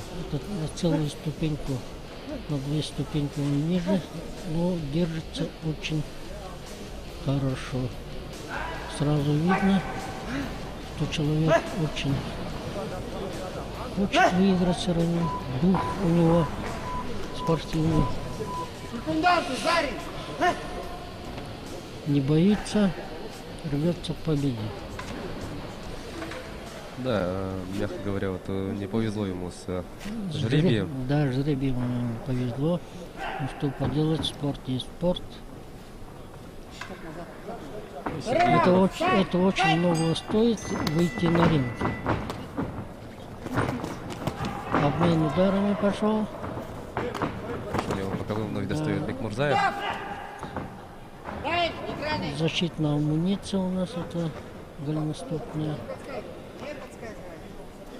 Это любительский вид на спорте, это предусмотрено обязательно. Серию выбрасывает Дэни Имнеев, но по защите. Не достигает своей цели удара.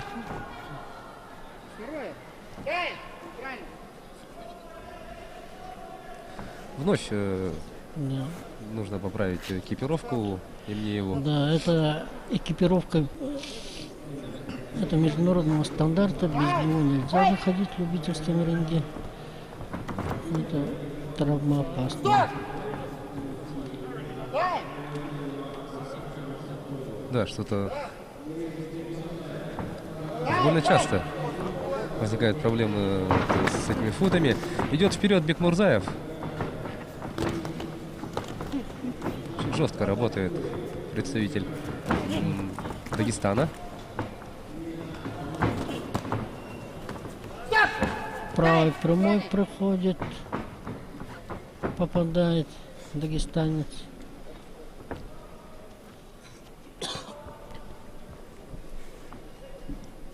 Ну а теперь уже капу надо вернуть, промыть. И продолжается у нас поединок.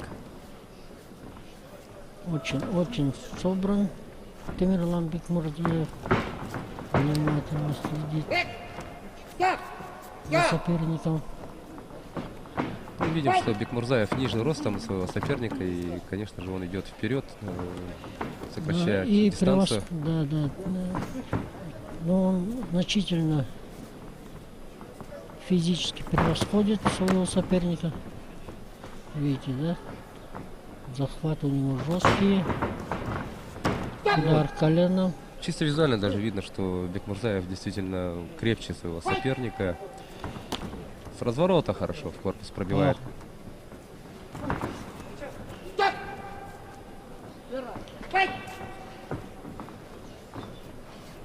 Ну, напомним, что Дени Емниев — это кандидат в мастера спорта, его соперник Бекмурзаев, он у нас мастер спорта международного класса. Уже начинает Бекмурзаев доминировать.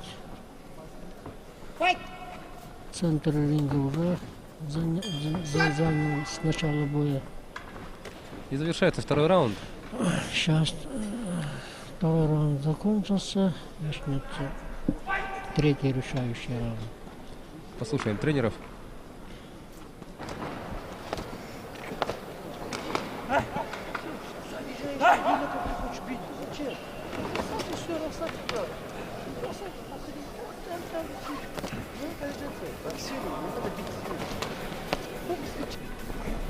Ну, оба файтера получили наставление, и сейчас у нас стартует третий заключительный раунд, двухминутка, которая... Ну, тут, да, не то чтобы много решит, тут действительно, конечно, Темирлан Бекмурзаев контролирует ход этой встречи.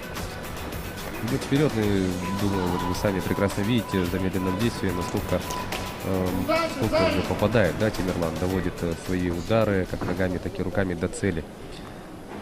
Конечно, разница чувствуется, все-таки мастер спорта международного класса. Итак, Сергей Егоров дает команду файт, и третий заключительный раунд. И как мы видим, двойковый удар проходит Бекмурзаев точно в цель. И уже держит в напряге своего соперника.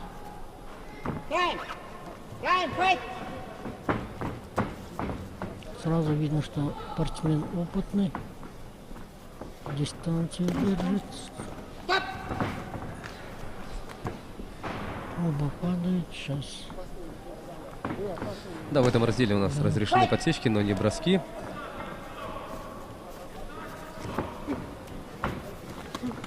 Ну, вот, ногами активно махает Дени Емниев. Попытка провести серию руками. Колено. Удар колена в прыжке.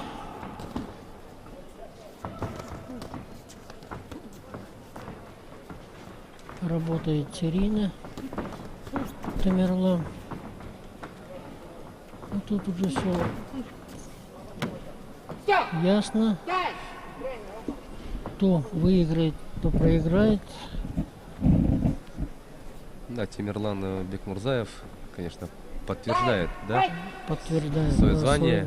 Свое звание. Очень спокойно, уверенно ведет в этом поединке.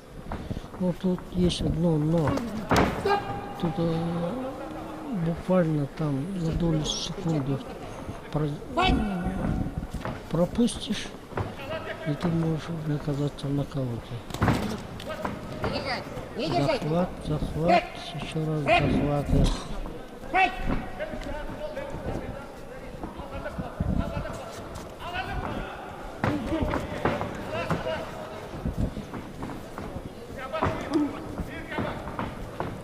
И последние секунды этого поединка.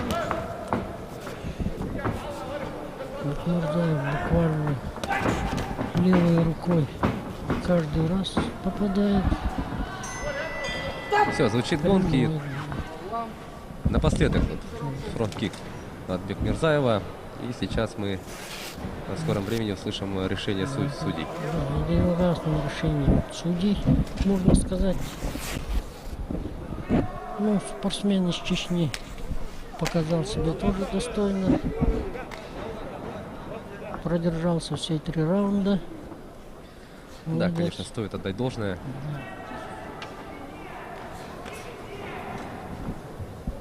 Единогласным решением судей победу одержал спортсмен. Да, так и есть. Единогласным решением судей победителем в этом поединке признается Темирлан Бекмурзаев, мастер спорта международного класса из Республики Дагестан. Ну, тренеры и мне его тоже это понимают. Пожали руку Судейская бригада в том же составе приглашается 20-я пара. Естественный Пасхаль. И Темирлан отправляется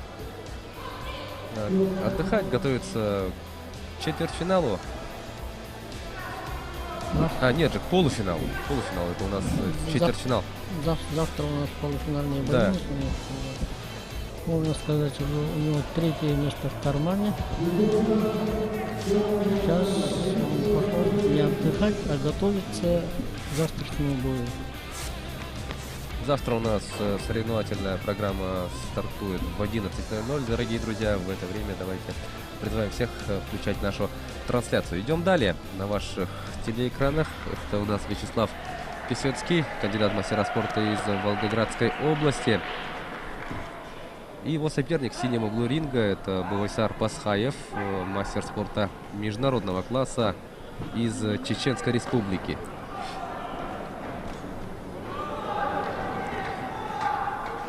Ну вот вновь противостояние кандидата с мастером спорта международного класса.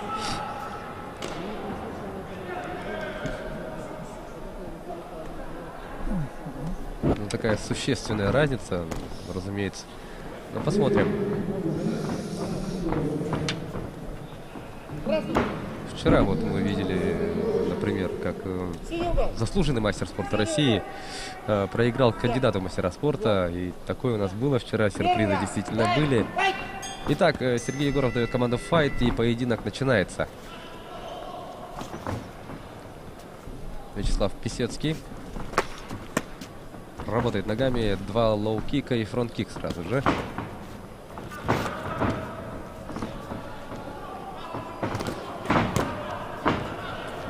Бувайсар Пасхаев, вот, увидим. Бэкфист Да. провел Бувайсар. Хайкик выбрасывает Пасхаев. Очень молниеносные удары проводит. Удар с разворота Вячеслав делает.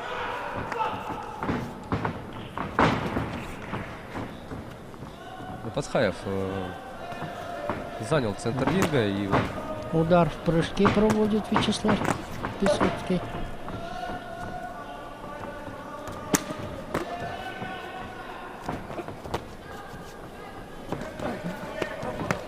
серия по защите, серия лоу-киков и бэкфист в защиту. Да, попал бэкфистом. Но по затылку попал. А Вячеслав работает серийно руками. Вот видите, да, Бувайсар очень собран, техничный спортсмен.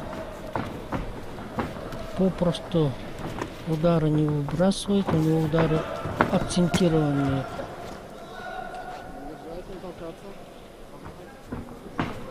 Спортсмен из Волгоградской области, да?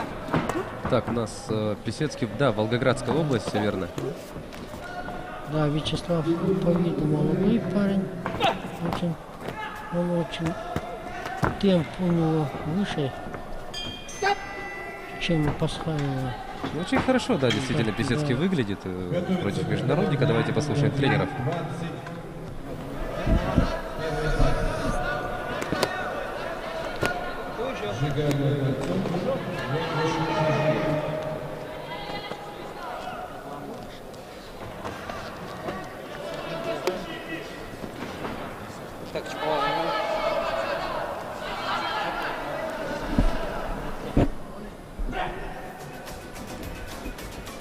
Ну и повтор ярких моментов минувшего раунда.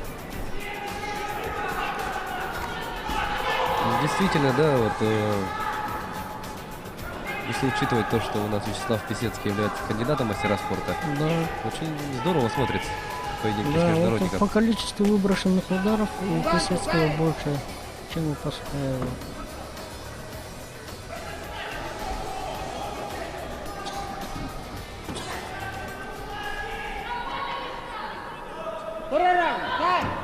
Итак, второй раунд. Атаку начинает сразу Писецкий. Я думаю, во втором или третьем раунде Пасхаев-то начнет активно работать. Там-то и ждут настоящие испытания Писецкого.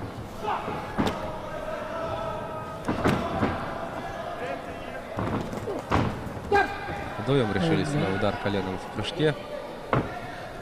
Удар в пах получил Писецкий от Пасхаева в прыжке. Для этого он дается минута на восстановление. Так, все в порядке, Писецкий продолжает поединок. Мне кажется, Писецкий ведет в этом бою, в этом раунде.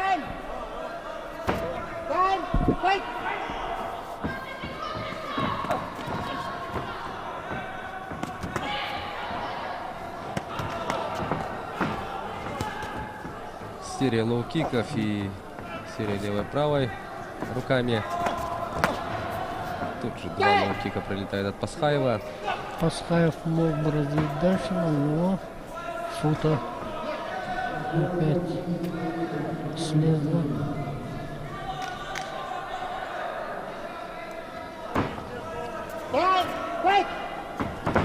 Минута раунда уже позади. Коленом работает Писецкий. Опять, хорошо комбинирует. Руки, ноги у Писецкого. Пасхаев почему-то одиночный удар ведет. А раунд уже заканчивается. Вот смотрите, как активно работает Писецкий. Зажал. Да, действительно, прижал международника канатом. Вот. Левый боковой прилетает нормальный. Так, дальше он не развил. Они схлестнулись. Бекфиш проводит. Удар коленным. Он начинает атаку. Пасхаев. Прямой удар попал. Ну, тут, я думаю, раунд остался за Писецким.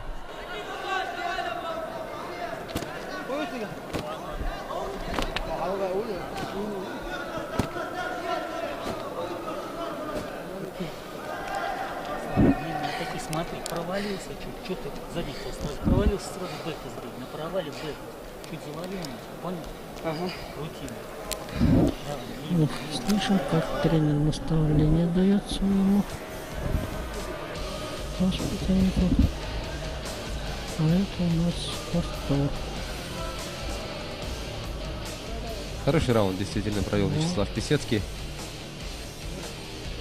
Вот видите, да, очень активно работает. Удар 11 минут заканчивается.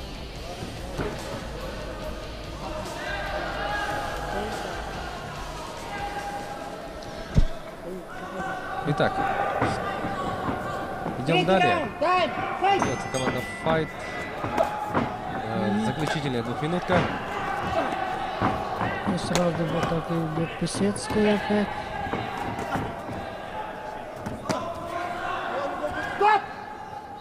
Мне кажется, Пасхаев уже устал или он, видимо, вес гнал. Поэтому у нас что-то работает неактивно. Да, конечно, может быть, да, то, что сборка пошла очень тяжело.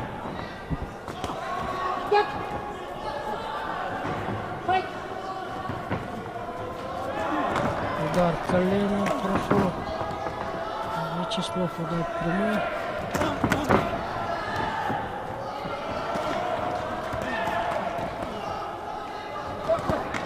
Хорошо правым достает. Еще вот хайкик кидает. Ну да, очень здорово дерется Писецкий. Вот тот сюрприз у нас. Фронт-кик. Из прыжка еще. Тут надо Пасхаеву активизироваться. Да, остается в его активе меньше минуты. Упускает он свою победу, либо надеется на свою удавку. Жестко тут встретил Пасхаев. Да.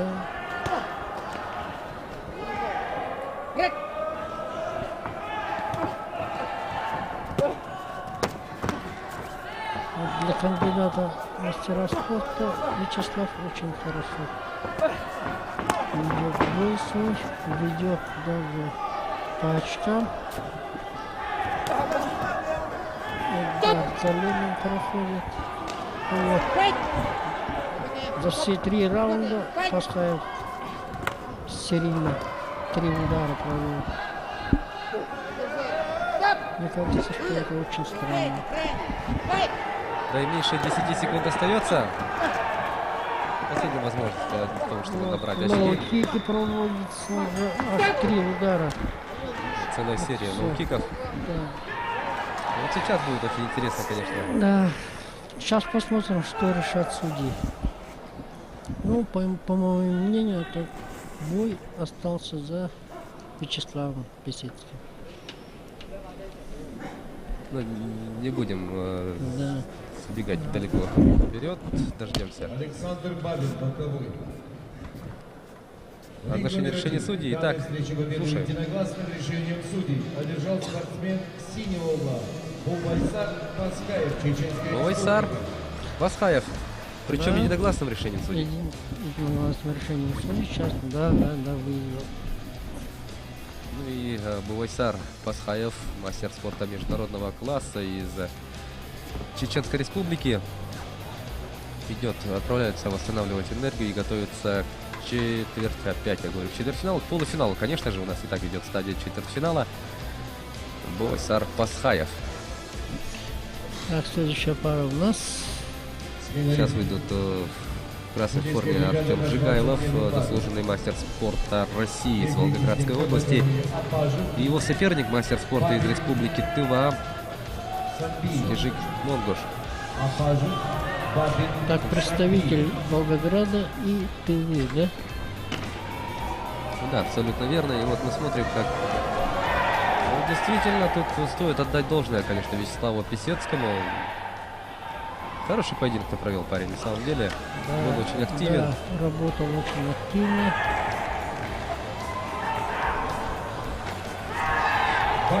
Сейчас у нас на подходе. Вот Артем Жигайлов на ваших телеэкранах, дорогие друзья. Отмечу еще раз, это заслуженный мастер спорта России. Представляет он Волгоградскую область, но его соперник, да, он тоже выходит на ринг, его соперник Кежик Монгуш из Республики Тыва. Это у нас также весовая категория до 60 килограмм. Что касается, да, вот участников данного поединка. Сейчас я озвучу вам информацию касательно их вчерашних поединков. Артем Жигайлов вчера выиграл у Романа Суняева из Ленинградской области. Кежик Монгуш вышел сразу после Артема и одержал победу над Русланом Токтаровым из Республики Башкортостан. Вчера они провели поединки стадии 1/8 финала и сейчас в четвертьфинале оспаривают путевку в 1/2. Итак, дается команда «Файт». Поехали, друзья. Артем Жигайлов, заслуженный мастер спорта. Сразу справа проводит 2 удара ногой Артем. Проводит атаку представитель ТВ.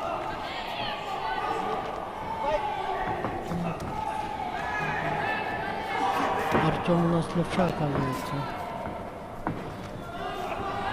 Да, левосторонний, по крайней мере, стойки он работает. Очень жесткий бег прошел и достиг цели. Хорошо входит в линии атаки. Очень красиво закрутил спортсмена.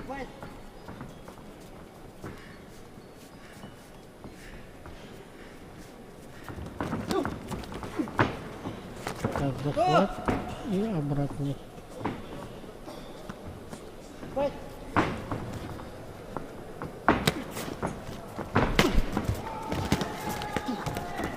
Как видите. Стоп! Стоп! Стоп! Так. Замечание получают оба за удары плечом. Ну тут же удар сразу целая серия ударов прошла. Какую комбинацию проводит Жигайлов, да? Да. Даже безостановочно. Все связано. Так дерется заслуженный мастер спорта России, дорогие друзья. Ну, Кижик Монгуш. Лоу-кик попал. Точно по цели. Идет вперед постоянно Монгуш. Ну, как и что характерно, да, вот представителя кикбоксинга Республики Тыва. Прозвучал гонг. Все, спортсмены отправляются по углам. Давайте послушаем тренеров. Сейчас показывают представители Тыва.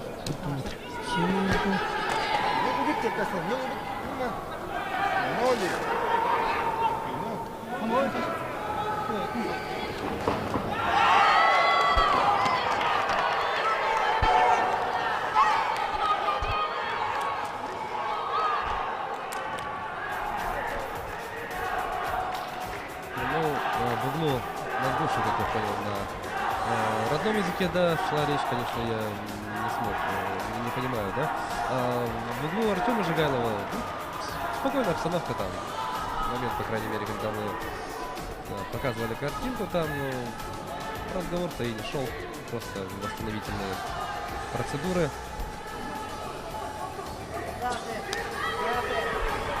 Но, конечно, в минувшем раунде Артем, главным моментом, наверное, этого минувшего раунда стала вот эта серия Артема Жигайлова. Как он раскрутился и целую серию ударов нанес. Второй раунд. Почему нет? Второй раунд уже начался у нас.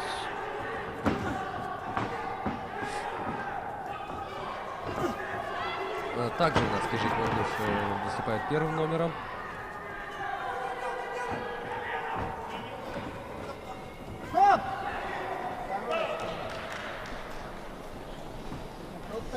Монгуш Кижик, Тувинская республика. Довольно напористо дерется. Лоу-кик сразу в голову. Попадает правой боковой Артема.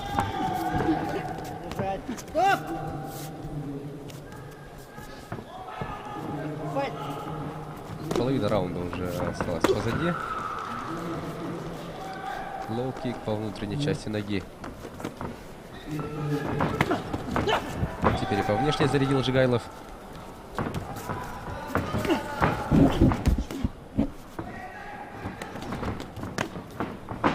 Вот, да, получается, левой достал и на отходе сразу тоже добавляет лоу.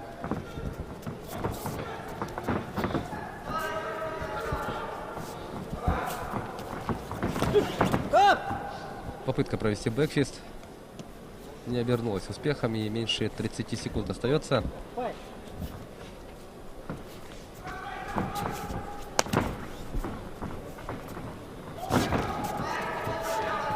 Артем Жигайлов, заслуженный мастер спорта, ну а Мангуш мастер.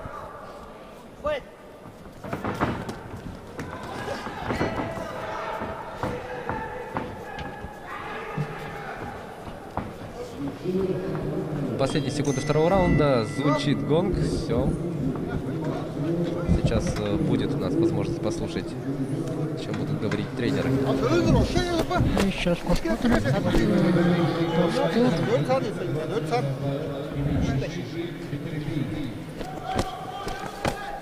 Во втором раунде представитель рабочего пояса. В основном атаковал он.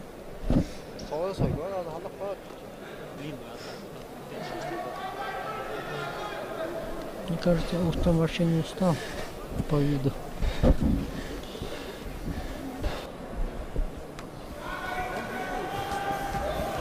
Ну вот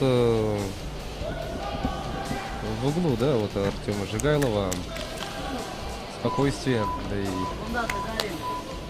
по сути разговоров-то нет.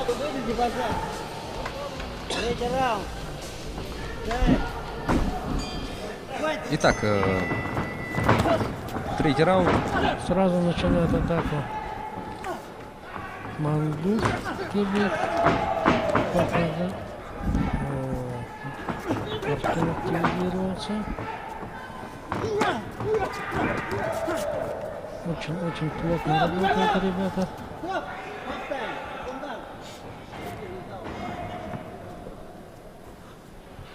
До конца программы вы не имеете права подходить к рингу. Секундант, который удалил.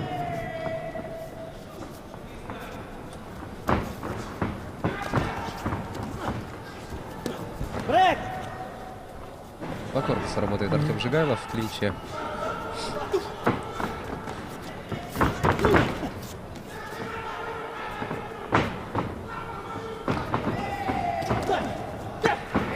Лоу-кик попадает. Опять лоу-кик. Правой прямой попадает.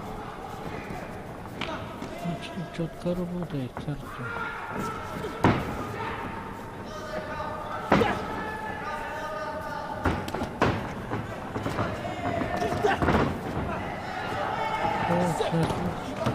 Вот это здорово было.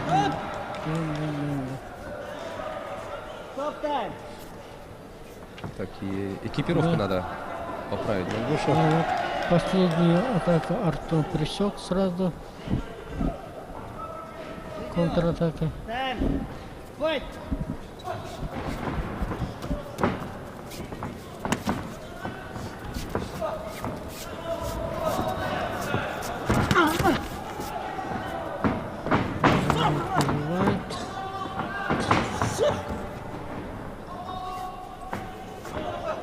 Артема тактика, он на себя вызывает, потом сразу отвечает контратакой.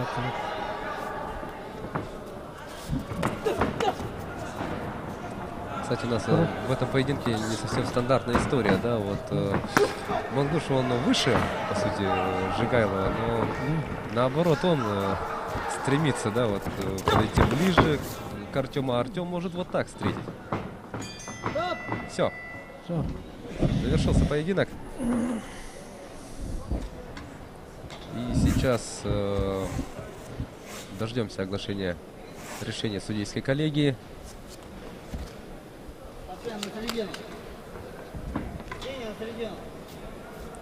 Спортсмены приглашаются к центру ринга.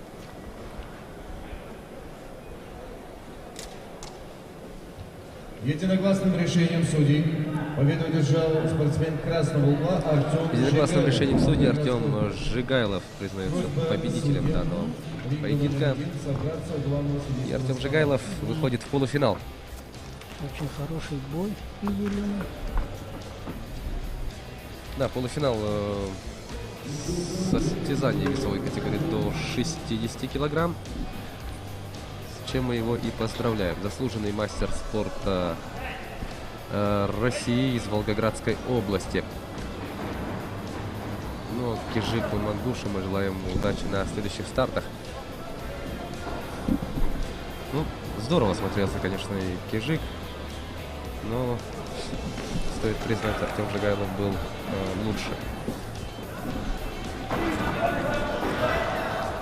Ну, тут, да, по ходу поединка один из секундантов Кижика, как я понимаю, был удален.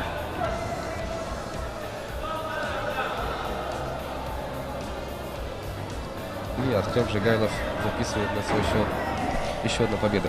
Идем далее, и у нас последний поединок в весе до 60 килограмм в рамках сегодняшнего соревновательного дня на ваших телеэкранах. Родион Кеменчижи – это представитель Московской области, он является кандидатом в мастера спорта.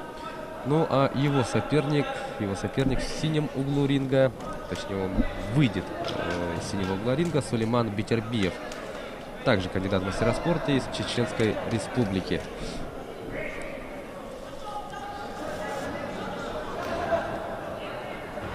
Кеменчижи Родион вчера... Да, получается, вчера Кеменчижи стартовал со стадии 1/8 финал, и он также встретился с представителем чеченской команды Магомедом Баймурадовым, когда Кеменчижи одержал вполне такую убедительную победу и вышел в четвертьфинал, где вот встречается с Сулейманом Битербиевым, еще одним представителем сборной команды Чеченской Республики.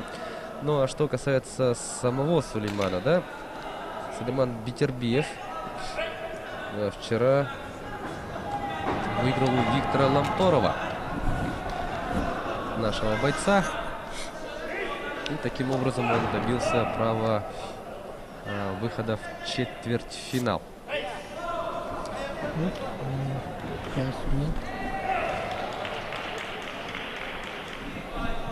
Сейчас начнется.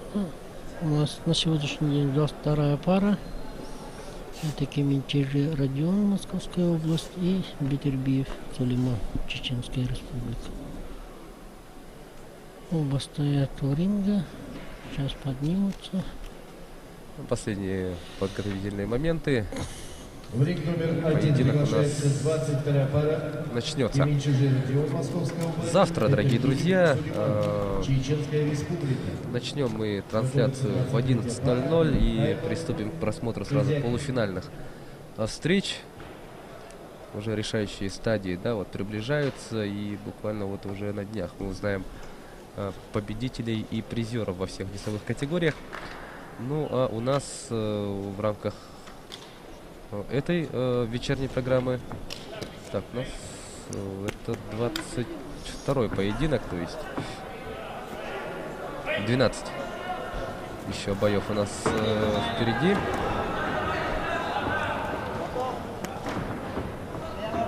И давайте смотреть. Родион Кеменчижи, Московской области, Сулейман Битербиев, Чеченская Республика.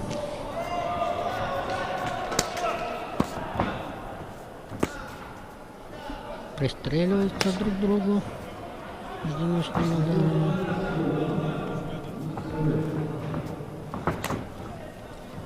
Сулейман Битербиев меняет стойки на ходу.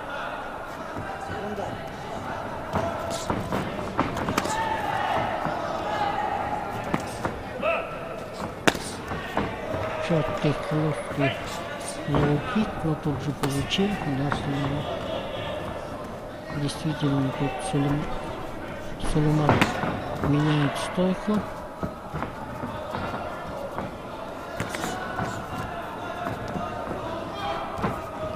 Получается разносторонний такой боец. На самом деле левши очень неудобные.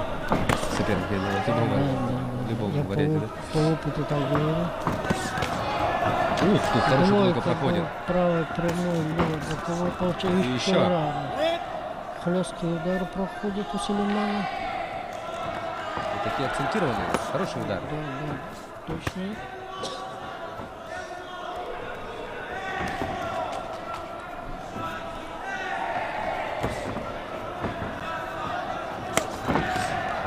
Попадает Кеменчижи.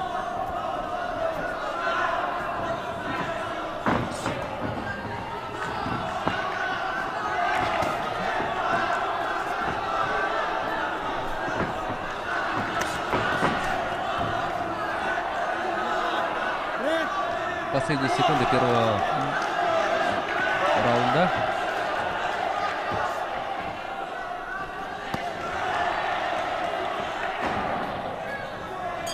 И все, завершается первая двухминутка. Спортсмены благодарят друг друга. И сейчас мы послушаем, о чем будут говорить тренеры. Это чеченская республика.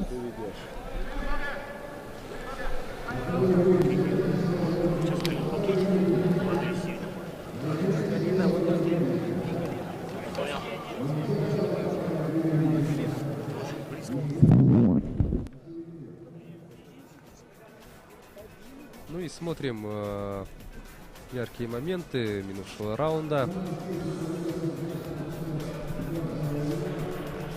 Хорошо тут, конечно, Кижик-Мангуш. Ой, Кижик-Мангуш, говорю. Немножко я вернулся назад. Сулейман Бетербиев, конечно же, хорошую тут серию в минувшем раунде провел. Да и, собственно, Родион Кеменчижи тоже в долгу не остался, тоже хорошо попадал. И сейчас у нас начинается третий раунд. Второй раунд. Спортсмены сразу начинают раунд с обмена ударов.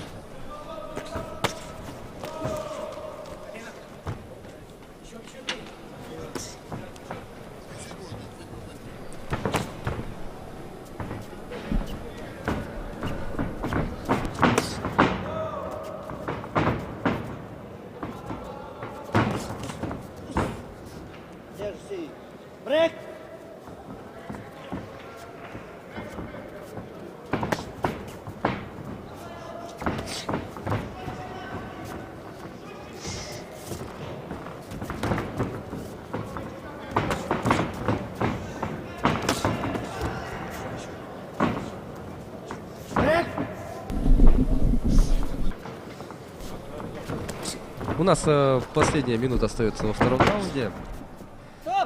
И хотелось бы проанонсировать, да, завтра у нас программа начинается в 11:00, трансляция, соответственно, также. И завтра в 11 мы начинаем просмотр полуфинальных матчей, да, полуфинальных поединков. И в качестве эксперта, сокомментатора завтра, дорогие друзья, выступит Алмаз Гисмеев. Заслуженный мастер спорта России, заслуженный тренер России, двукратный, 9-кратный чемпион мира, 10-кратный чемпион России, двукратный чемпион Европы, 4-кратный чемпион Азии, 5-кратный чемпион Финляндии, 4-кратный чемпион СНГ. Ну, в общем, можно продолжать и продолжать, да. Завтра вот с Алмазом Гисмеевым мы начнем просмотр полуфиналов. Ну а сейчас мы досматриваем второй раунд данного противостояния между Кеменчижи и Бетербиевым.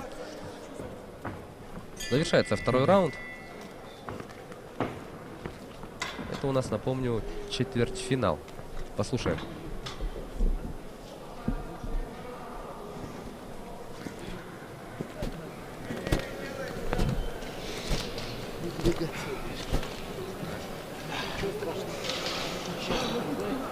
Понял. Понял. Он тебя принимает, да? Рефери не останавливает. Одно-два.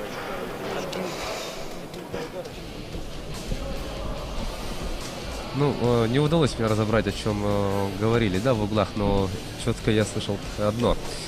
Родион Кеменчижи на каждое вот высказывание тренера очень четко отвечает. Понял, понял, понял. Вот посмотрим, как он будет придерживаться наставлений своих тренеров Он в не, предыдущем раунде. да, он не отказывается, он понимает.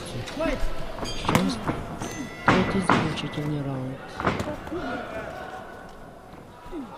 Жестко тут работает Бетербиев, и Кеменчижи отвечает тем же самым, в принципе. Вот, фронт-киками на старте до этого раунда часто пользуется Кеменчижи.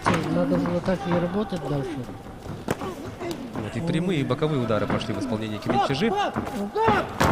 Так. Подсечка и уронил. После команды стоп.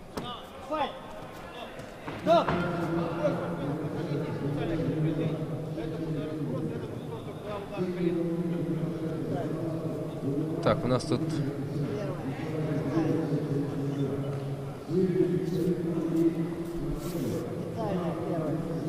А, да, Ну, вот, спортсмен, видимо, да, за бросок, синий, да? да. Предупреждение.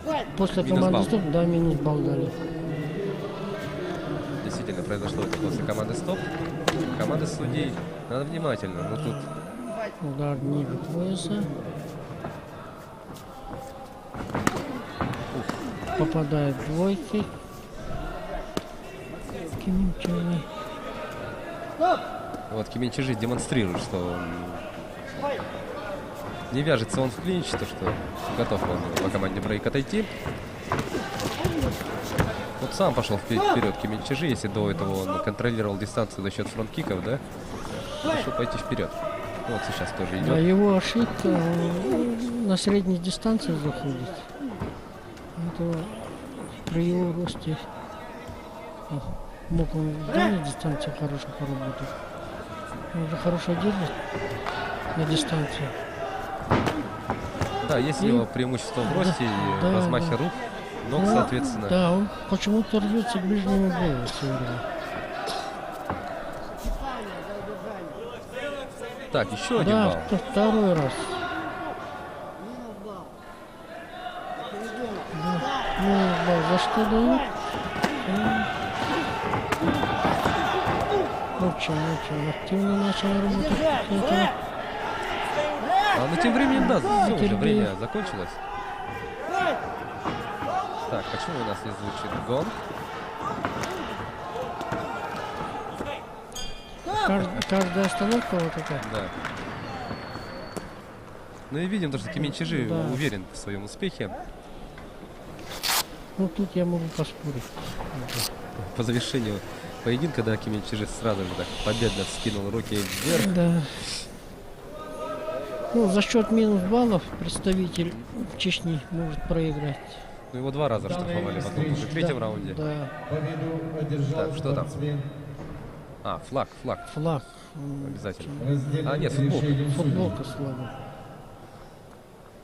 Победу одержал спортсмен синего угла Сулейман Бекирбиев. Да, рано скидывал руки вверх Родион Киминчужи. Сулейман Бекирбиев будто бы знал, да, то, что выиграл.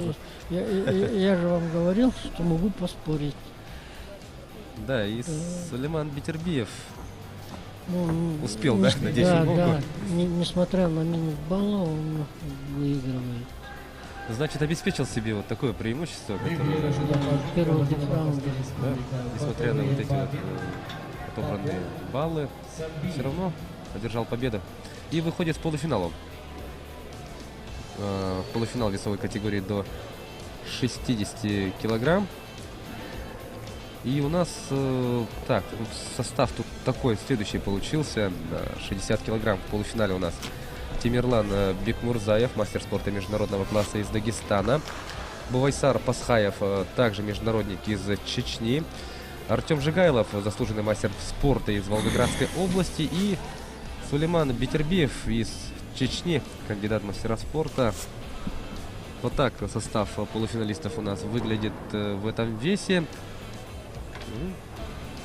Кто с кем будет сражаться, мы сообщим по мере поступления информации. Ну такой, да, состав интересный получился. Да, вот 2 международника, один заслуженный и Сулейман Бекирбиев, кандидат в мастера спорта.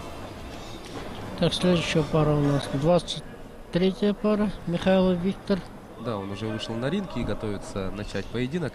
Его соперником является представитель Нижегородской области Кузякин Никита. Да, и это уже другая весовая категория. Это у нас вес до 63,5 килограммов. Краткий инструктаж перед началом поединка, но это, как, конечно, больше формальность. Правила все прекрасно знают. Да, спортсмены такого уровня. Итак, знают, да, правила. Виктор Михайлов, выступающий в красной форме, он мастер спорта международного класса. Ну а его соперник Никита Кузякин, он является кандидатом в мастера спорта. Лоу-кик от Михайлова проходит четко. Еще раз повторяет Михайлов. И коленом тоже работает Михайлов. Кузякин захват сделал, замечание получил.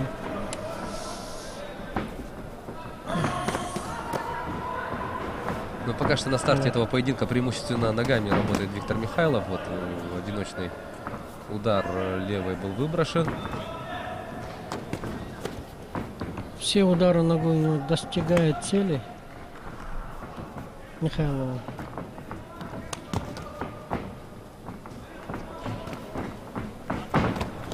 Двойка, удар коленом проходит в корпус.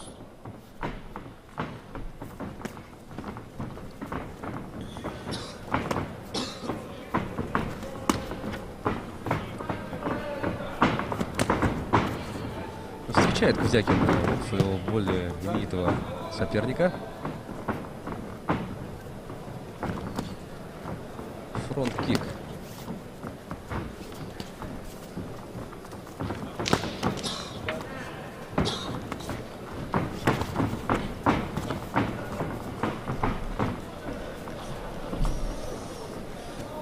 Меньше 15 секунд остается драться в первом раунде. В третий этаж целился Кузякин. Все, конец первого раунда.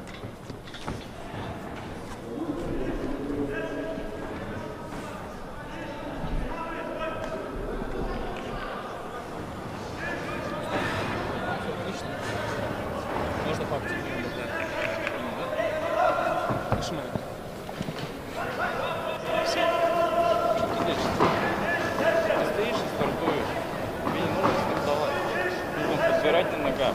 Тапаешь, удар боковой. Если ты идешь колено вперед, у тебя руки ты здесь должны быть. Почему ты их отпускаешь? Лоу-кик пробивай здесь.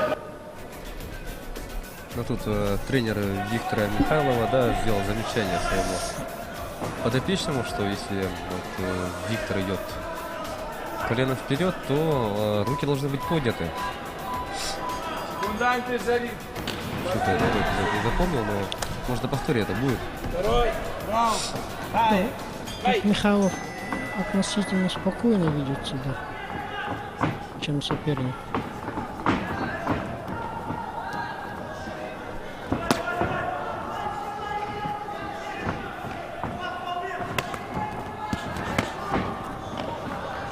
Хороший лоу заряжает Кузякин.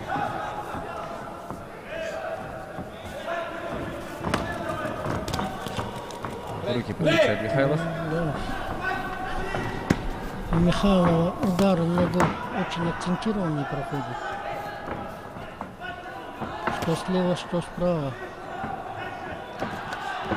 Удар коленом в прыжке не достигает цели. Вот хороший лоу только что был.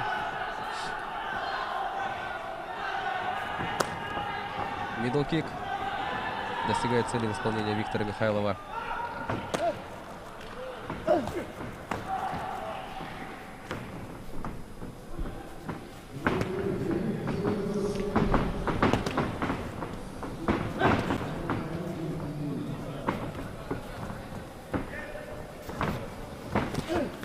Но Виктор работает преимущественно такими одиночными, да, ударами и преимущественно ногами. Периодически варьирует сериями, короткими сериями ударами рук. Бэкфист мимо пролетает.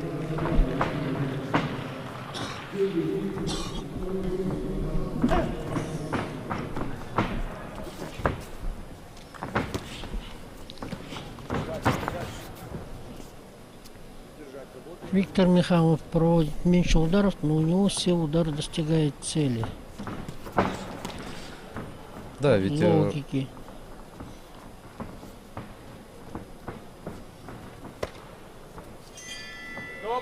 Второй раунд заканчивается.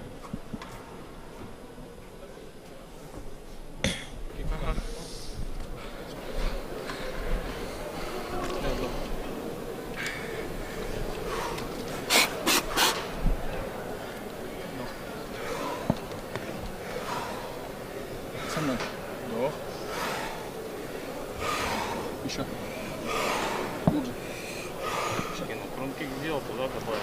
То есть где-то в разрез, то есть бей, ты бьешь по прямой удару, тебе нужно в разрез работать, понимаешь? То есть в руку ударил, сюда переключил. По суше бей, не теряй его.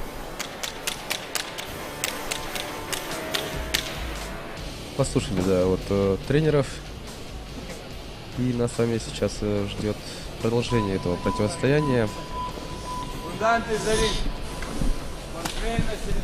Начинается третий, заключительный раунд.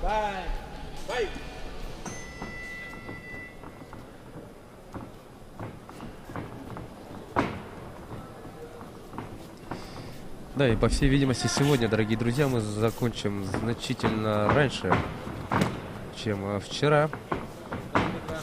Это у нас 23-й поединок идет из 34 запланированных. Вчера мы, наверное, после 8 закончили, да? Сегодня, получается, намного раньше. Итак, третий заключительный раунд. Вдогонку хороший лоу зарядил. Бэкфист у него промахивается, лоу-кик попадает в цель. Внутренний лоу-кик прошел четко. Удар справа проходит. Михайлова попадает в цель. Раз разом так жестко встречает Михайлов. Да, Михайлов уже наращивает свой темп. А Кузякину не стоило бы ждать его. В прыжке. Бьет ногой Михайлов и... Но Кузякин тоже хорошо заряжает, да, лоу-кики такие акцентированные. Кузякина больше по защите получается. Сейчас я наблюдаю. Несколько ударов у него попали по защите. Михайлов наращивает темп.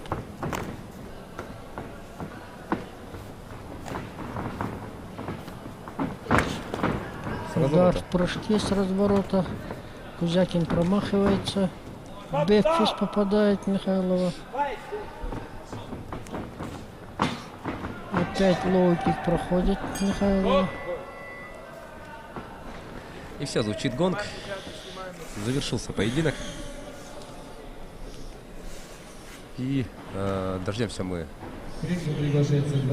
оглашения решения судейской коллегии. Ну, я тут думаю, Михайлов Виктор подтвердил свое звание международника. Уверенно.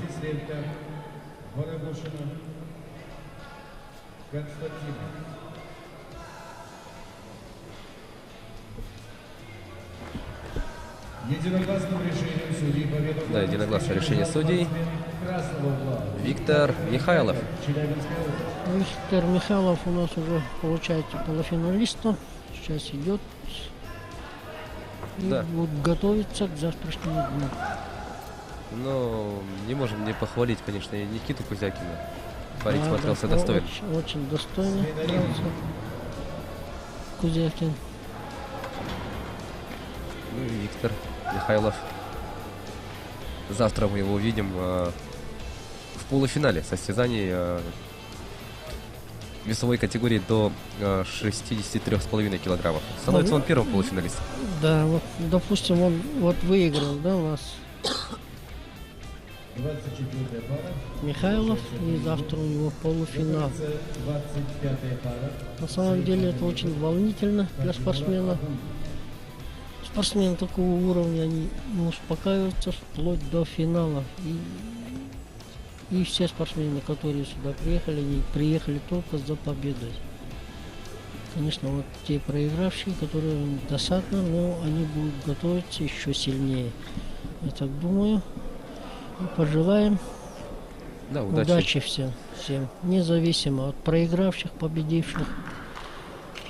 Чего только стоило приехать с России в Якутию, да? Да, конечно. Мансур Раисов на ваших телеэкранах, кандидат в мастера спорта из Чеченской Республики. Готовится он выйти на ринг. Ну, а его соперник Артем Дьячков, также кандидат в мастера спорта из Тульской области, уже на ринге ждет своего оппонента. Ну, узнали мы уже одного полуфиналиста, да, первого полуфиналиста в этом весе. Виктор Михайлов, мастер спорта международного класса. И вот два кандидата в мастера спорта спорят еще одну путевку в 1/2 финала в этом весе. Вот у нас в категории до 60, да, такая компания интересная в полуфинале собралась. Два международника, один заслуженный мастер спорта и один кандидат в мастера спорта. То есть в этом весе у нас тоже кандидат будет точно в полуфинале. Можно сказать, тут одни международники тут. Вот, ну, завтра, ну, если по судейской сетке смотреть, они очень грамотно всех разложили, спортсменов всех. Кстати, тут может быть такое же, что он выполнил норматив мастера спорта, но еще не получил вот корку, да, вот документ. Да. Может быть такое. Да, вполне может быть, запросто даже можно сказать. И если такие спортсмены есть, да, если тут призовые места займут, они подтвердят свое звание. Конечно. Да. И мы будем очень рады. Серию выбрасывает дьячков и тут же заправляет дополнительно это дело лоу-киком. Да. Хорошая серия Раисова.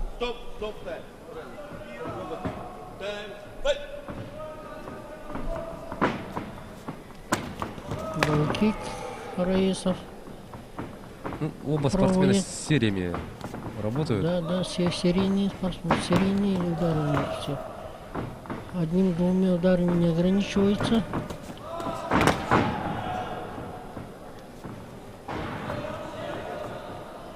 Ну, первый раунд это всегда разведочный раунд бывает. В большинстве случаев, да? Да, в большинстве случаев. Потому что мы что вчера, что сегодня тоже видели, вот когда с места в карьер вместе с гонком оба спортсмена бросаются друг на друга. Вот промахивается Раисов.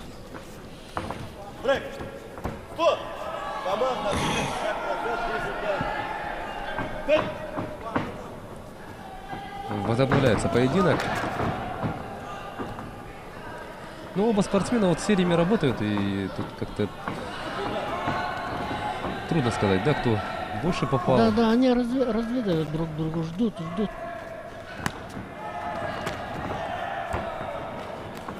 Фронт-кик хорошо доходит, и тут же серия целый град ударов в исполнении Дьячкова. Да, сперва один атакует, потом другой. Вот так. Это называется разведка боем.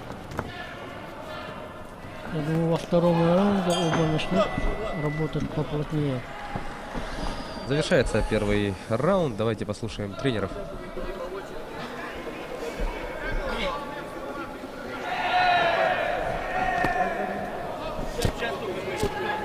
Да? Сейчас. Самое важное. Быстро, что ты стал. Я думаю, шут, сам быстро,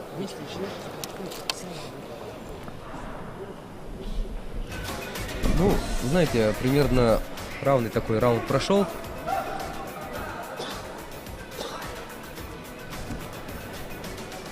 Оба файтера вот работали сериями, и вот иногда вот выбрасывали, конечно, и одиночные удары. Да, не будем забывать, что у нас это чемпионат России. Сюда слабые не приезжают. Да, конечно, да. Лидеры регионов.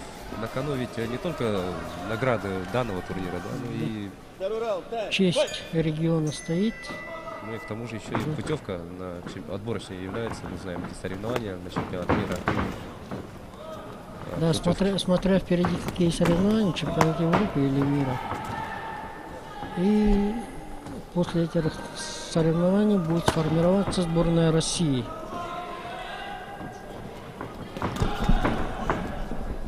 Ну что, ожидаем то, что в этом раунде спортсмены более плотно будут работать. Вот, очень хорошо проводит атаку Мансур.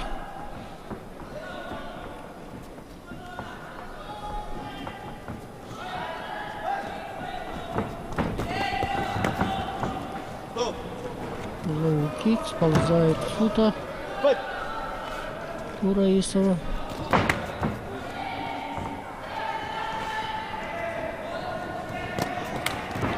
Хорошо. Тут Попадает. Дьячок попал прямую справа. Иногда он отсчитывает Раисову, но Раисов тут выразил недовольство, да, своему сопернику.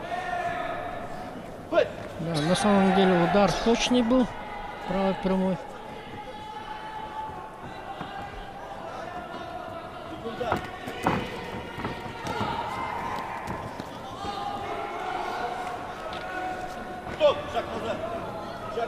Сейчас, я думаю, Мансуров будет наращивать темп.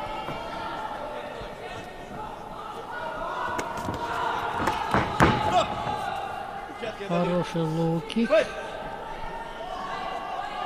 от Дьячкова.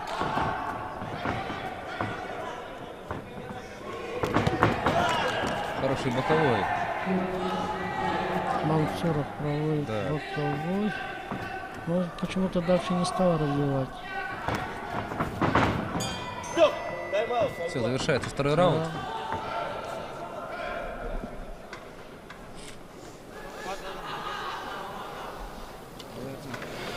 Глазина. Ничего, даже глазина. Руки, пожалуйста, канат уберите.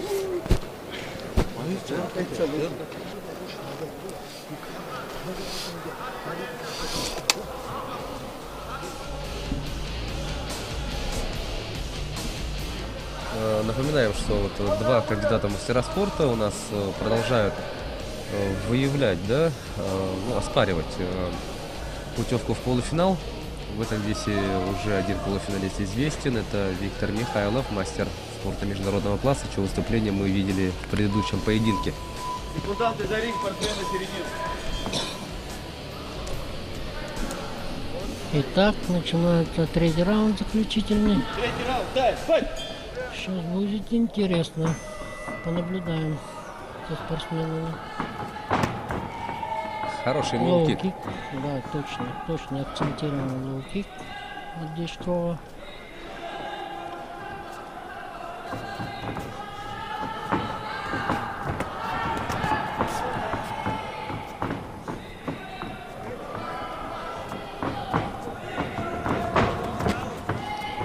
Раисов, я думаю, сейчас уже акцентирован на своих ударах, Очень хочет взять реванш за нокдаун. Да, причем там очень интересный эпизод был. Раисов выразил, да, недовольство Дьячкову. Как я понял, он говорил о том, что вот у него с футом проблемы возникли, и в этот момент, когда он сигнализировал о том, что вот, есть проблема с экипировкой, Дьячков нанес удар, да, и Дьячков так удивленно тоже спросил, что я сделал, да. Но, собственно, судья вот ничего замечания не сделал и просто взял, отчитал, да, нокдаун. То есть это в актив Дьячкова, конечно, было записано. Да. 40 секунд до конца этого поединка.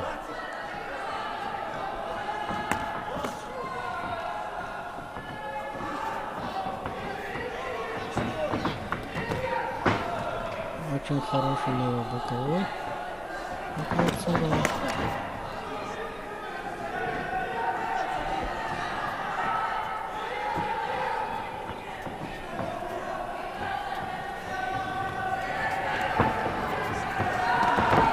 Удар в прыжке от Мансурова справа.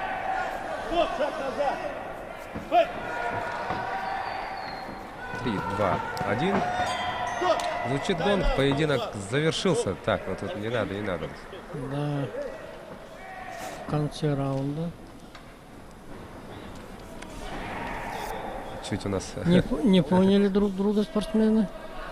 Да, один другого толкнул. Понятно, что молодые люди заряжены, да.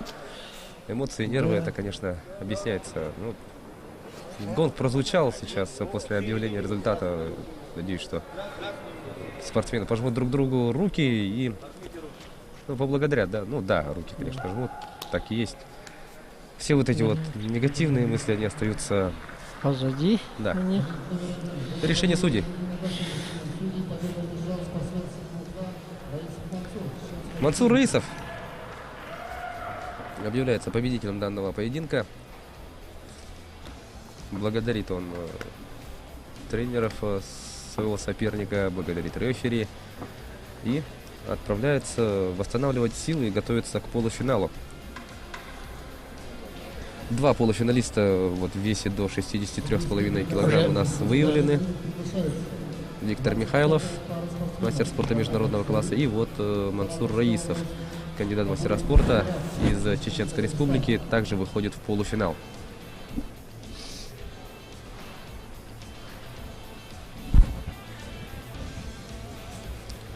Сейчас на ринг выйдет следующая пара спортсменов. Это 25-я пара. Магомедов Саид, мастер спорта международного класса, Саратовская область. И Абуев Хаджимурат, мастер спорта Республика Дагестан. Хаджимурат Абуев уже в ринге. Сейчас поднимается Магомедов Саид. Да, спортсмены на ринге. Саид Магомедов на ваших телекранах. Он в красной форме и, соответственно, в синей форме у нас Хаджимурат Абуев. Саид Магомедов у нас является международником. А Хаджимурат мастер спорта. Так, 63,5 у нас вчера тоже выступали. Первый раунд. Разведка боем. Хаджимурат активизируется.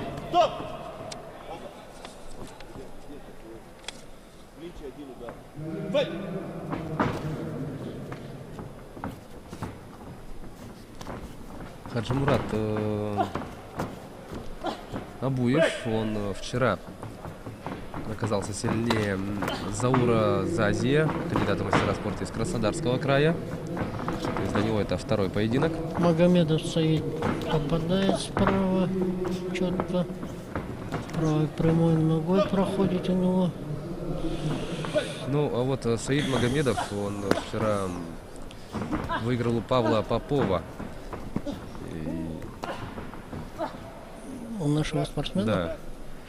Да, досадно вышло. И получается, у обоих это уже второй поединок на этих соревнованиях.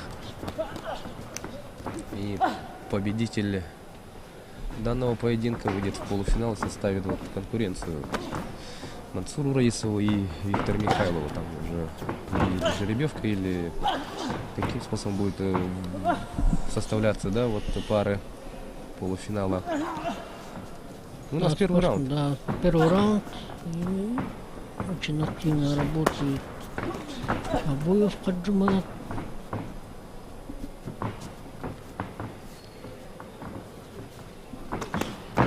Хороший фронт-кик. Сбивает с ног Абуева.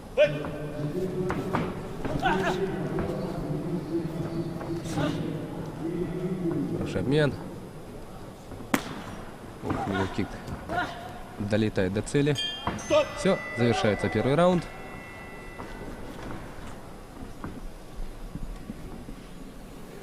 Смотри, через руку заходит, у тебя... Ой, только подготовились. Ну, через руку бей, через руку так бей. Он будет один в печень. Взрыв, и раз, два. Удар подготавливай. Просто так не бей на взрыв.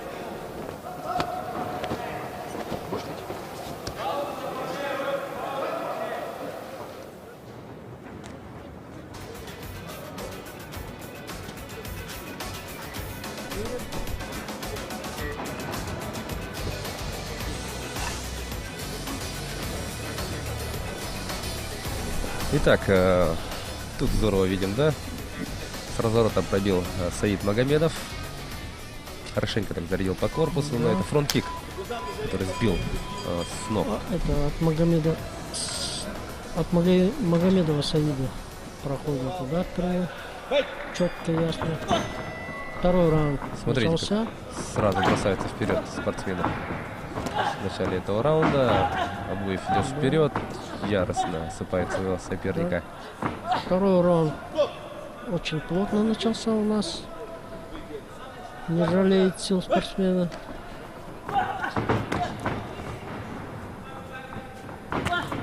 Лоу-кик. Оба. Удар коленом. Проходит. Хаджимурат Абуев в этом раунде очень яростно действует. Прям на выдохе с криком работает максимально жестко. Удар у него очень акцентен правой прямой. Проходит.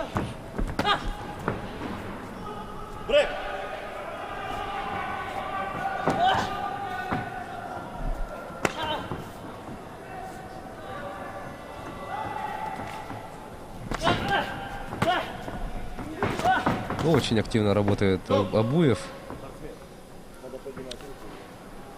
Оба работают плотно. Возможности своих не упускают они.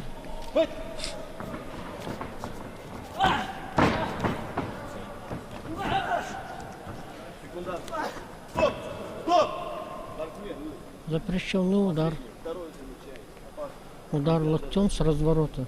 Да, рефери сразу. Замечание получил? Да. Это грубая ошибка получается.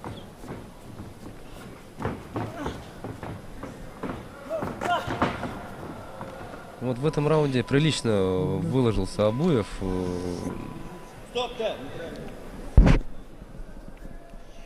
Я думаю, у Абуева это удар локтем получился непреднамеренно. Он хотел беки сделать.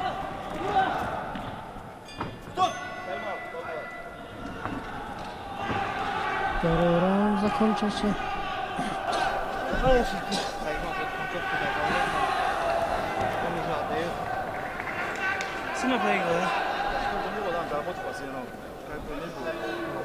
Сильно!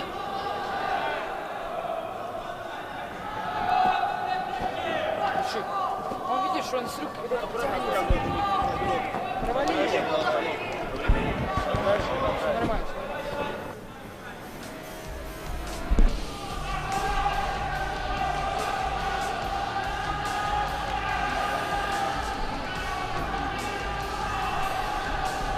Хаджимурат Абуев, я думаю, вы все услышали, интересовался, вот, сильно ли он уступает вот своему сопернику, оглядывался, спрашивал, сильно. Я еще не сразу понял, вот, что же он имеет в виду. Ну, значит, в синем углу, да. Но сам спортсмен, по крайней мере, да. Третий раунд. Хаджимурат идет вперед сразу. Но тут Магомедов, конечно, будет включаться, потому что во втором раунде-то он мало работал, а вот Абуев прилично так много энергии потратил. Вот сколько сил у него осталось для третьего раунда, это вопрос, конечно, отдельный. Ну и Магомедов сейчас, я думаю, в плане запасов энергии у него лучше будет, и сейчас он тоже будет включаться. Ну, очень плотный раунд, на самом деле. Атака от Абуева. Магомедов. Фронт-кик пробивает. Лоу-кик хорошо проходит от Магомедова.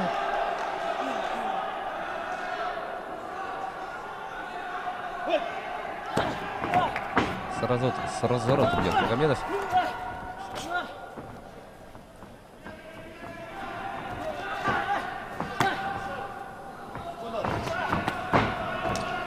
Ну да. Да, лоу-кик хороший.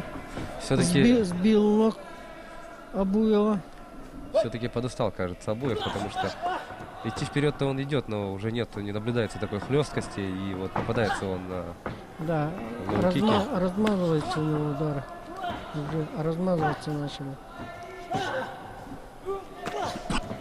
Удар с разворота. Ногой по корпусу проходит у Абуева.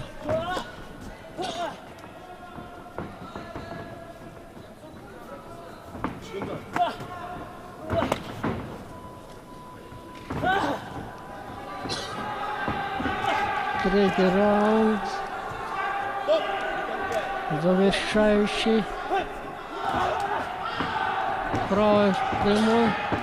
Абуева проходит лоу-кик. Четко прошел. Магомедов ждет. Время идет. Подходит к концу этот поединок. Абуев очень активно работает. И третий раунд заканчивается. Мне кажется, Магомедов устал в третьем раунде. Что-то мало поработал. Все время на контратаках ходил. Сейчас посмотрим на решение судей, кто победил.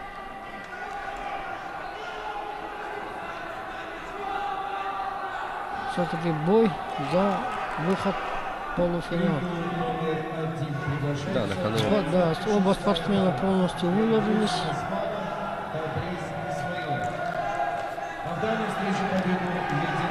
Итак, решение судей. Саид Магомедов. Саид Магомедов, да, выиграл. Признается победителем данного боя. И Саид выходит в полуфинал. Интересно, он с кем завтра встретится? Это тоже...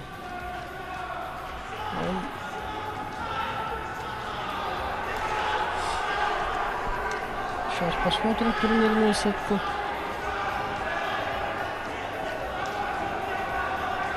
Магомедов, да, завтра встретится. Вот, Османов, Эльбрус и Исмаилов. Победители вот этого. Следующей пары. Встретятся. Сейчас ждем 26-ю пару.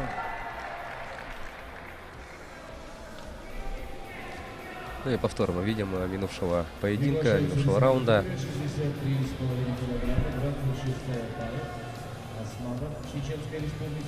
Так, а на ваших телеэкранах, дорогие друзья, это Эльбрус Османов, кандидат в мастера спорта из Чеченской Республики. Его соперник в синем углу ринга — это Габрис Исмаилов, мастер спорта из Волгоградской области. Он уже вышел на ринг. И имя последнего полуфиналиста этой весовой категории, веса до 63,5 килограммов, будет известно по итогам именно этого поединка.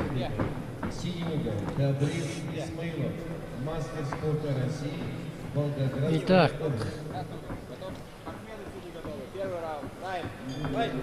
все процедуры прошли. Первый раунд. Поединок начинается с лоу-кика Османова. Да, Османов начал атаку первым. Спортсмены поняли друг друга.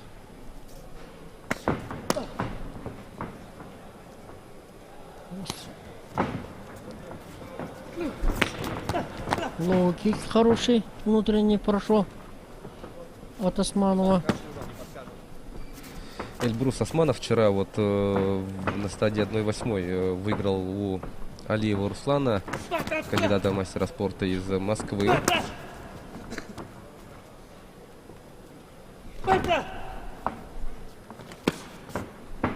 Очень хороший одиночный удар от Османова. Так, Исмаилов пытается найти подход к Османову, но Османов не дает этому делать. А для Исмаилова это первый, оказывается, поединок. Стартовал он сразу с четвертьфинала. Да, видно, что спортсмены очень техничные.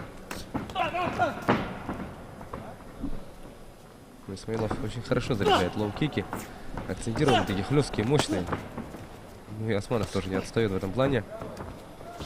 Опа, очень хороший лоу-кик от Исмаилова. Хлесткий.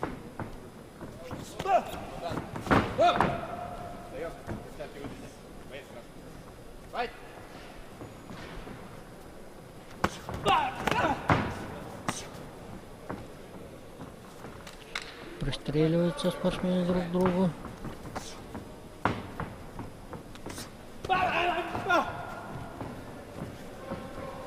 Серия ударов руками и вот такой лоу-кик не самый сильный получился. Все, первый раунд завершается. И сейчас услышим, что скажут, какие наставления дадут тренировал. Поправляем, пока сильно развернулась, так продолжаем. Надо подвать. Сейчас я хочу и один ходит. Зачем? Ты зашел до детали, ты будешь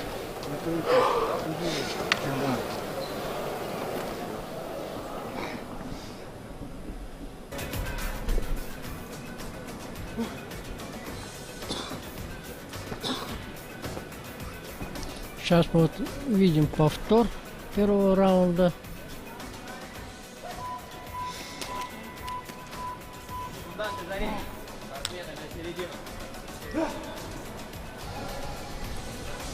Итак, первый раунд уже позади. Начинается второй раунд. Вторая двухминутка стартовала. Ну, давайте смотреть. Очень хорошую атаку провел Исмаилов. Двойной лоу-кик Османов проводит. Как же яростно обмениваются вот этими лоу-киками, да, спортсмены? Да в целом вообще. Да, очень хороший удар. Удар в прыжке коленом. Не достиг цели.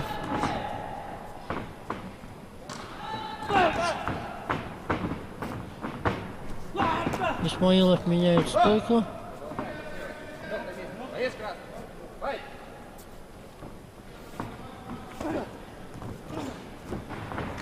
Ну, максимально сильно, да, вкладываются вот эти вот удары. Очень хороший блок поставил Османов от лоу-кика.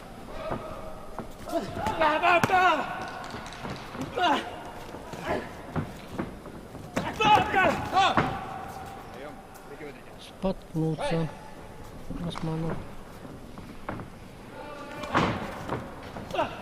Держи. Красный, держи.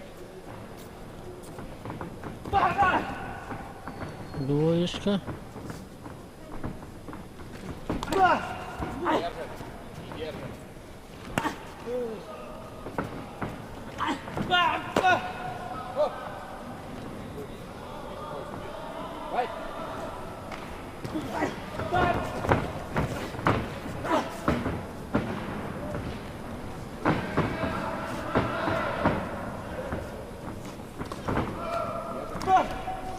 Видите, какой обманный финт удар провел Османов.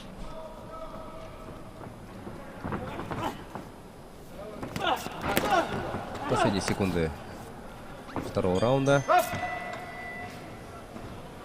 Сейчас прозвучал гонг. Да, плотненько поработали ребята. Подвиж по дистанции. Потом такой, что-то такой тормоз, потом атака. Подвиж такой, быстренько и взорваться. Это марш. Еще ногой. Подвиж, дальше он так не достает. Дистанцию. حديد سقم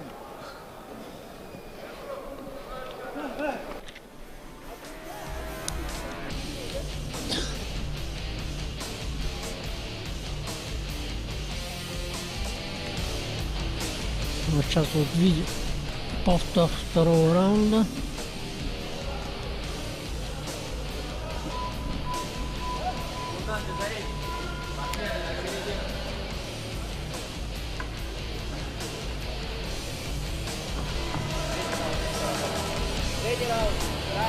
Итак, начинается третий заключительный раунд.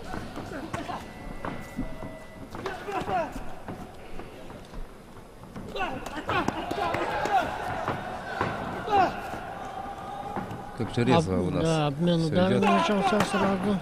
Лоу-кик Османов проводит. Атаку проводит Исмаилов. В плане динамики вот это один из самых ярких поединков сегодняшнего дня. Да, очень плотно работают ребята. Атака за атакой. Не стоят, не ждут. Оба хотят выиграть.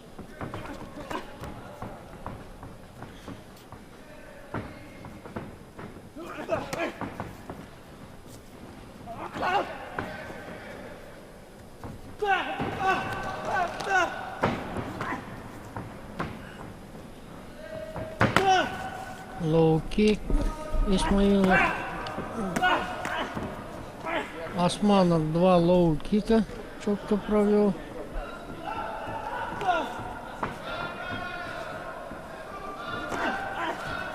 Опять Османов, опять лоу-кик.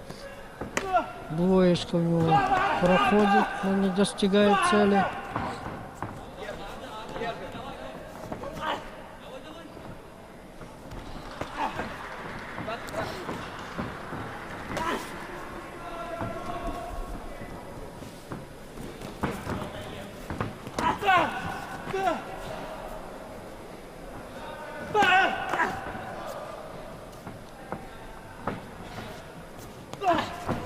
Красиво в прыжке пробивал Османов.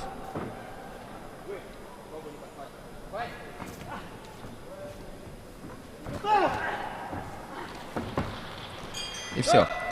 Завершился этот поединок. Да, очень плотно поработали третий раунд, ребята. Устали. Неплохо работали.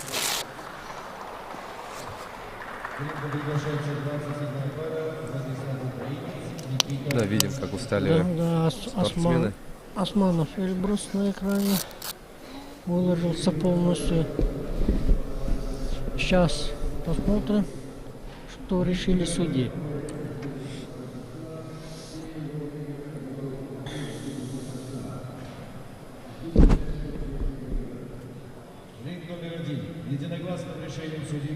Единогласным решением судей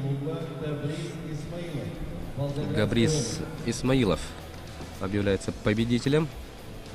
Мастер спорта, Волгоградская область. Да, принимает он поздравления, благодарит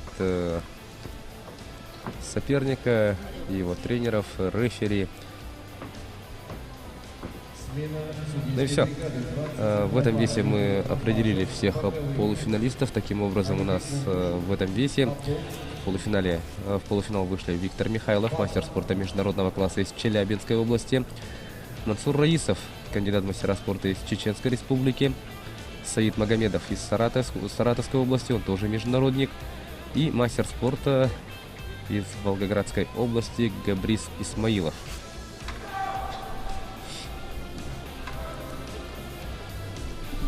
Между вот этими 4 спортсменами будут и разыграны медали. Да, это полуфиналисты получается у нас на завтрашний день. А сейчас следующая пара у нас до 71 килограмма. Да, у нас осталось 8 четвертьфинальных поединков. У нас 2 весовые категории нас ждут. Это категория до 71 и до 81 килограмма. Продолжается программа весовой категории до 71 килограмма. На ваших телеэкранах Владислав, украинец, мастер спорта международного класса из Пермского края. И его соперник Никита Полищук, мастер спорта из Санкт-Петербурга.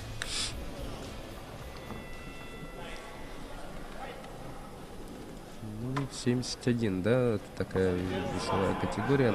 Но украинец вчера не выступал, это я могу сказать с уверенностью. Да, для него это стартовый поединок на этом чемпионате.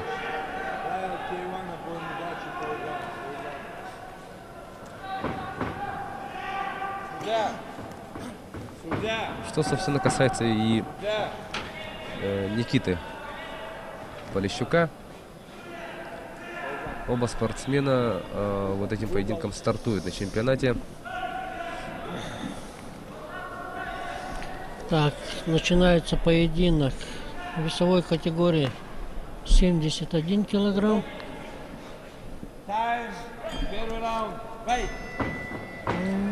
Это более такие спортсмены. Тут могут быть нокдауны, нокауты почаще. Да. Украинец Владислав начинает атаку. Схлестнули спортсмены. Ближний бой.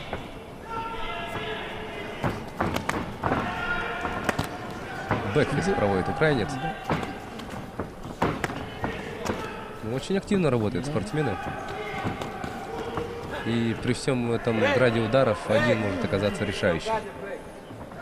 Полищук пытается на дистанцию украинец прерывает. О, какой мощный удар коленом украинец провел, но промазал.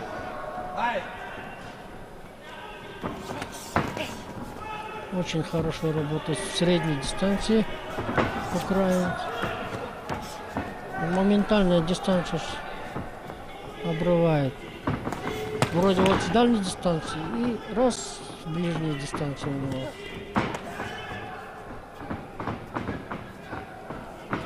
Ну и потихоньку вот набирает свои очки украинец, вот пробивая вот эти лоу-кики, бэкфист вновь. Бэкфист, да.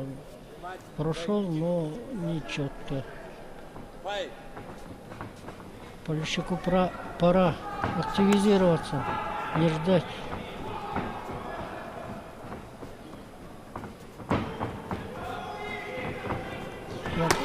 Украинец такой темп нарастил, уже Полищук его ждет все время. Надо самому работать. Это уже он как бы позицию свою сдает.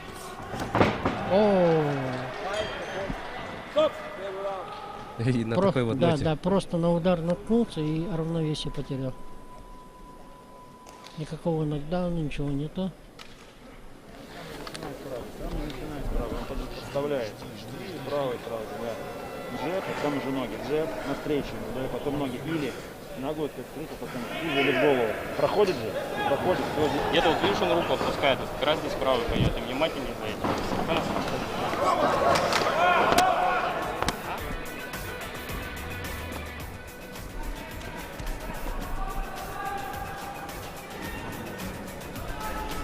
Повтор первого раунда смотрим.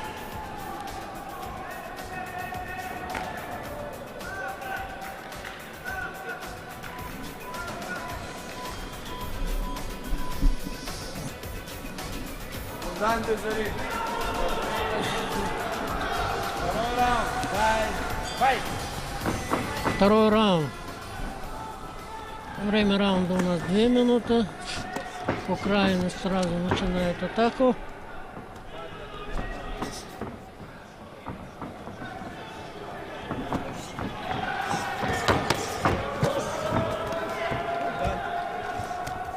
Вот периодически, да, украинец использует бэкфист. Украинец уже темп задает Полищуку. Опа! Очень хороший удар. Даже не смотрел, куда бьет.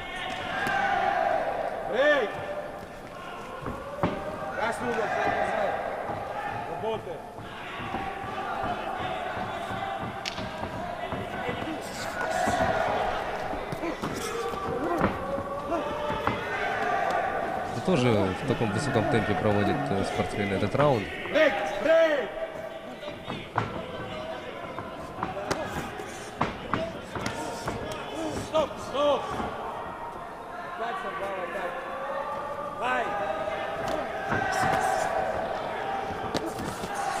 Меньше минуты остается. Да.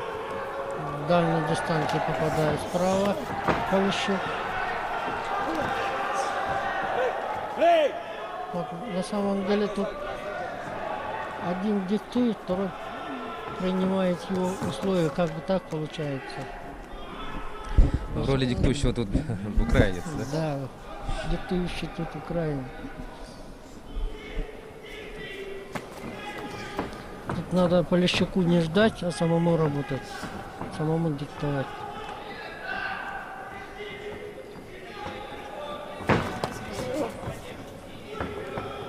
Замечательно, все время украинец атакует первым.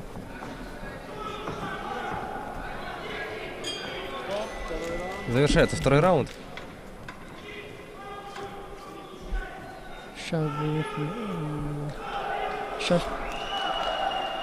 послушаем тренеров, что посоветуют своим подопечным.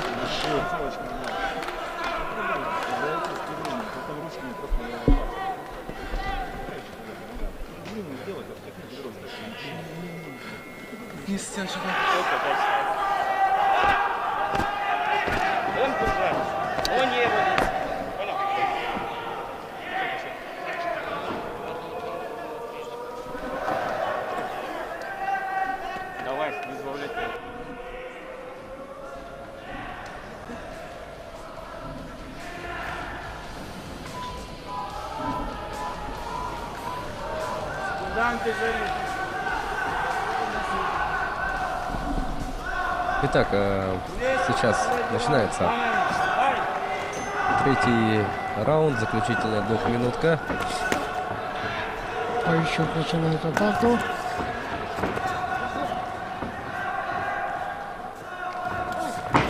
Видимо, очень хорошее наставление получил от тренеров.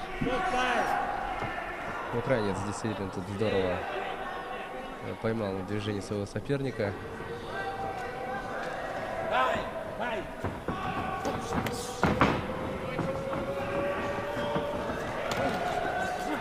Атака у него Полищук с дальней дистанции.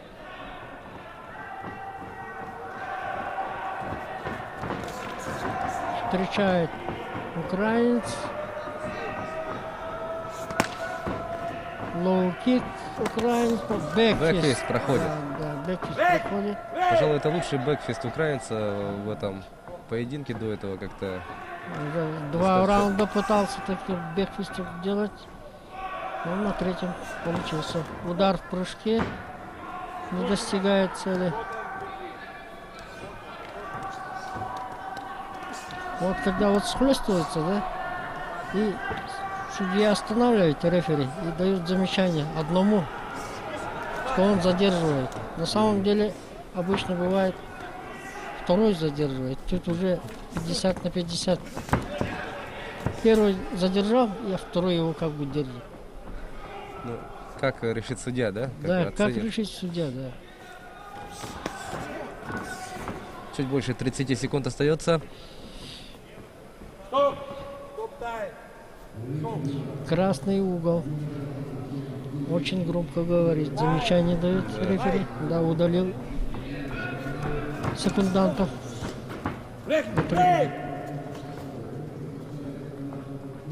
15 секунд. О, бэкфист бэкфист не проходит, да, бэкфист такой хлесткий был. Вот Полищуку надо было с первого раунда так работать. Он в третьем раунде уже начал активизироваться, но время уже упущено. И третий раунд заканчивается. Полищук очень хорошо поработал в третьем раунде. И видно, что он выложился.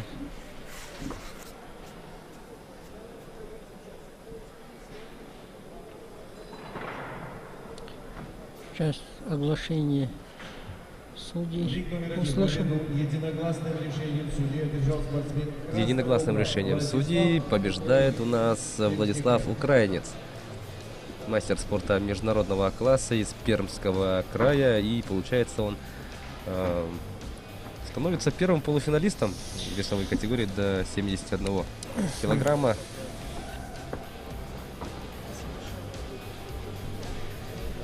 Первый полуфиналист у нас весит 71 килограмм. Уже определился это украинец Владислав, Пермский край, мастер спорта международного класса.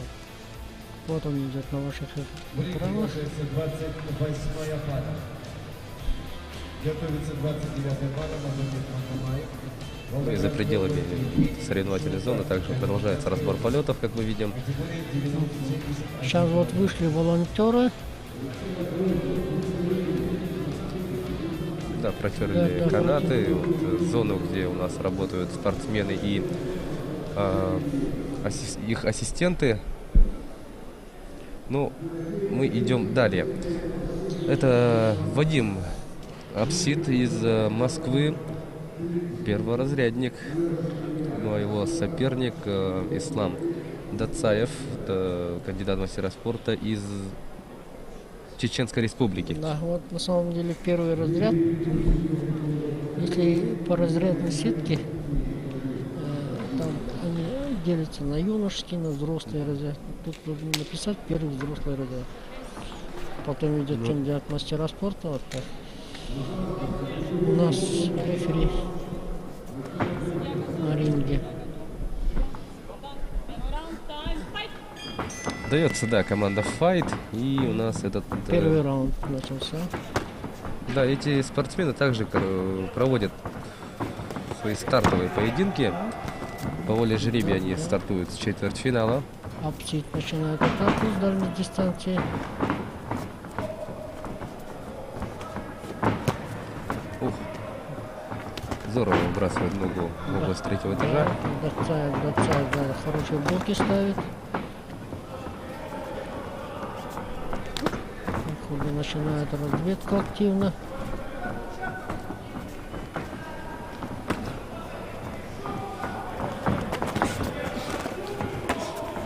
Хорошо комбинирует Апсид. Дацаев успевает реагировать, блоки ставит, что ногой, что рукой. Хороший мидл кик от Дацаева. Тут же добавляет по внешней стороне бедра.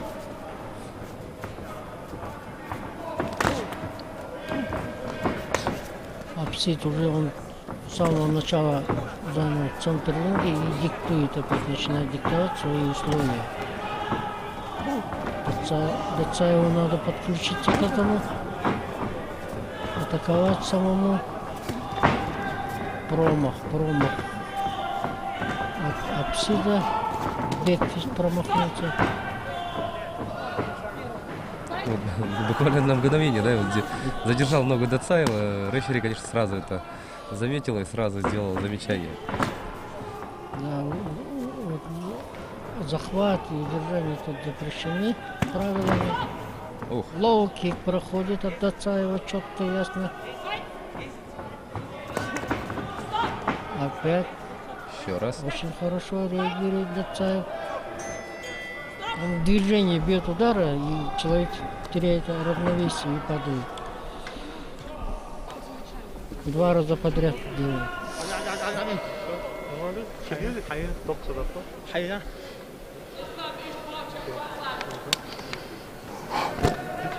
Молодец.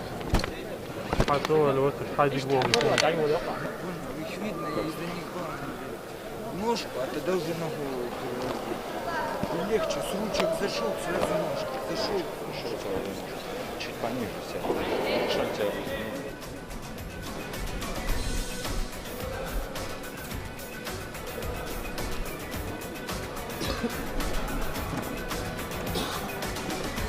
Повтор прошлого раунда идет.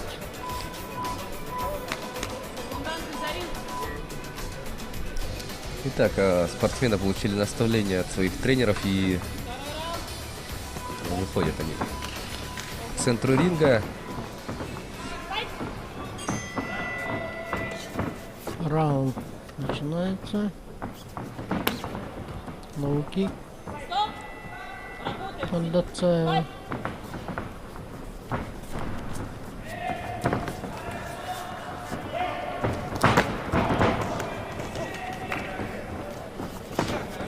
Да, прижал тут на мгновение Апсид своего соперника в угол ринга, но Дацаев тут же покинул. Дацаеву надо все время прерывать дистанцию, потому что Апсид, у него преимущество в росте, и он держит соперника на дистанции все время.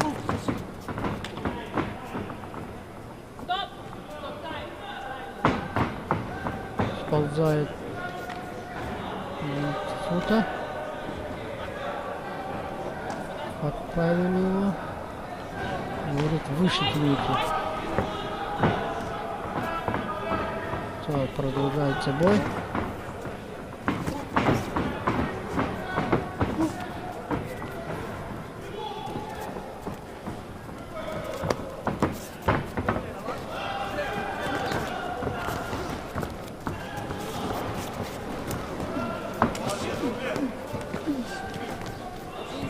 Клинч.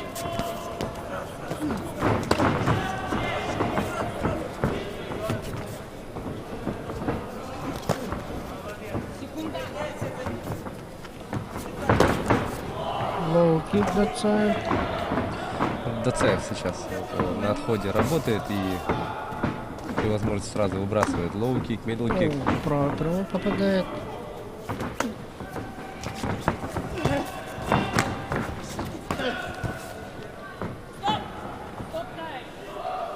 Апсид со средней дистанции не получается атака. Ему бы с дальней дистанции поработать.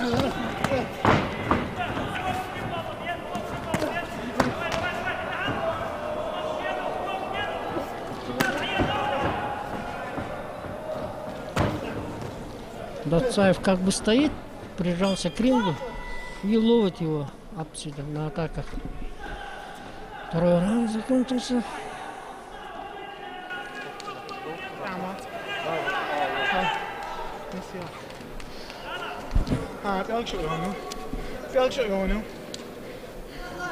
На его уход сюда, блядь, бэкер. Либо на тот уход. Не гоняйся за ним, нельзя его, блядь. Это надо бетки залететь, он в эту сторону пошел. Как раз, да, как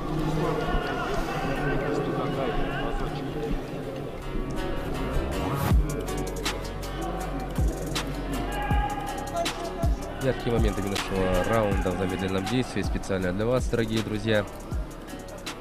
И сейчас мы через некоторое время продолжим выявление второго полуфиналиста весовой категории до 71 килограмма. Продолжают выявлять лучшего. У нас Вадим Апсит из Москвы. У него первый разряд. Он в красной форме. И Ислам Дацаев, кандидат в мастера спорта из Чеченской Республики. Он в синей форме.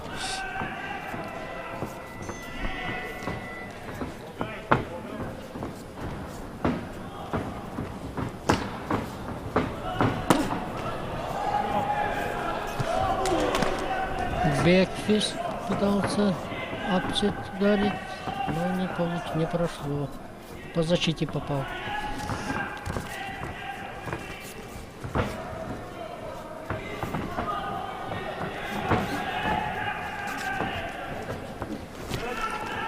Дацаев подходит, у него тактика такая, он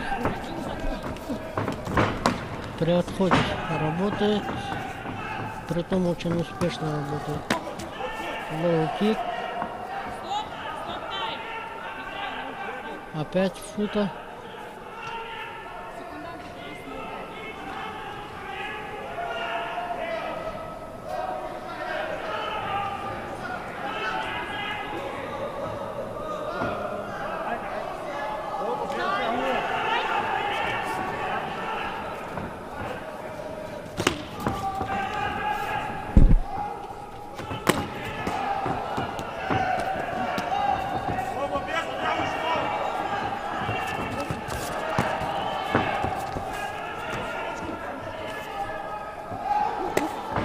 Постоянно в движении Дацаев. Ну, вот тут стало. Да, как бы все время отходит, но очки набирает все время. Вот. Попадает. Каждый удар у него в цель ложится точно.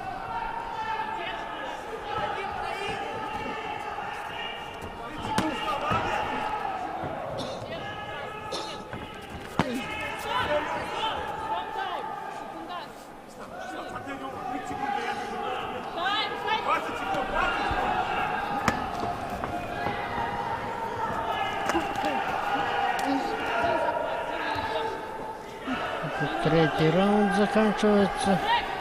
Спортсмены вылаживаются полностью. Да, завершающий раунд.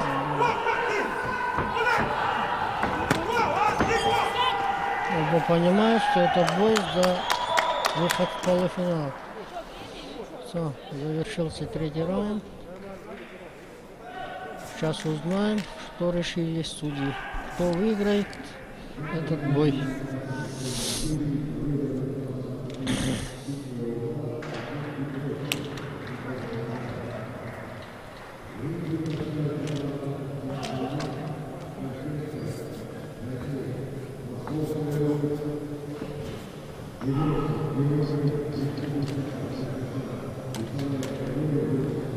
Итак, решение судей.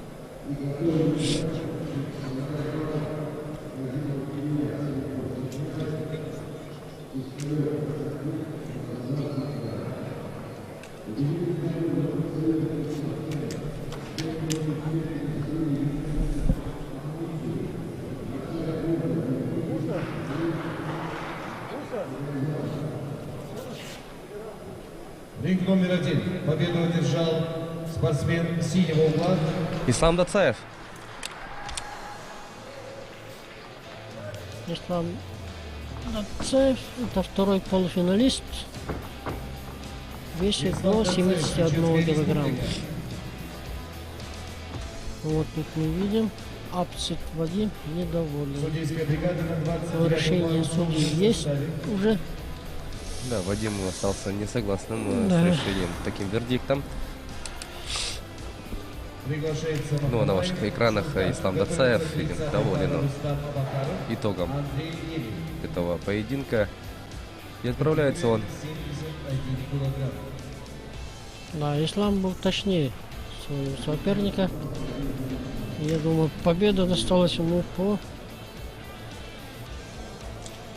заслуженно. Выиграл.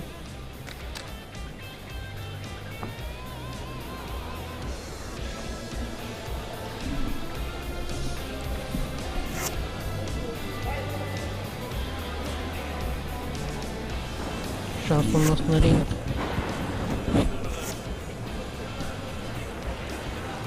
Да, мы идем далее. На ваших телеэкранах, друзья, это Магомед Махамаев, мастер спорта из Волгоградской области. И его соперник Евгений Шурдак, кандидат в мастера спорта из Калининградской области. Что касается вот Магомеда Махамаева, он, для обоих спортсменов этот поединок станет вторым по счету на этом турнире. Магомед Махамаев вчера одержал победу над Мухаммадом Хаджиевым, мастером спорта из Чеченской Республики. Ну а Евгений Шурдак, он выиграл у Романа Макеева из Томской области. И вот их второй поединок на этом турнире. Четвертьфинал. На кону выход в 1/2 финала весовой категории до 71 килограмма. Магомед Махамаев на ваших телеэкранах. Его соперник уже на ринге ждет его. И Магомед, мастер спорта из Волгоградской области, выходит на ринг. Евгений Шурдак является кандидатом в мастера спорта.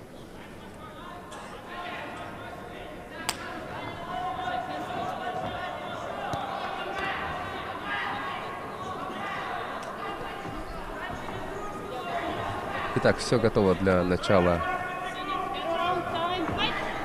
данного поединка. Итак, Магомед Махамаев и Евгений Шурдак. Поехали. Удар с разворота.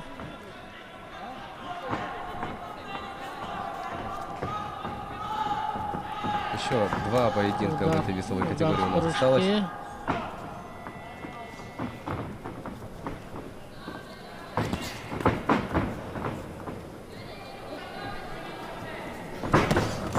Махамаев.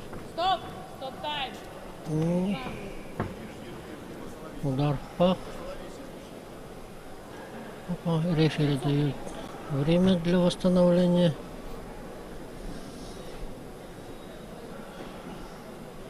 Удар был непреднамеренный. Да, само собой, конечно.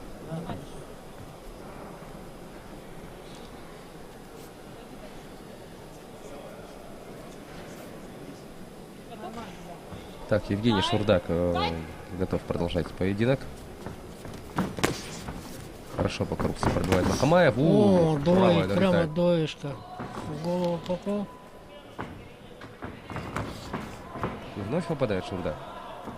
Да, очень акцентированный удар проходит.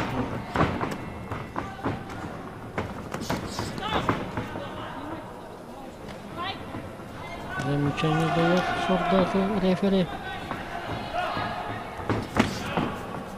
По внешней стороне бедра хорошо сейчас пробил Махамаев с таким нормальным звуком.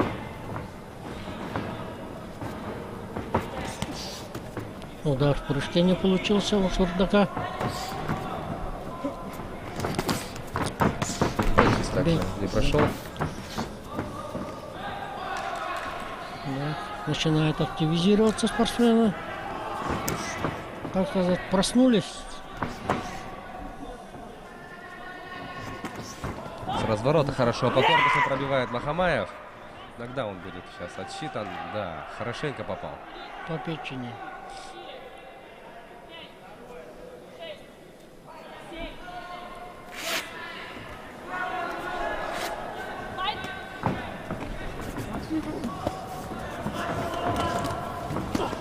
Находясь, да, вот. О, внешней бег, стороной бег. хорошо. Да, попал четко, удар был. Хороший раунд тут нам продемонстрировали. Так, у нас тут спокойно надо.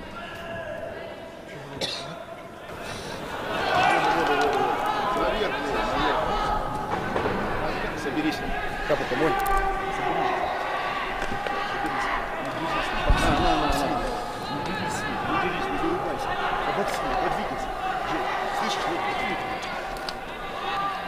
Слышь меня?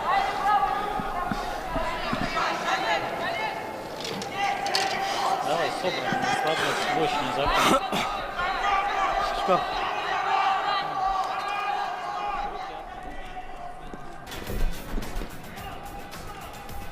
Ну и вообще, очень интересный раунд, конечно, прошел. И столько вот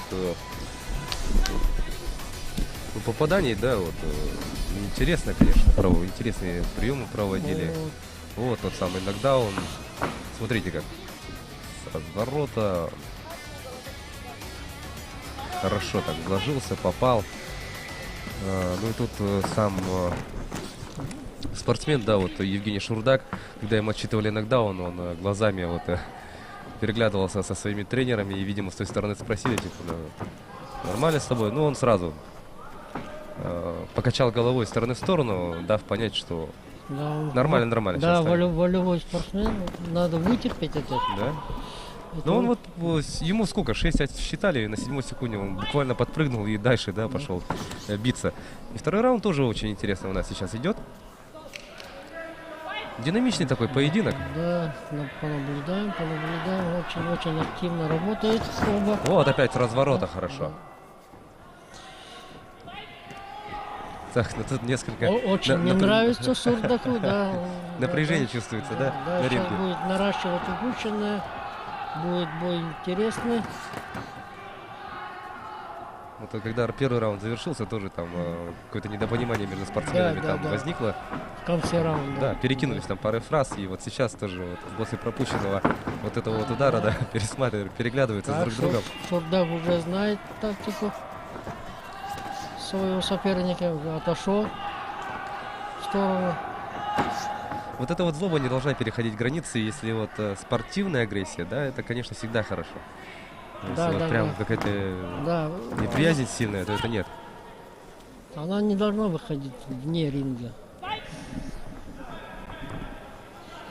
Агрессия должна только в ринге должна быть. Во время боя. И всё. и- Да.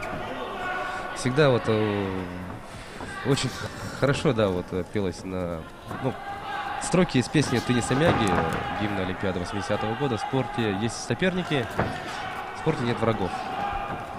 Как раз об этом история. И сейчас завершается второй раунд, последние секунды. Махамаев очень четко попал.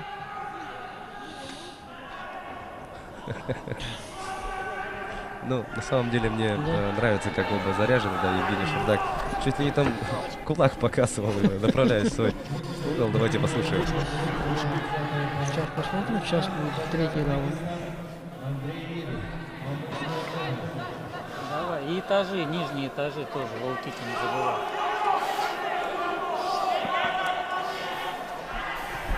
Ну, Магомеда тренер просит не забывать про нижний этаж, то есть осыпать лоу-киками. Ну вот, сколько у него, 2 ряда вот успешно прошли, да, вот удары с разворота, начиная с того нокдауна, и в этом раунде тоже хорошо попал, Да, вложился. вот конец второго раунда у него Вот. спину ударил, да. Итак, Немножко не сдерживается, да, третий заключительный раунд. Сейчас начнется. Так, ждем плотного боя.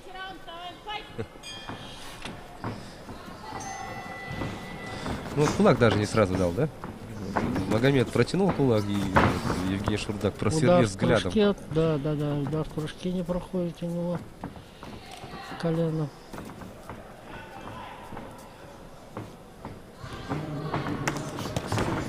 Что тут придумал Махамаев? Да, коленом задел Шурдак лежачего сразу извинился.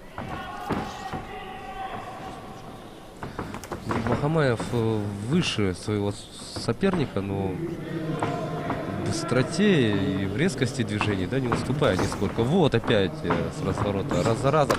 А если так, здорово, а? Удар с разворота на 360 градусов. Да, по защите попал. Бросок сразу пошел. Да, по защите. Да, хоть и по защите, но получилось очень зрелищно. А что если в голову так прилетит, да, с такого разворота? Что решила рефери? Так, тут наказывают Шурдака, по всей видимости. Нет, все-таки Махамаева за что? Обеих, что ли? Я так не понял. Сперва Шурдака, потом Махамаева. Так, тем не менее, раунд продолжается. Да, половина последней двухминутки уже позади. Продолжают работать активно спортсмены.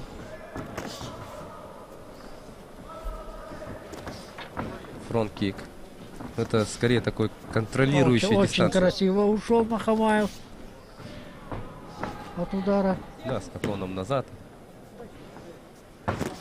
Ух. Ой, тут здорово Махамаев. Да, размен ударами пошел.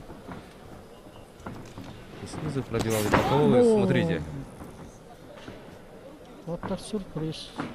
Вот такой атлетичный спортсмен, да, Махамаев? Да, несмотря на такие впечатляющие габариты, очень легко он взлетает в воздух, и вот всякие вот эти... Да, арсенал у него очень богатый, оказывается. Если бы попал бы, это был бы нежданчиков для Шурдака. Ну и тут, конечно, инерция страшная, да, при таком прыжке. Все, завершился поединок. Да, все, ребята. Нормально. Ну и все. Да. Что-то хочешь сказать, да, Махамаева? Я думал, что он подошел руку пожать, да, типа по завершению поединка. Да, пожал, да, он первую руку подал Махамаеву. Итак, сейчас будет решение судей. Решение судей. Сейчас кому поднимут руку рефери. Магомед Махамаев уверен. Да, уверен в своей победе. И ждем. Победу единогласным решением судей одержал спортсмен красного угла. Да, Магомед Махамаев побеждает в этом поединке. Так, но тут не самый приятный, конечно, этот момент, да. Евгений Шурдак чем-то... Да, чем-то недоволен. Он все время что-то хочет сказать. Да, конечно. Во всяком случае, мы поздравляем Магомеда Махамаева, мастера спорта из Волгоградской области. Он становится третьим полуфиналистом весовой категории до 71 килограмма. Судейская бригада на 30-м пару рефери Бабин, боковые Мундуш. Вот на вашем экране идет Махамаев Магомед. Не совсем понятно, вот, что именно разозлило так Евгения Шурдака, потому что что-то вот не спортивное такое, да, вот со стороны Магомеда ведь не было, и там... Да, такого ничего не было. А если и там было, то что, наоборот, я вот как-то агрессию со стороны Шурдака замечал. Ну, конечно, отсюда я могу ошибаться, мы не можем, да, слышать, что именно там друг друга не наговорили, но во всяком случае надо проигрывать, надо уметь проигрывать. Да, достойно надо проигрывать. Но Шурдаку надо тоже должно отдавать, он не стал развивать вот это свою неприязнь. Да, что-то немножко подергал.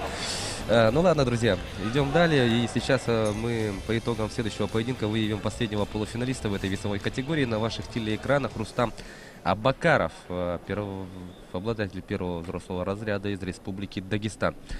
Что касается его соперника, это Андрей Елин, кандидат в мастера спорта из Амурской области. Елин вчера точно выступал, я его прекрасно помню. Андрей Елин вчера выиграл у Амруддина Сайдулаева, мастера спорта, кстати, из Чеченской Республики. И вчера, вот, получается, Елин дрался с представителем чеченской команды. Сегодня в четвертьфинале ему противостоит представитель Дагестана, который вот сейчас поднимается на ринг. Рустам Абакаров, кстати, вот автор того самого сюрприза вчерашнего. Отметим вот этого спортсмена Рустама Абакаров. Вчера в рамках, получается, 1/8 финала, да, в первом же круге выбил из соревнования мастера спорта международного класса Якуба Берсанукаева. Это вот вчерашний такой прям большой сюрприз в исполнении Рустама. Так что вот обратите внимание, дорогие телезрители, на этого спортсмена. Рустам это далеко непростой спортсмен. Вот, не обращайте внимания на его первый разряд. Повторюсь, вчера он выбил из соревнований мастера спорта международного класса. Интересная пара.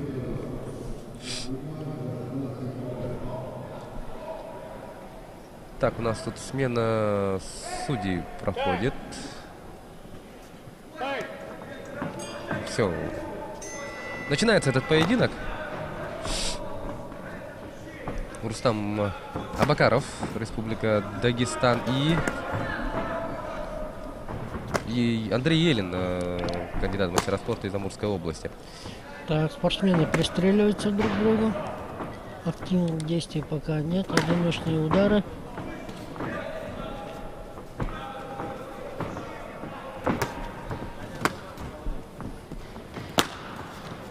Хороший мидл-кик, такой хлесткий бэкфист с продолжением через лоу-кик. Ну, разведка пока идет. Да, одиночные удары, вот двойки. Одиночные удары, одиночные лоу-кики.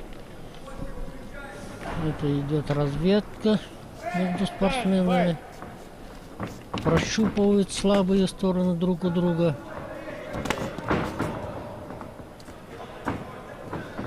У нас Елин левша, левосторонняя стойка у него.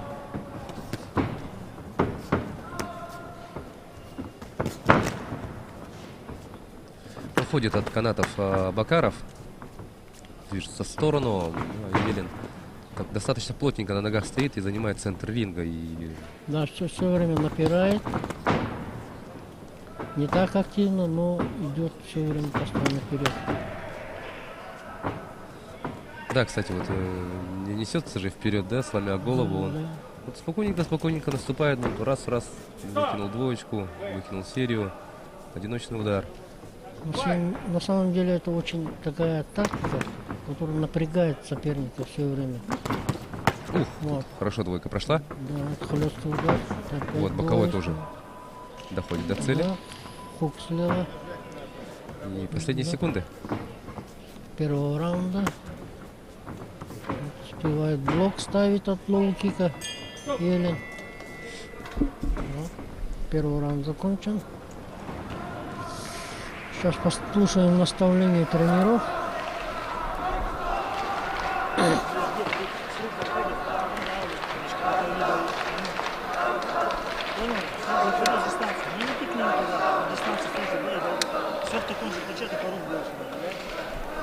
Больше сдваивай, выстраивай ножки.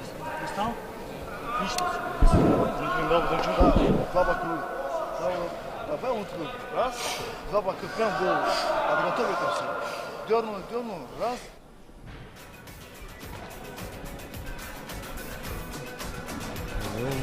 Раздергивать надо Рустама, по мнению его тренера.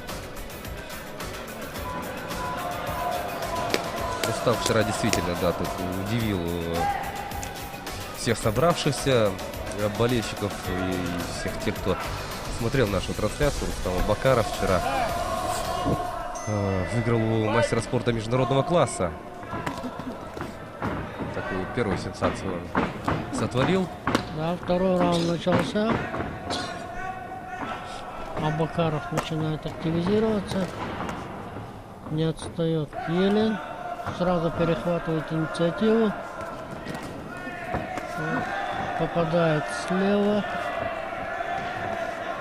от руки. Опять, да, Елен начинает его. Андрей Елен как-то чисто по-боксерски вот двигается. Вот так плотненько на ногах стоит и вот потихонечку идет. Работа на блоке. Так, что тут? Секундантам, да, есть претензии у рефери. Абакаров просит. Кровотечение, что ли, с ноги, по всей видимости? Кровотечения не было, но что-то из носа. Что-то с носом связано. По блоку попадает Абакаров.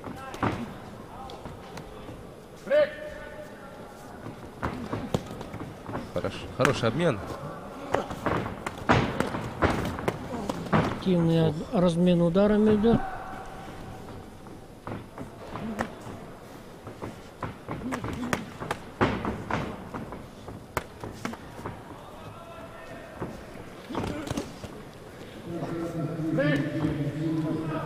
Да, все-таки, мне кажется, Елен, он в основном боксер.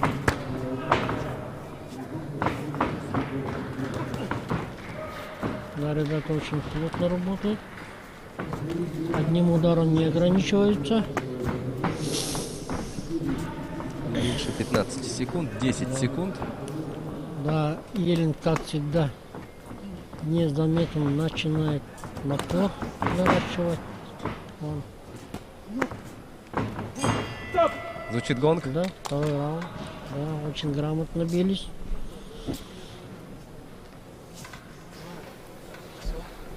Давай, наверх. Прессинг. Понял, на родной? Прессинг, Андрюшин, понял? Надо дыхать. Спорт у тебя в команде, надо делать. Все нормально. Сбавим, ноги, волки, опять. Он ждет, когда он тебя побьет. Почему ты сам не бьешь? Что делаешь? И пьет.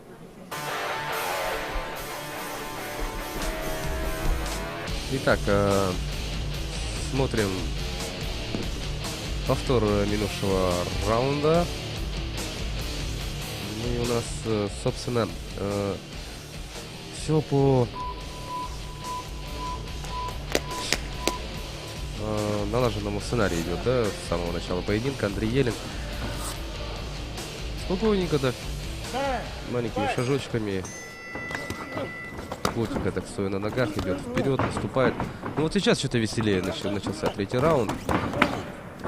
Хороший такой обмен устроили в дебюте этой двухминутки. Ну а Абакаров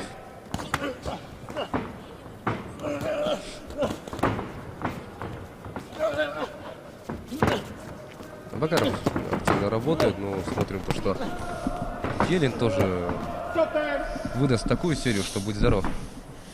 Капа вылетает. Капа у Елена вылетел, да? Так, да, реф надо отнести эту капу в другую сторону. Надо ее промыть. Все, Андрей Елен готов к бою. Дальше продолжается бой.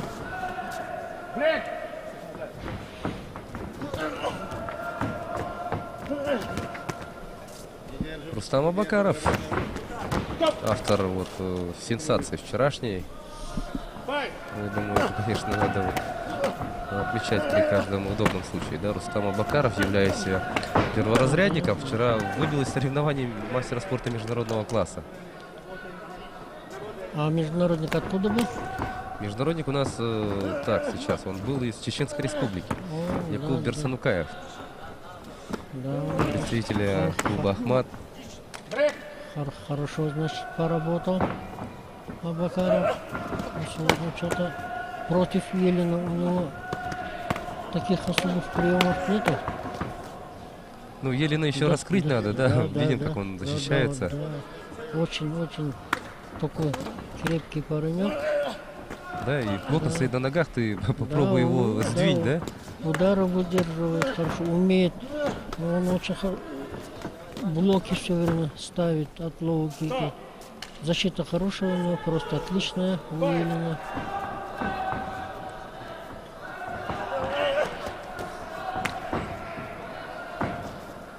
Так, третий раунд заканчивается. Спортсмены понимают, сейчас нужно наращивать темп.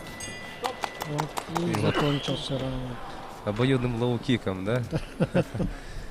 Будто бы вот Да, друг другу вот пятюню что- дали. Очень такой плотный бой, сейчас можно сказать, ну тут 50 на 50. Ну да, как решат судьи, очень да, интересно. как решат судьи.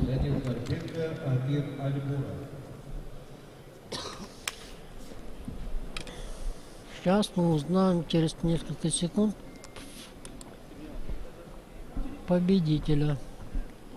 Итак, дождемся. В этом бою победу единогласным решением Абакаров судей начал одержал спортсмен Единогласно. синего угла Андрей Да, Елин. Андрей Елин. Да. Вот это вот его тактика, да? Да. Медленно, но верно постоянно идти вперед. Вот, Абакаров. Да, и Да. Рустам Абакаров тут, конечно, наверное, вызвал симпатию у многих болельщиков, вот, выбив вчера международника, но его Да, он- путь завершается на этой стадии. Да, он очень достойно принял это поражение, что тоже вызывает уважение. Да. И таким образом мы, дорогие друзья, узнали всех полуфиналистов этой весовой категории. У нас в полуфинале Владислав Украинцев, мастер спорта международного класса из Пермского края. Ислам Дацаев, кандидат мастера спорта из Чеченской республики. Магомед Махамаев, мастер спорта из Волгоградской области. И Андрей Елин, кандидат мастера спорта из Амурской области. Еще и яркое празднование у Андрея. Не заметил во время боя. Вот, после проведения удачной серии. Вот, стойку еще принимает Андрей. Да. У нас такой своеобразный боец. Да, благодарим Да. как Андрея, так и Рустама за этот интересный поединок. И идем Да, очень далее. красивый такой поединок, плотный. У нас последняя весовая категория осталась. Это вес до 81 килограмма. На ваших телеэкранах Данил Карпенко. Это мастер спорта международного класса из Волгоградской области. Ему будет противостоять Амир Альборов из Москвы. Он является мастером спорта. Я думаю, те телезрители, которые вчера смотрели, да, нашу трансляцию, прекрасно помнят обоих спортсменов. Данил Карпенко вчера одержал очень красивую победу убедительную победу над Ильей Ильиным из Челябинской области, мастером спорта. Ну а Амир Альборов вчера оформил, ну как сказать оформил, он автор единственного нокаута вчерашнего соревновательного дня. Амир Альборов вчера вот поймал так хорошим ударом Алексея Фогеля из Алтайского края, тем самым отправив его в очень глухой нокаут. Единственный нокаут вчерашнего дня. Ну и мы еще раз выражаем надежду, что с Алексеем Фогелем все в кратчайшие сроки станет в порядке. Ну то есть восстановительный процесс пройдет как можно быстрее.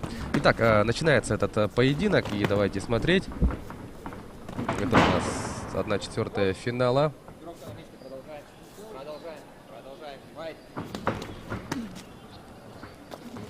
В прыжке работает Альборов. И да, конечно, это у нас весовая категория до 81 килограмма. То есть это уже такой серьезный вес, самая тяжелая категория. Как говорят в спорте, крейсерский. И тут, конечно, любой удар может Решающий. да, решить исход поединка. Что вчера, собственно, Альборов и доказал. Очень яркую победу он одержал, конечно. Тяжелейший нокаут отправив Фогеля. Я думаю, некоторые телезрители, любители спорта ждут от него и второго нокаута. Ну, посмотрим, как все пойдет. Да, спортсмены сейчас пристреливаются друг к другу. Очень осторожно, никто так сломя голову, не атакует. Бэкфист. Мимо головы пролетает в исполнении Карпенко. Так, левой попадает Карпенко. Очень-очень внимательно, концентрированные оба. Двоечка от Карпенко проходит по голове.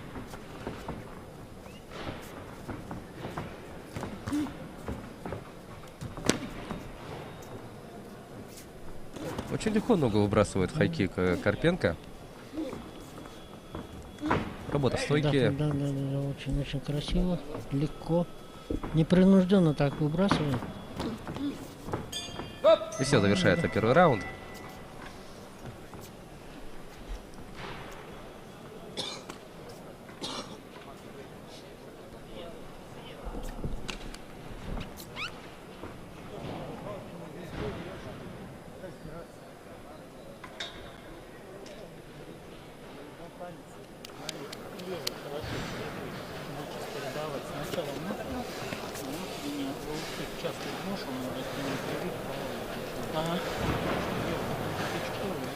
Понял.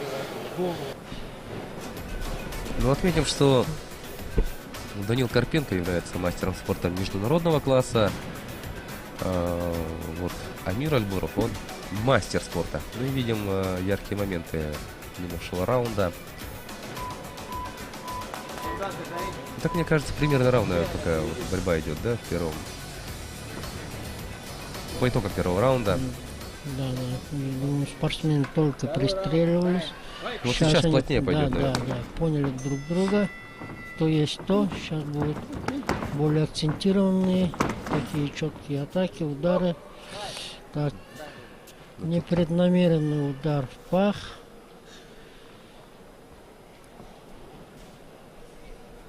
Ну и сейчас Альбурову понадобится некоторое время, чтобы отойти от этого неприятного момента.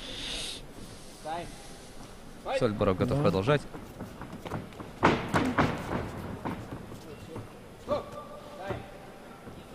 Ну и фут надо поправить. Арбитр, рефери помогает. 3 удара к ряду по внутренней части бедра. Ну, последний, правда, в колено, кажется, прилетел. Вот раз за разом Карпенко бэкфисты выкидывает. Ну, действительно, в первом раунде калибровка-то, наверное, уже прошла сейчас. Да. Сейчас они уже активно начали работать.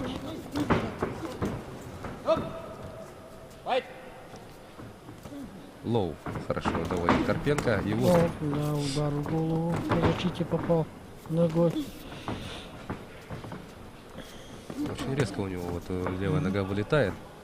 Да, на самом деле это труд очень многочасовых тренировок. Так, бэкфист. Бэкфист попал, но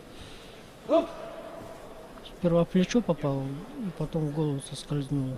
По скользящей, да, видимо? Да, по скользящей. А если точно попал бы, то там... Минимум нокдаун, да? Потрясение точно было бы. Да. На самом деле нокдаун или нокаут получается, спортсмен, вот то, что он удар пропустил, не успел увидеть. Да, вот, так, чтобы нокаут получить, да, по челюсти, точно, да, 3 килограмма надо. А когда вот, да, спортсмен видит, что удар идет, он напрягается.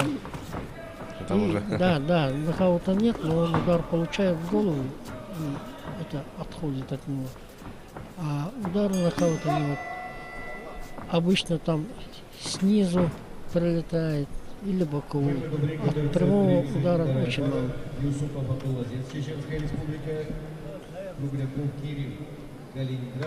Ну и, как обычно, нокауты в тяжелых весовых категориях.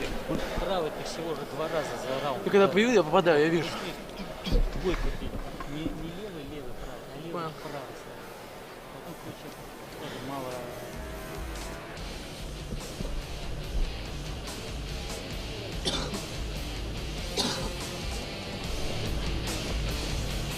У нас на параллельных рингах, кстати, очень быстро соревнования прошли. У нас сегодня женщины состязались и юниоры, и юноши. Буквально мне такое чувство, что за 1,5 часа там сегодняшнюю программу они провели. Ну и у нас сейчас работает только центральный ринг, где у нас соревнуются мужчины. Итак, четвертьфинал весовой категории до 81 килограмма. Мы по итогам этого поединка узнаем первого полуфиналиста в этом весе. Данил Карпенко, мастер спорта международного класса. И против него Амир Альборов. Да. Данил Карпенко в красной форме, Амир Альборов в синей. Да, Амир Альборов, автор единственного нокаута вчерашнего соревновательного дня.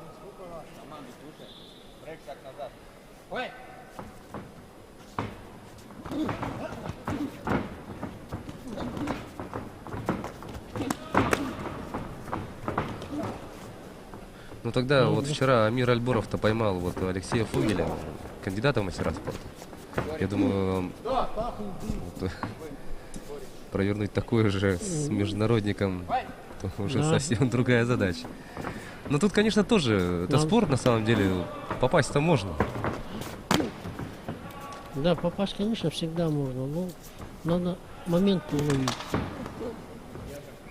Да, подготовить, да, почувствовать. Да, чтобы момент уловить, надо очень много ударов провести.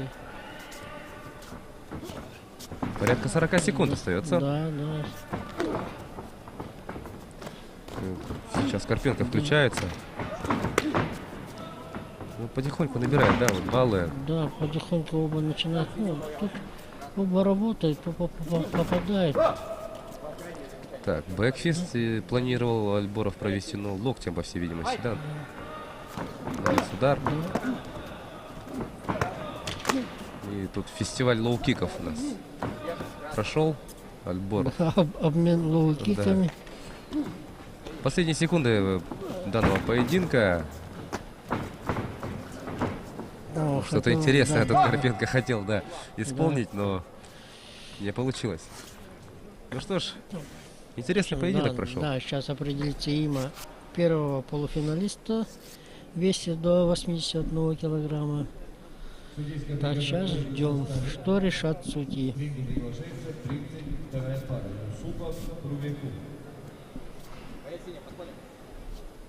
В данной встрече победу единогласным решением судьи одержал спортсмен красного угла, мастер спорта международного класса Данил Карпенко, Волгоградская область. Карпенко объявляется победителем данного поединка, и Данил Карпенко, получается, становится первым полуфиналистом в весе до 81 килограмма. Поздравляем Данила. Напомним, что он является мастером спорта международного класса и представляет он команду Волгоградской области. Ну, также благодарим Амира Альборова за то, что вместе с Данилом он выдал нам такой зрелищный поединок. Запомнится он собравшимся зрителям, вам, дорогие телезрители, вот вчерашним очень красивым нокаутом. На этом выступление Амира на этом турнире завершается. Ну а Данил Карпенко завтра будет оспаривать право выхода в финал. Напомню, что завтра полуфинальные поединки у нас начинаются в 11:00. И в 11:00 мы начнем нашу трансляцию. Также приглашаем вас, дорогие телезрители, любители спорта, вот, на трибуны. У нас трибуны открыты. Идем далее. Сейчас мы узнаем второго полуфиналиста в этом весе на ваших телеэкранах, дорогие друзья. Абдул-Азиз Юсупов из Республики Чечня, это мастер спорта. Ну а его соперником будет кандидат в мастера спорта Кирилл Кругляков из Калининградской области. Да, надо напомнить телезрителям и зрителям, что тут вход бесплатный. Да, что важно отметить. Да, это очень важно. Вход бесплатный. И ждем завтра на полуфинальные бои зрителей. Да, спорткомплекс «Триумф». По условиям заполняемости, я знаю, то, что тут единственное условие, то, что наполовину можно заполнить. Это по условиям Ничего. Ну, наполовину. Ну, связанное с профилактикой распространения коронавирусной инфекции. Вот сейчас Да. то, что практикуется везде, вот где-то разрешают наполовину, где-то на 30%. В данном случае вот у нас наполовину разрешили заполнить. Ну, у нас пока мало людей на трибунах, я думаю, все это видите, но надеемся, что завтра вот полуфинал у нас все-таки начинается, и завтра, конечно, очень-очень интересно будет. Ну что ж, друзья, если говорить об этих, да, спортсменах, вот сейчас на ваших телеэкранах и Абдул-Азиз Юсупов, вчера он выиграл у Сергея Новикова, кандидата в мастера спорта из Приморского края. То есть сейчас этот поединок для него станет вторым по счету на этом турнире. А вот его соперник Кирилл Кругляков. Кирилл Кругляков вышел следом за Абдул-Азизом в следующем же поединке и выиграл у Тимофея Микшенко из Сахалинской области, кандидата в мастера спорта. Итак, оба спортсмена проводят второй по счету. Да, первый поединок. раунд начался.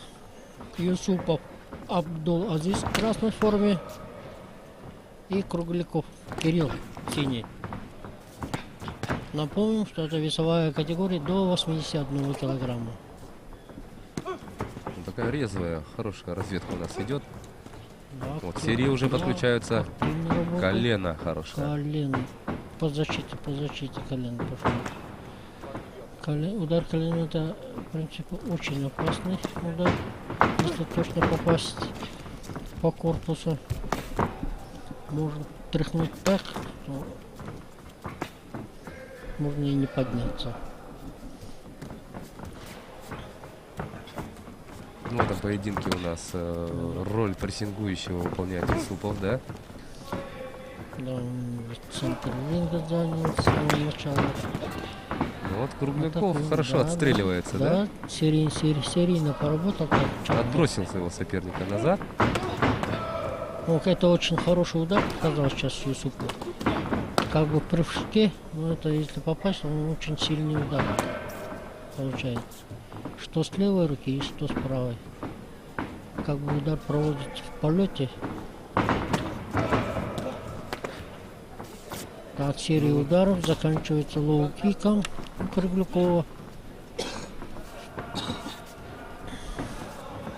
Ну, Кругляков работает сериями, да? Серийный удар у него. И не один удар, у него 2, 3, 4, 5 и заканчивает ногой. Что это очень хороший плюс. Да, не успели мы оглянуться, так и у нас первый раунд завершается, последние секунды.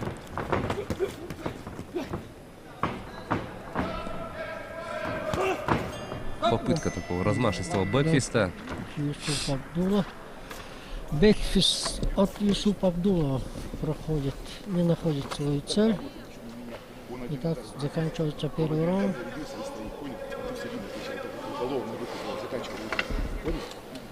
Начинаешь лупить, но заканчивал лупить. Понял? И повторяй. Вот прилип, повтори еще через щит, повтори. Понял?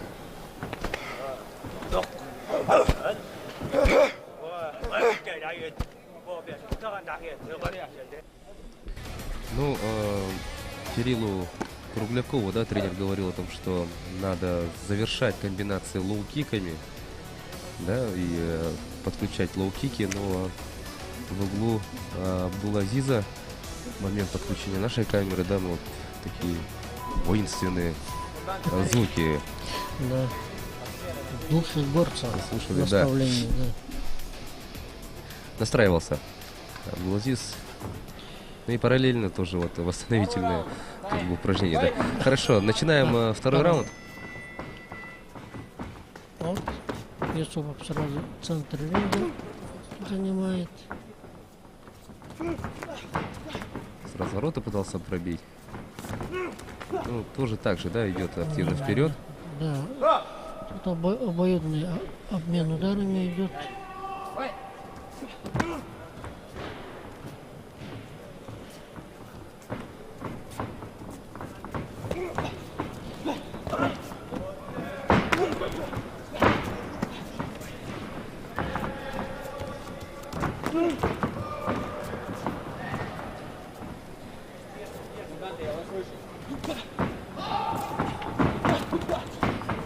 Двоечка.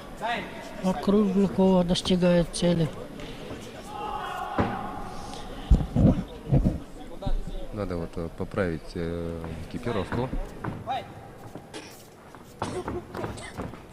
И смотрим далее. Хороший мидл-кик достигает цели. Боковым отвечает Юсупов.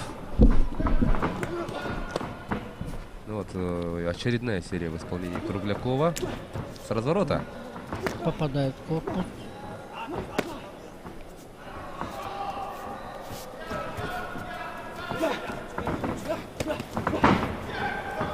Кругляков работает с обеих стоек работает.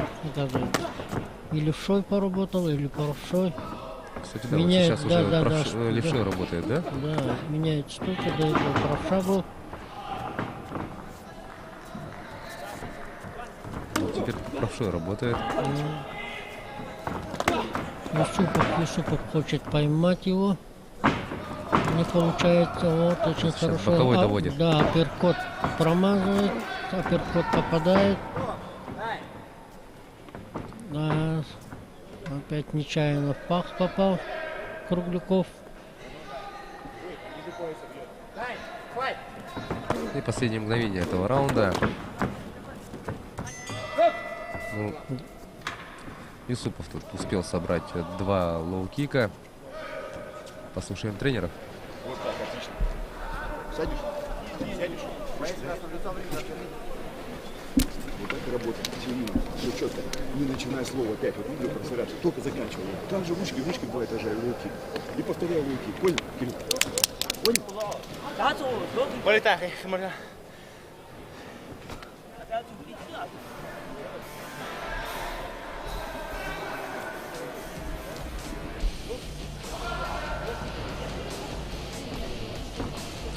Прозвучала фраза в углу Круглякова: не оставляя ручки.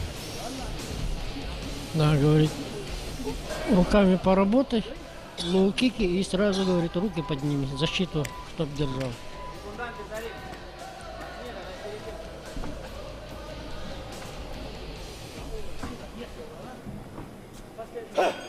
Третий раунд, дай, файт. Итак, заключительная 2-минутка. Смотрите, как сразу начинают, да, плотно работать. Да, третий раунд. Сразу начали оба активизироваться.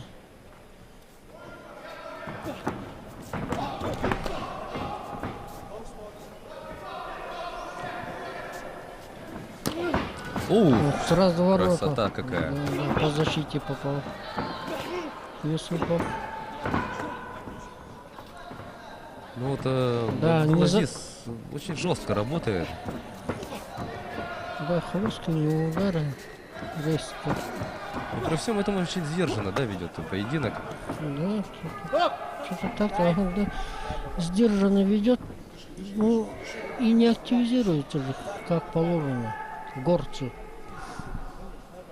А вот Кирилл Кругляков, он работает вот да, постоянно с сериями. И держит на дистанции Юсупова. Вот другой вопрос, конечно, говорим о том, что Кругляков много работает с сериями. Сколько из них вот из этих ударов было засчитано, это уже, конечно, другой разговор. Тут можно поспорить, да. Вот даже один удар у него точно попадает в цель. Ну что, теперь Кругляков пошел вперед? Кругляков, да, пошел вперед, попал справа. Юсупов устал, видимо. Да, как-то подсел, что ли? Справа попал Юсупов. Кругляков наращивает темп. Руками, нога, руки, ноги, колено. Работает. Я думаю, что в конце действительно Юсупов очень активно проведет последние мгновения. Пойдет вперед. Да, подустали ребята, но все равно начинает работать. Руки, ноги, нога, руки, ноги, нога. Вот Юсупов И все, звучит гонг. Тут, конечно, тоже интересно будет. Да, сейчас Ну вот видим то, посмотрим. что тренер Кирилла, да, очень доволен. Да, доволен, да. Ну, правда, очень хороший Да, бой провел да, Кирилл. Да, Кирилл, то, что было сказано тренером, он выполнил, я думаю. Да, третий раунд хорошо поработал. Да, работал сериями. Мы видим то, что функционалка у парня хорошая, вот работал сериями. И... Да, для тяжеловеса это очень хорошая функционал. Победу разделим решением судей. Ну и решение судей. Спортсмен красного угла Абдул-Азиз Юсупов. Абдул-Азиз Чеченская республика. Юсупов, да, объявляется победителем. Да, он за счет первых 2 раундов, он, по-моему, выиграл. Третий раунд он однозначно сдал. Но Абдул-Азиз, да, действительно. Вот тот самый, как раз получается, случай, когда количество не есть качество, да. Абдул-Азиз пробивал, конечно, заметно меньше, если сравнивать вот Да, с Кириллом Кругляковым. Да, у него удары акцентированнее и точнее были. Вот, с разворота очень хороший удар пошел. Смена судейской бригады. Рефери Апажа. Получается, Абдул-Азиз Юсупов выходит в полуфинал состязаний среди мужчин весовой категории до 81 килограмма. Но Кирилл Кругляков здорово бился, конечно. Работал сериями, очень зрелищно. Благодарим его. Поздравляем Абдул-Азиза. И идем далее на ваших телеэкранах. Максим Сульгин из Новосибирской области. Это у нас кандидат в мастера спорта. И с ним будет у нас биться Валерий Иванов, мастер спорта из Санкт-Петербурга. Это у нас предпоследняя пара, кстати, друзья. На сегодняшний день? Да. Да, это предпоследняя, 33-я пара у нас на сегодня. 34 пары было, это 33-я. Максим Сульгин вчера в рамках 1/8 финала, да, вот в своем первом поединке, он выиграл у Хасана Халиева из Чеченской Республики. Кстати, вот, да, Максим у нас является автором второго такого большого сюрприза, да, так сказать, потому что Максим, будучи кандидатом в мастера спорта, выиграл у заслуженного мастера спорта Хасана Халиева, представителя Чеченской Республики. Вот, оказывается, сразу вот 2 представителя Чеченской Республики, да. Вот у нас в первом случае, например, международник перворазряднику проиграл, да, международник из Чечни был. А вот в этом случае тоже, вот я не обратил внимания сразу. Вчера у нас заслуженный-то тоже из Чечни был, оказывается. Так, а что касается его соперника, Иванова Валерия. Иванов Валерий вчера тоже выиграл у заслуженного мастера спорта из Республики Дагестан Эльдара Умаркаева. Сам Валерий у нас является мастером спорта, представляет он Санкт-Петербург. Ну, в общем, 2 стоящих, да, друг друга спортсмена. Так, мы тут замечаем, что Иванов Валерий гораздо выше своего соперника. Да. Существенное преимущество в росте. Да. Это сразу бросается в глаза. И Сульгин Максим. Новосибирская область. Сибиряк. Наш человек, можно сказать. Против представителей из Санкт-Петербурга. Ну что, у нас стандартная история будет. Максим будет идти вперед, пытаться сократить дистанцию и работать в ближней дистанции, а Валерий будет стараться держать, да, наоборот, удобную для него среднюю дальнюю дистанцию. Максим сразу начинает напор, давить на соперника. Стоп, дай, по нейтральному глазу. Так, прозвучала команда «Стоп». Смена судейской бригады, боковых судей.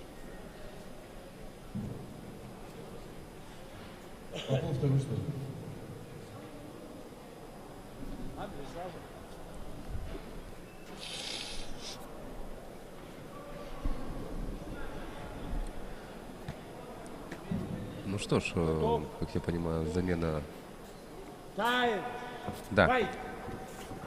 Замена судей прошла, и дается команда «Файт».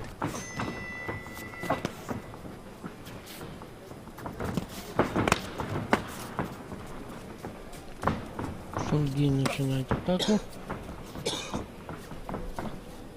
После технической паузы Иванов хоть четкий лоу-кик, чуть не свалил Шульгина, провел ногу.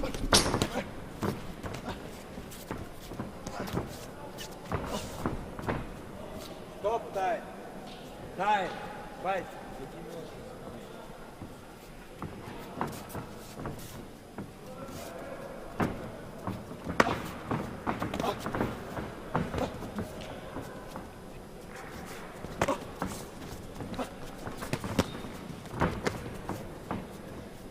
У нас разведка, да, идет? Разведка, да. Необдуманных таких действий нету с обеих сторон.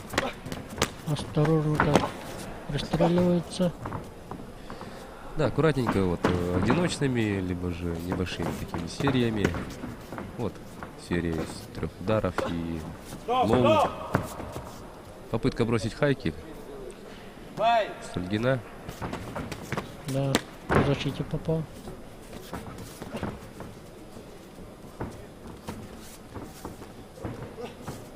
Меньше 30 секунд остается.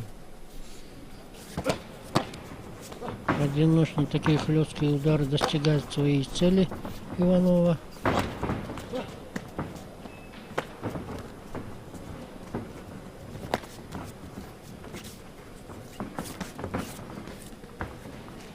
Да, в наступлении Шульгин прижал своего соперника к канатам.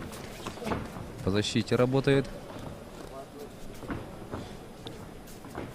Завершается первый раунд. Первый раунд завершился. Так, атака Иванова не получилась в завершении. Ты подвигайся, знаешь, не расслабься. Послушай, не надо корпус, голова, все туда проходит, тут же лоу. Добавляй лоу. Он пропускает, все хавает. Бей, что ты не бьешь. Чем даешь ему работать? Максиму Шульгину, вот тренер говорит о том, что корпус, голова проходит. Почему бы не продолжить это дело лоу-киком, да? Нужно после удара. Да, ну что, он не тренер, что наблюдает, да, за все и подсказывает своему подопечному. Данте Зарим. Смотри на себе. Сидушку уберите. Сидушку туда. Сидушку туда. Тайм, второй раунд. Файт. Итак, второй раунд.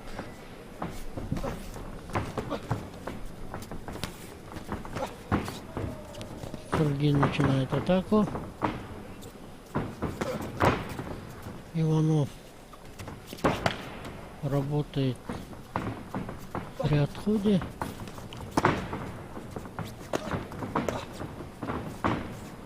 Хай-кик от Шульгина не прошел.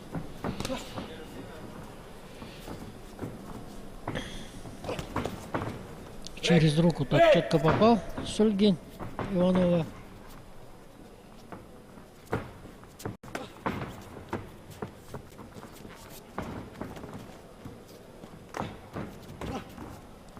Почему-то Иванов прижимается к канатам.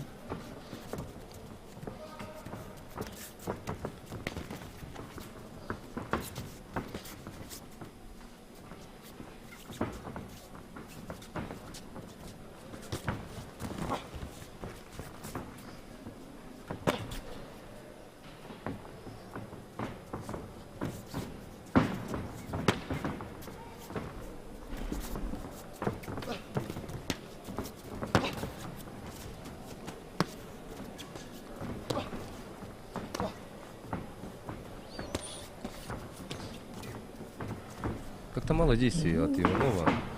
Да, Иванов почему-то все время в защите работает. А Шульгин уже наращивает темп. Даже возле канатов, например, он просто встает. Да, Блоки, да? Да, его нельзя прижиматься к канату. А Сульгин, конечно, поработает по защите, по корпусу и лоу-кик заряжает. Да, он руками начинает, заканчивает лоу-киком.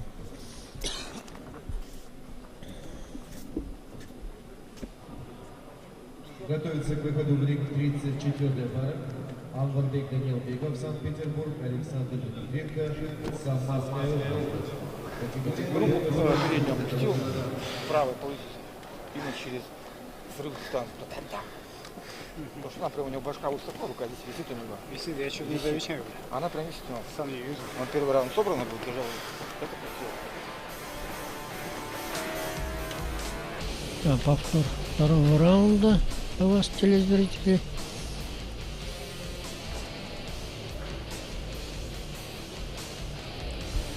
Ну вот, часто мы видели, да, Иванова в таком положении, как он закрывается и стоит. Ну а Сульгин, конечно, работает. Что ему сейчас остается делать, да? Да, он начал так атаку, потом наращивал. И так до конца раунда второго работал.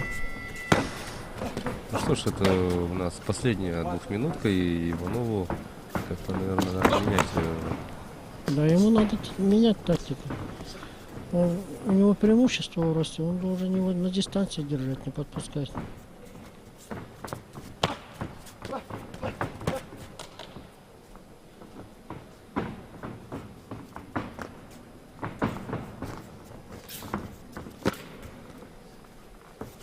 У Сульгина очень много выбора в атаке.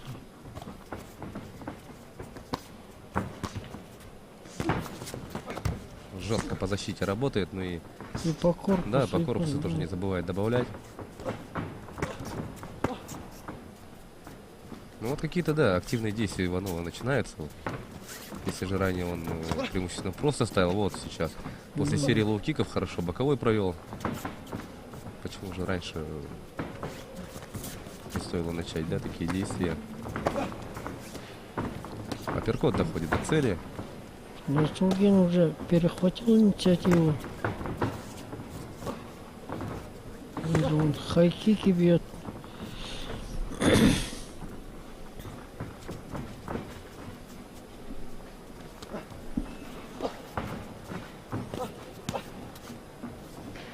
Так, очень слабые попытки атаковать Иванова.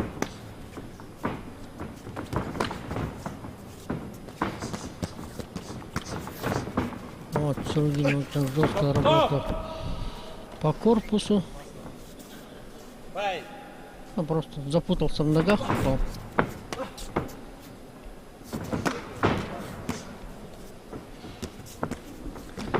Жестко мидл, кик и целая серия ударов. Ну, пусть и по защите, но все равно это было жестко. Итак, ждем решения судей. Да, ничего говорить не будем. Кто выиграл, кто победил. Все решает решение судей. Приглашается заключительная 34-я пара. Судя по выражению лица Сульгина, он очень уверенно стоит, уверен в своей победе. Да, Максим Сульгин единогласным решением судей становится победителем этого поединка, и он выходит в полуфинал состязаний среди мужчин до 81 килограмма. Так, итак, у нас последняя 34-я пара в весе до 81 килограмма.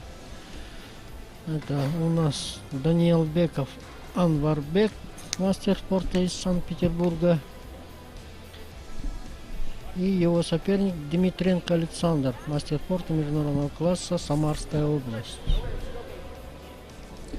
Это заключительная пара, но мы смотрим повторы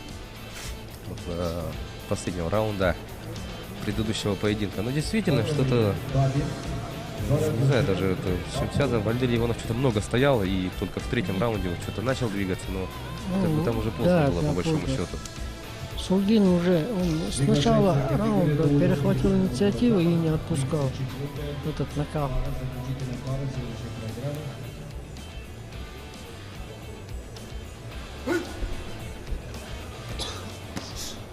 Итак, приступаем к просмотру последнего поединка нашего сегодняшнего дня. В красном углу ринга Анварбек Даниил Беков.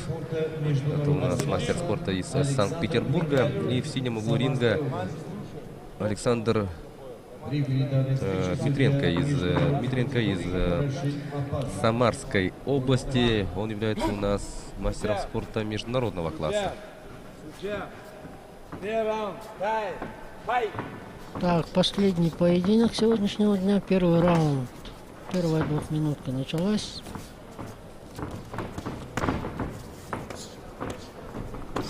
Даниил Беков начинает атаку. Удар коленом в корпус не проходит. У нас сейчас в этой весовой категории, ну, в числе полуфиналистов, да, мастер спорта международного класса Даниил Карпенко из Волгоградской области, мастер спорта Абдулазиз Юсупов из Чеченской республики, Максим Сульгин, кандидат мастера спорта из Новосибирской области, и вот из этой пары у нас победитель станет последним полуфиналистом. Завтра полуфиналы мы начинаем транслировать в 11:00, так что, друзья, присоединяйтесь. Подключайте трансляцию в это время. Бэкфист хорошо приходится по защите. Напоминаем телезрителям, что до спортивного комплекса «Триумф» ходят автобусы 17. Остановка «Триумф». 18 точно доезжает. Да, а еще какие есть у нас? Пятерка есть? Или он мимо проезжает? К сожалению, не могу вот с точностью сказать, но точно знаю насчет 17-го маршрута. Да, 17 маршрут, я тоже знаю. Вот. Ну, вход у нас свободный, отмечаем. Трибуны открыты, так что, друзья, у нас ведь параллельно идут соревнования еще и среди женщин, и среди юношей и юниоров. Можно прийти и смотреть вот как бы 3 ринга параллельно, да?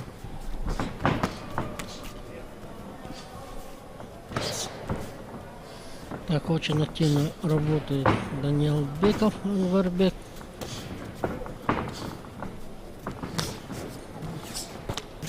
Дмитренко у нас что-то в наблюдательной позиции работает. Ой, правый прямой проходит Дмитренко.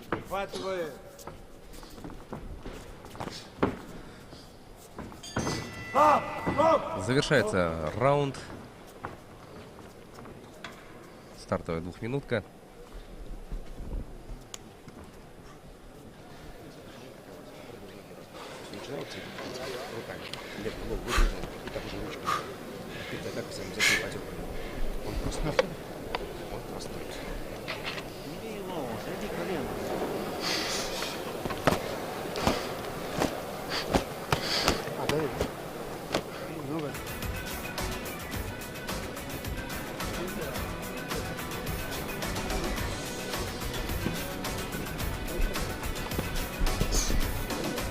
Итак,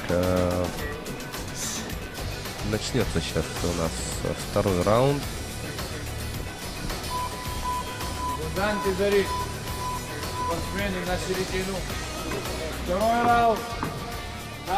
Все готово для начала второй двухминутки. Итак, поехали.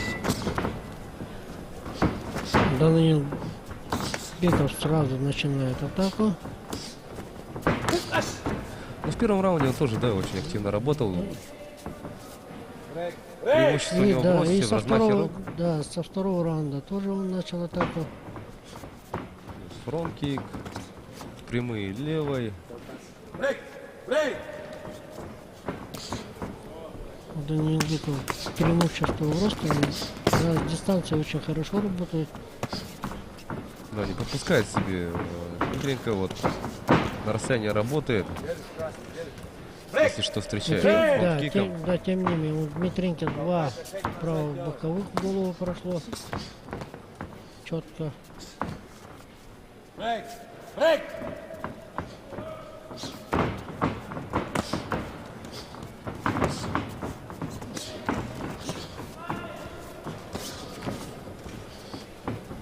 всегда наготове встретить фронт-киком Даниил Беков.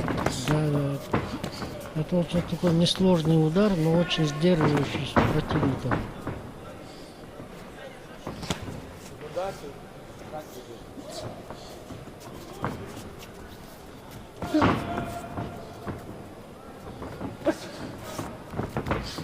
Меньше 40 секунд остается.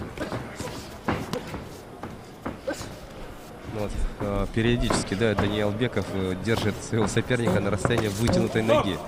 О, хай-кик. По защите попал Даниил Беков. Так, с чем связана данная остановка?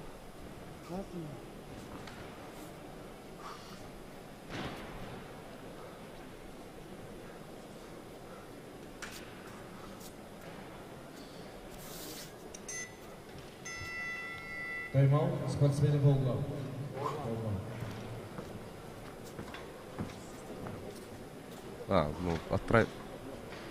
Ну, тут, видимо, да, с таймером какие-то проблемы возникли, и вот, ну, у нас на экране было то, что оставалось еще 20 секунд, да? Но, видимо, отправили на отдых, но, с другой стороны, ну, решается вопрос в любом случае, пока вот мы видим, к восстановительным процедурам тренеры и секунданты не приступают. Видимо, просто у нас пока команда ждать. Ну, нам придется с вами тоже подождать. Непонятная ситуация сложилась. Ну, там возле ринга видим, там активное обсуждение что-то идет. Через несколько секунд все образуется. Секунданты за ринг, спортсмены на середину. И рефери. Да. Так, если мне не послышалось, запустили последний раунд, вот, третий. То есть все-таки вот эти 20 секунд, они как-то были неправильно посчитаны или как? Ну, то, что стояли по углам спортсмены, это значит все-таки они провели, да, свою передышку. И судья четко сказал то, что третий раунд. Да, так и есть. Да, это непонятная ситуация была. Ну и напоминаем, что это у нас последний поединок сегодняшнего соревновательного дня, второго по счету. 34-я пара, дорогие друзья. Весовая категория до 81 килограмма. На атаку пошел Дмитренко. Чуть за пределы ринга. Да, попадает очень хорошо, попадал. Теперь у нас Даниил Беков только защищается. Брейк! Брейк, Справа попал 2 раза подряд Дмитренко.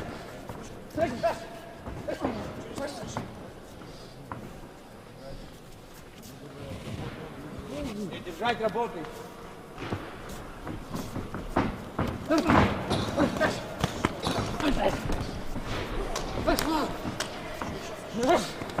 Дмитренко активизировался. Да, в третьем раунде. Да. Руками попадает, справа несколько раз попал. Да, получается минус очко за невыполнение команд рефери. После команды стоп он начинает работать. Поэтому минус балл. Дмитренко, конечно, ну, его задача включиться, да, в последнем раунде, и тут, как говорится... Ну, почему-то очень поздно проснулся Дмитренко. Первые 2 раунда ходил, в третьем раунде проснулся, но время упущено. Ну что ж, сейчас, не знаю... Да, третий раунд закончился. Последний заключительный раунд. Сейчас узнаем имя победителя.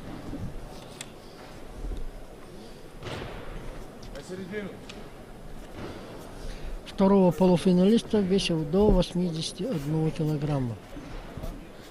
Единогласным решением судей победу Единогласное решение судей. Спортсмен синего угла Александр Дмитренко, Самарская область. О, Александр Дмитренко. Да, Дмитренко. Ну, Александр. Единогласным решением судей. все судьи, да, дали ему победы и поздравляю, принимает он поздравления. Мастер спорта международного класса, кстати, отмечаем. Ну, Александр, получается, у нас становится последним полуфиналистом в этой весовой категории. Давайте еще раз пройдемся по списку участников 1-2 финала этой весовой категории. Итак, весовая категория до 81 килограмма, полуфинал. Данил Карпенко, мастер спорта международного класса из Волгоградской области. Азиз Абдул-Юсупов, Республика Чечня, мастер спорта. Максим Сульгин, кандидат в мастера спорта из Новосибирской области. И Дмитренко Александр, мастер спорта международного класса из Самарской области. Итак, у нас завтра 2 мастера спорта международного класса, 1 мастер спорта и кандидат в мастера спорта. Интересная такая ситуация, Да. и будет очень интересно, конечно, на все это посмотреть. Ну что ж, посмотрели мы сегодня все 34 поединка, которые были запланированы в рамках 2-го соревновательного дня чемпионата России по кикбоксингу в разделе К1. Вместе с вами вот за поединками наблюдали мы, я, Власий Сергеев, а также мастер спорта международного класса, чемпион Азии, чемпион Европы, вице-чемпион мира Алексей Кычкин. Ну что ж, друзья, завтра мы возобновим трансляцию в 11. Начинаем трансляцию 3-го соревновательного дня в 11:00. Подключайтесь к нам. Ну и занимайтесь спортом, будьте здоровы. До скорых встреч в эфире. До скорой встречи.